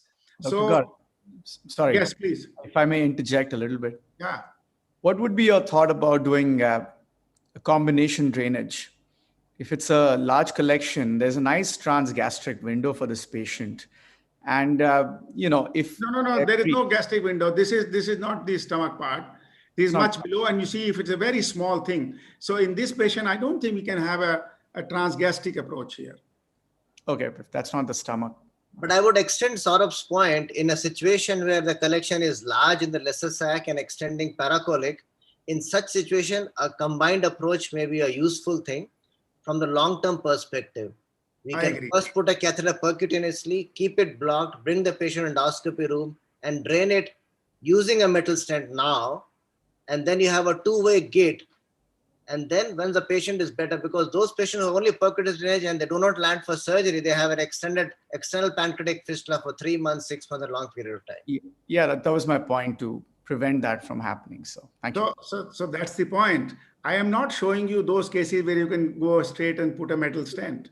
Just to keep the perspective alive, I thought this would be very important. I will not give you those cases, gentlemen. I know you want to put in a metal stent. You will see further on. Okay, then let's go further. What Anand is saying, and every one of you is saying, that in such a collection, the approach is conservative, followed by percutaneous, and then you can go ahead and do a minimally invasive necrosectomy, like Ward, which most surgeons are nowadays, quite comfortable doing it. So we showed many years ago that, conservative therapy, which includes, to my mind, percutaneous drainage, is helpful and successful in up to 40 to 50% of patient infected necrosis, and they do not really require necrosectomy. So this is a study of 104 patients, and we found mortality in those who were treated conservatively was better than those treated surgically. And then we did a meta-analysis which showed that conservative therapy with percutaneous drainage was successful in about 64% of cases, although 70% required catheter drainage. Necrosectomy requirement was 26% and a mortality of 12%. But mind you, these are very select group of patients which were treated in different specialized units, do not really represent the usual cases that you see. Now coming to the third case here, 20-year-old male had respiratory failure, renal failure first week, now is in 4th week of illness, fever is running, TLC is high, procalcitonin 6.1, no improvement with antibiotics. So let me ask Saurabh. Saurabh, come in, see where your stomach is and tell me where will you put in a metal stent. Let me just reframe this. And you see the collection is anterior to stomach as well. Yeah. And see, both paracolic gutters. You mean to say the gastric lumen is getting compressed here? This slit here. Right. See, I think technically this should be feasible in terms of getting a transgastric window. The question really is whether we get percutaneous access and do percutaneous necrosectomies additionally, apart from transgastric. You are becoming already a suspect. Anybody else? What would you do? I would consider multiple catheters. The left side, the right side, and the anterior ones I'm a little skeptical. Sometimes they perforate. So I just want to emphasize one thing here. If you see the collection which is anterior to the stomach and around the porta hepatis here, right here, and if you don't have much collection here or the majority of collection is here, I would advise against draining endoscopically, because these collections are communicating with the peritoneal cavity. If there is some leak, you're going to have a major problem at your hand. So I would advise that be careful when you do endoscopic drainage, particularly when you have not seen the CT or you don't really find it is anteriorly placed. But we do EUS and you find when you're turning posteriorly and you don't find the collection very well, but rather anteriorly you find the collection, I would be hesitant to drain it, even with a metal stent. That's a very important point Dr. Gardiafi raised. And I would also kind of send a message to all the PGs who are looking at, when you do EUS drainage, look at your scope tip. It is facing towards the spine. That's safe. If it's facing anteriorly, avoid that puncture. Very good. Thank you. So the wish of all the panelists except Anand, Anand can also want to have this because he can do laparoscopic drainage here, is this collection, right? 3rd or 4th week of illness. And then you are happy, but often the situation is different, like this I showed, or like this. much away from the stomach, large collection, air inside, and this needs drainage. Coming back to the patient ICU organ failure, conservative, percutaneous catheter drainage has been done. Per-oral necrosectomy is difficult, as I showed you. What do we do here? We do percutaneous endoscopic necrosectomy in these patients. Something like you do per-oral, we do percutaneous. You dilate this tract initially to 16 French. And let me ask Pankaj here. Pankaj, what is the size of percutaneous catheter that you like to place generally in the beginning? Sir, our protocol is to start with a 14 French catheter, and depending upon the characteristics of collection on CT, we advise for early upgradation, and we go to 18 French. So that is our protocol. People may not agree with us that we initially put a 14 French catheter and then upgrade with 4 French increasing size, and we go generally till 22 French in a patient who has a very necrotic collection. And if you have a collection like there are multiple collections, would you like to place 2 or 3 drainage catheters in the beginning itself? Yes, sir. We do that. We place multiple catheters. So tell me about that study of yours. Yeah, sir. We had published a aggressive protocol for treating pancreatic collections, where we would do drainage of all the collections extending to different planes, because I would not say different number of collections, because usually they are in contiguity with each other, but in different planes we would put multiple catheters and then upsize them every 3 to 4 days till the collection resolves, or the indication for which we had done resolves. So I agree that you like to put a 14, 12, 14 or 16 French. Nowadays, we have started putting in 16 to 18 French, sometimes even larger catheter, depending on the size and location. And once we reach about 16 or 18 French, you can take your ultra-thin endoscope inside and the cavity and lavage it. So you have a very good, track here, and you can lavage and do endoscopic lavage and necrosectomy.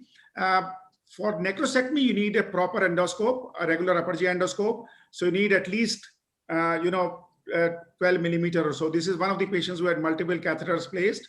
And then it is bedside that we are doing this endoscopic lavage in this patient with the ultra-thin endoscope. When you have dilated the cavity with a CRE balloon, or nowadays, what we do is we actually increase the size to about 30 to 32 French catheter, and then you remove it and take your endoscope inside and do regular endoscopic necrosectomy like you do per-orally. And the advantage here is that it can be done at bedside. We have done it in the ICU. The only precaution you have to take is don't inflate too much air, because if pressure increases, the infected fluid might leak out into the peritoneal cavity if there is some connection somewhere. And we have had at least 2-3 patients in whom peritonitis did develop after this procedure. So my advice is do it very carefully. Don't overinflate with air. We do it generally with carbon dioxide, and tailor your procedure depending on the condition of the patient. Tailoring means you can do it only for 10 minutes, you can do it for 15 minutes, or go up to 30 minutes, depending how stable your patient is. So mean number of sessions that we require is 3 to 4 in these patients. And then you can see end of treatment cavity like this. This is such one such patient in whom my younger colleague, Dr. Soumya Jagannathan, did this procedure. You can see here, multiple catheters have been placed. This is a large catheter here, very large collection, but certainly most of it away from the stomach. So I'm not sure if you put a metal stent here, this is going to drain this large collection. You need double drainage, what Sandeep was referring to. And this is the inside of the cavity after placing in stents. And nowadays, sometimes we place a metal stent percutaneously like this, if you have a large collection, large necrotic debris, and then do necrosectomy as you do per-orally. So you can see here, this patient, large collection, and subsequently he had complete, recovery. So Pankaj, in your case, would you advise that once you have reached the catheter size of 28 or 30 to do some kind of necrosectomy percutaneously, either yourself, because I know people have referred to that earlier, percutaneously also, or refer to surgeons? Sir, unfortunately, I am not aware of any accessory which can be used percutaneously, but in my practice, we use routinely Malicot's catheter. And what I found is that Malicort is very good to remove necrotic debris. So once the patient is relatively stable, we do use Malicort as one of the maybe as a basket for removing the necrotic debris. And we have shown in one of our papers that percutaneous necrosectomy with the use of even Malicort's catheter can remove a considerable amount of necrotic content. Siddharth, would you like to do this kind of percutaneous endoscopic necrosectomy? Yes. So we at our center are more in belief of the percutaneous endoscopic necrosectomy because we follow the protocol of 10 to 16 French catheter drainage. And once that is done, then we go with an ultrasound followed by dilatation of the trap and then endoscopic necrosectomy. Sandeep, your thoughts? Not much experience personally on this. I depend on my intervention radiologists who also use Malicort catheters. Right, but I would say that most people would like to go for ward. So Anand, what is your experience and what would you advise? The patient is in the 4th week of illness, percutaneous catheter has been placed, we have large necrotic area, lavage has been done, patient is still, running fever. What will you do now? Catheter is in place. So, sir, it depends on the extent of the necrotic collection, and if the collection is limited to the lesser sac and the left paracolic gutter, then its ward is very much feasible. And the only thing we need a subcostal drain placement. So we always ask our radiologist colleague to place PCD in the subcostal region, then intercostal region. That's one thing. And then if the collection is in this region, then definitely the ward is a very good idea in the 4th week. And because the visualization is very good, because we use laparoscope, 10 mm scope with 30-degree and that rigid scope. So its visualization is good, and we can actually take out most of the pancreatic necrosis in a single few chunk. We can take out the things. So that's one. So one of my questions here is, before you go further, is that you need 2 ports. Yeah. Yes. You have placed 1 catheter. So would you like to place the second port yourself? Yeah. Yes, sir. Yeah. So what we do, there are 2 ways we do. One is we actually, most important organ we have to look for the colon. If we just look the position of colon with respect to the drain, and accordingly we extend our incision anteriorly or posteriorly depending on the away from the colon, and then we can put another scope through the same incision. That's one procedure. Especially if the collection is limited, majority of collection in the lesser sac. So we try to put in both the trocar in the same incision close to the drain.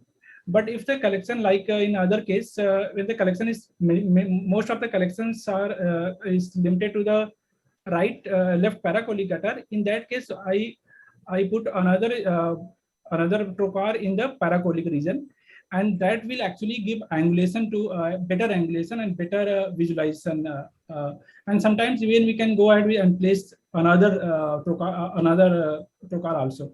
So that's we can that will give especially if there is a visible vessel out there. So we can actually control. We can do the hemostasis by applying various hemoclot clip. Very good. So I think ward is a very good technique in such patients in whom you have placed a percutaneous drain and they require necrosectomy.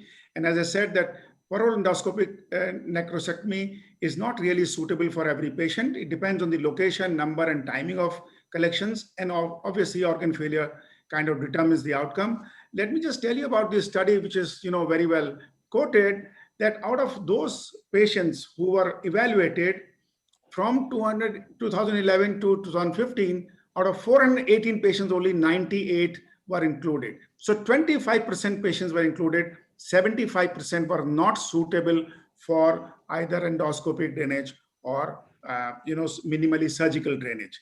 So that is an important point for to remember. Coming to the last case, 25-year-old male, a 5th week of illness, fever for 1 week, rising TLC, and every panelist on my discussion today is happy. So what is the treatment here? So Sandeep, would you like to do endoscopic drainage, or your surgeon, Dr. Rao, is there? He wants to do laparoscopically. I would take my chance first. I would go first. And EOS Why? guarantee.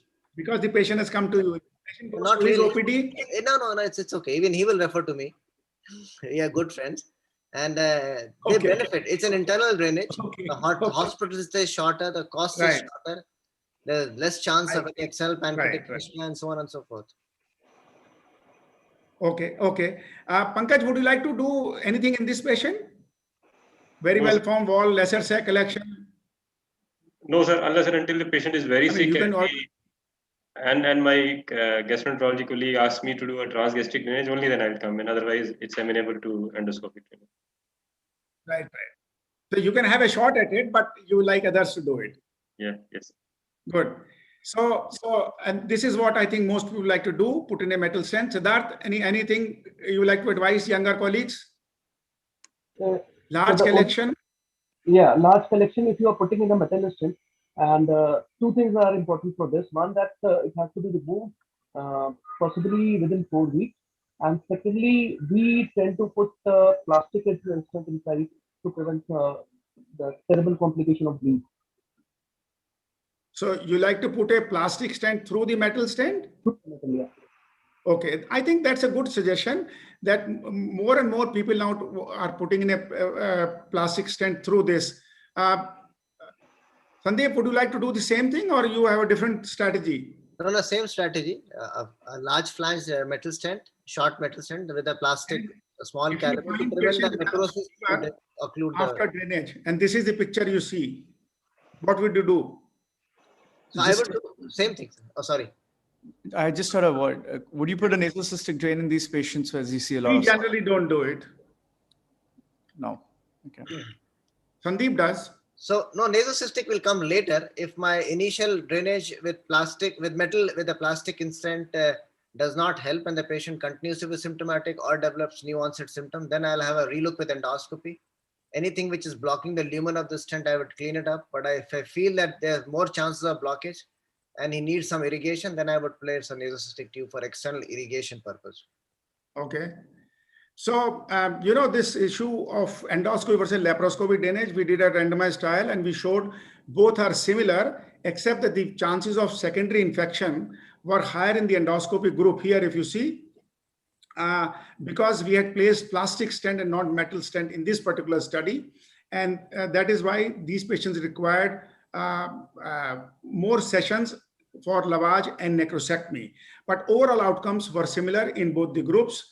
Recently, we published another study where we tailored our choice of stent depending on the amount of debris. If the debris was less than a third, we placed a plastic stent because we believe that's a very good stent and very safe. And if the debris was more than 30%, we placed a metal stent.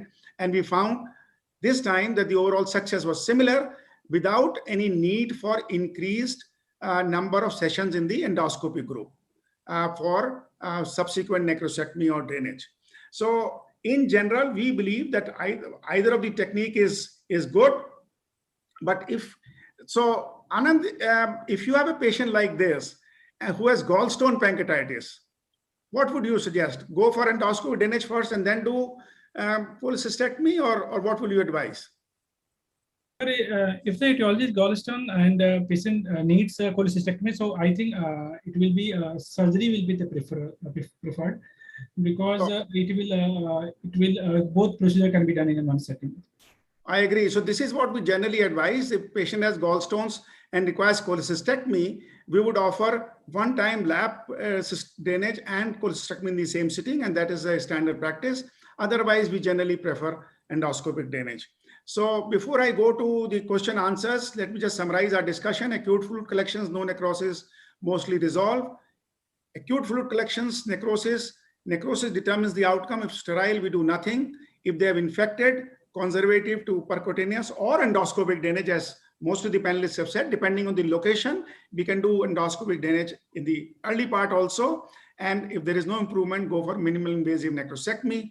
And if there is symptomatic wound, which is infected or non-infected, endoscopy is generally preferred nowadays with a metal stent, but laparoscopy can also come in. So with this, we will end the presentation here and like to have more question and answer. If we have some from the floor, we will take those questions. There are some here. Dr. Gar, I had a question. Yeah, please. So there's some talk about early endoscopic intervention before 4 weeks. Has anybody had experience for partially walled off, say 80% of the wall is formed, 20% still remaining, and patients throwing fevers, is sick, and just sort of curiosity, have you had any personal experience, Dr.? So we have had a few cases like that, and we placed a metal stent, and they did well. But a word of caution here, one of the patients recently done about 2 months back by my colleague, who had partial walled off necrosis, but was running fever, and very good collection otherwise. He had a kind of a leak because the wall was not formed. So the leak was mainly in the retroperitoneum. He continued to have sepsis for a while. Percutaneous drain was also put in. Subsequently, he improved, but there is a word of caution here. But I like to have an opinion of others, Sandeep and Siddharth.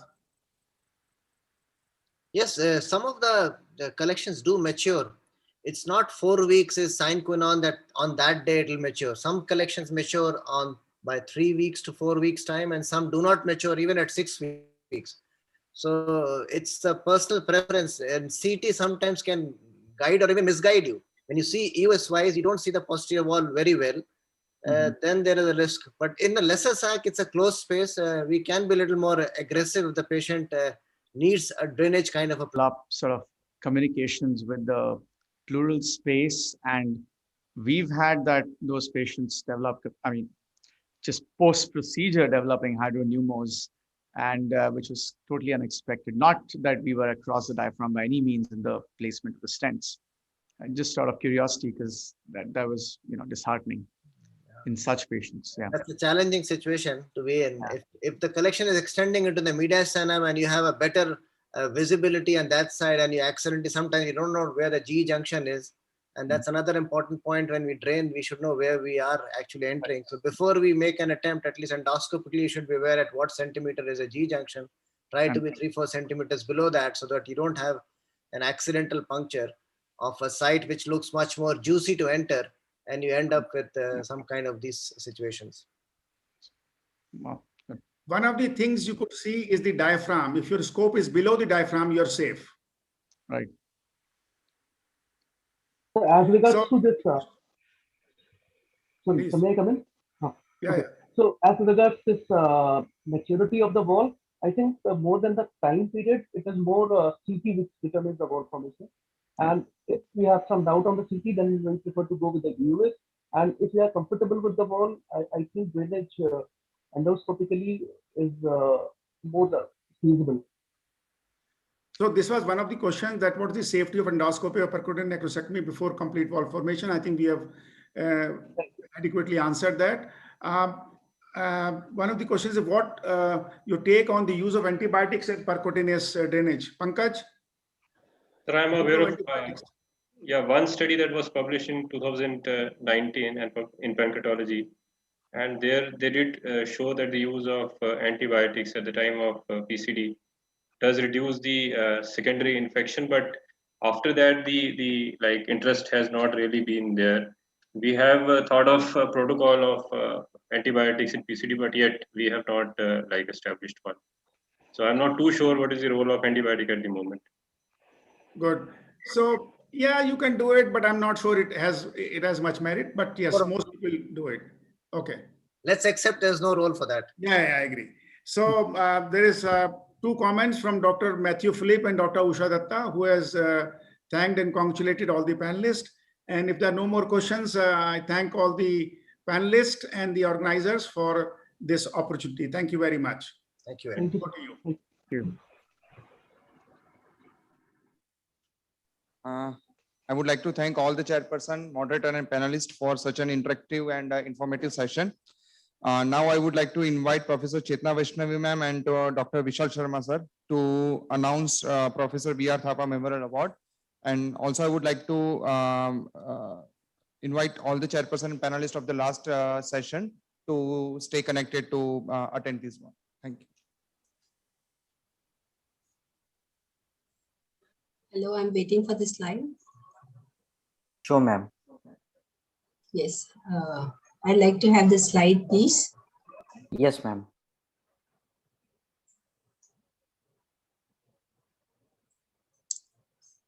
Now we'll be announcing the Dr. B.R. Thapa Award. This award session of Gisicon 2021 is dedicated to the memory of Professor Baburam Thapa, who was our ex-head in the Department of Gastroenterology at PGI. And he headed the division of pediatric gastroenterology for many years. And he's a man who rose from very humble origins to achieve remarkable excellence in the field of gastroenterology. His research in the field of chronic disease, celiac disease, and other pediatric GI disease helped to improve the outcome of patients with this disease. More than that, he was a humble individual and an empathic administrator and a very caring doctor to all his patients. His legacy lives on through his work and through the department that he helped build. And we lost him, unfortunately, on February 9th this year. And we are very saddened by this loss. And therefore, the organizing committee of Gisicon 2021 has decided to name the Oral Award for the Best Research Presentation as an honor to his exceptional life and work. And now the award that we are going to give is based on the content of the research, the novelty of the work, and how the presentation was carried out, and finally, the ability of each presenter to discuss the work. And actually, everybody presented so well, and it was very, very difficult to decide about the winner. But nevertheless, the award was given based on several criteria and research presented. Now, I would like to announce the winners. Next slide, please. Yes, for the third prize, there was a tie. And for this, we have Dr. Sujit Pawan. He presented a paper on preliminary work on the gut microbiota of Parkinson's disease from coastal Karnataka. And this tie is being shared by Dr. Kanika Sehgal. She presented a paper on systematic review and meta-analysis and efficacy of vancomycin, both taper and pulse regimens in C. difficile infection. So congratulations, Dr. Sujit Pawan and Dr. Kanika Sehgal. Thank you, ma'am.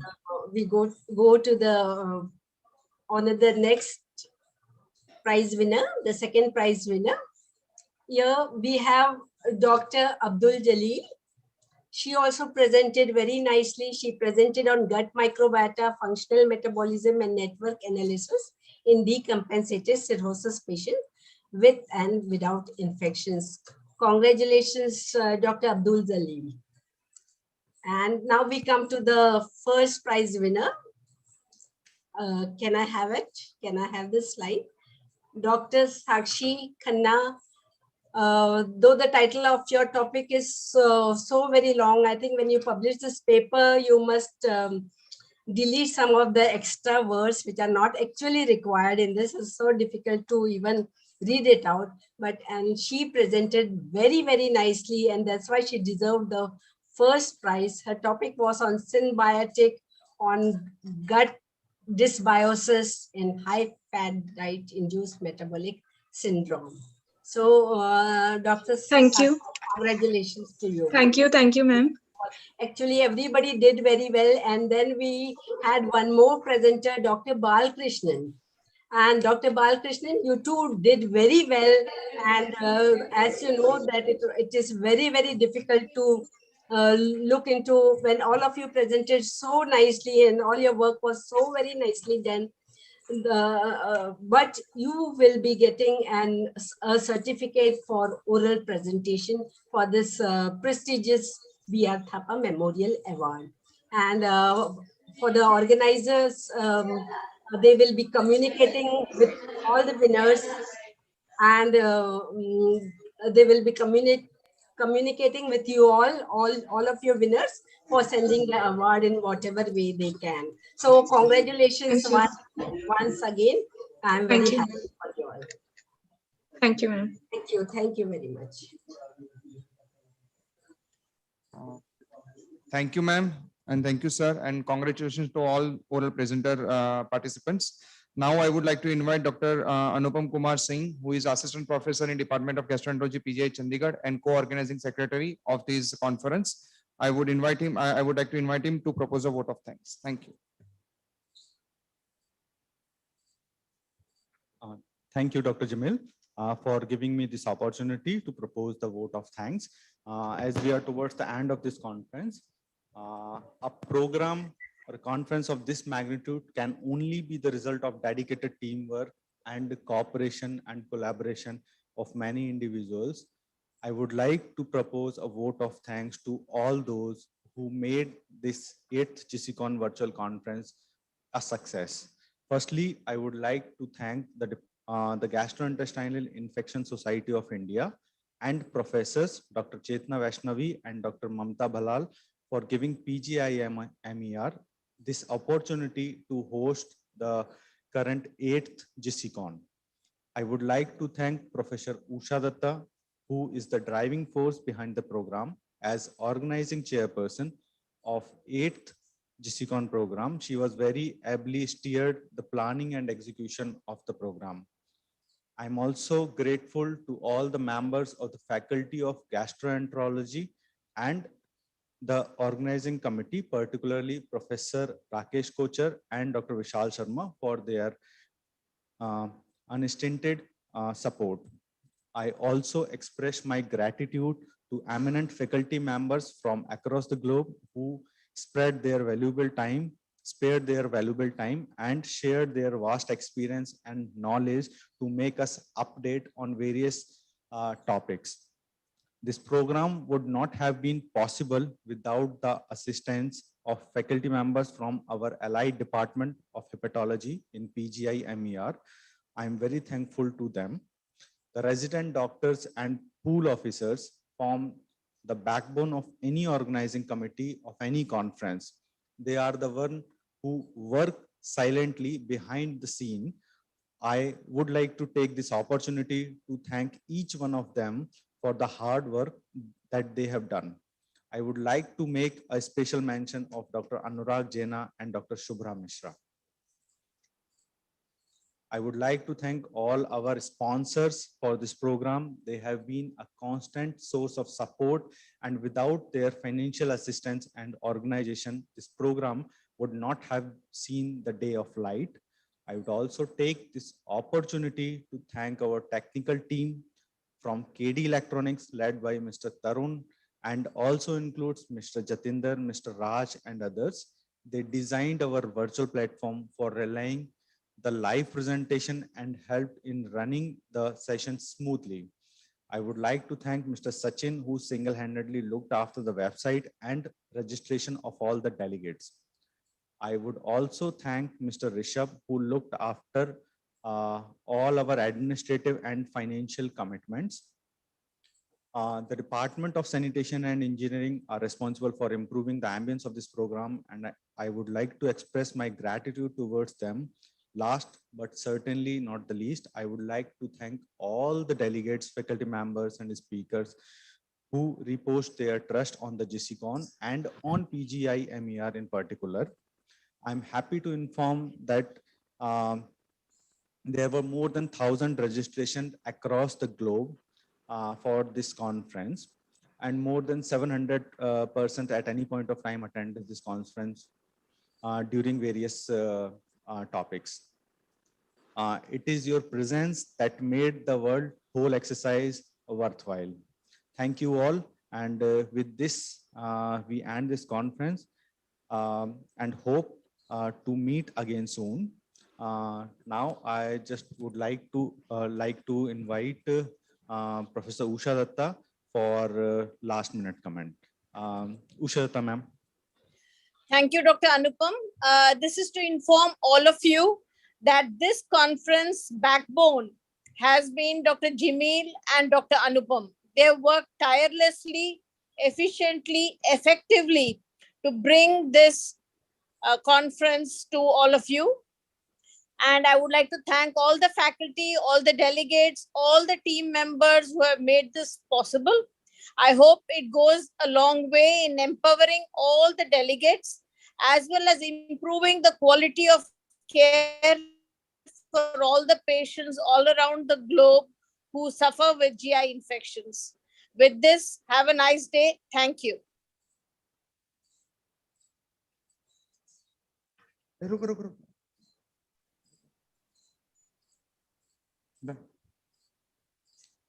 Closes.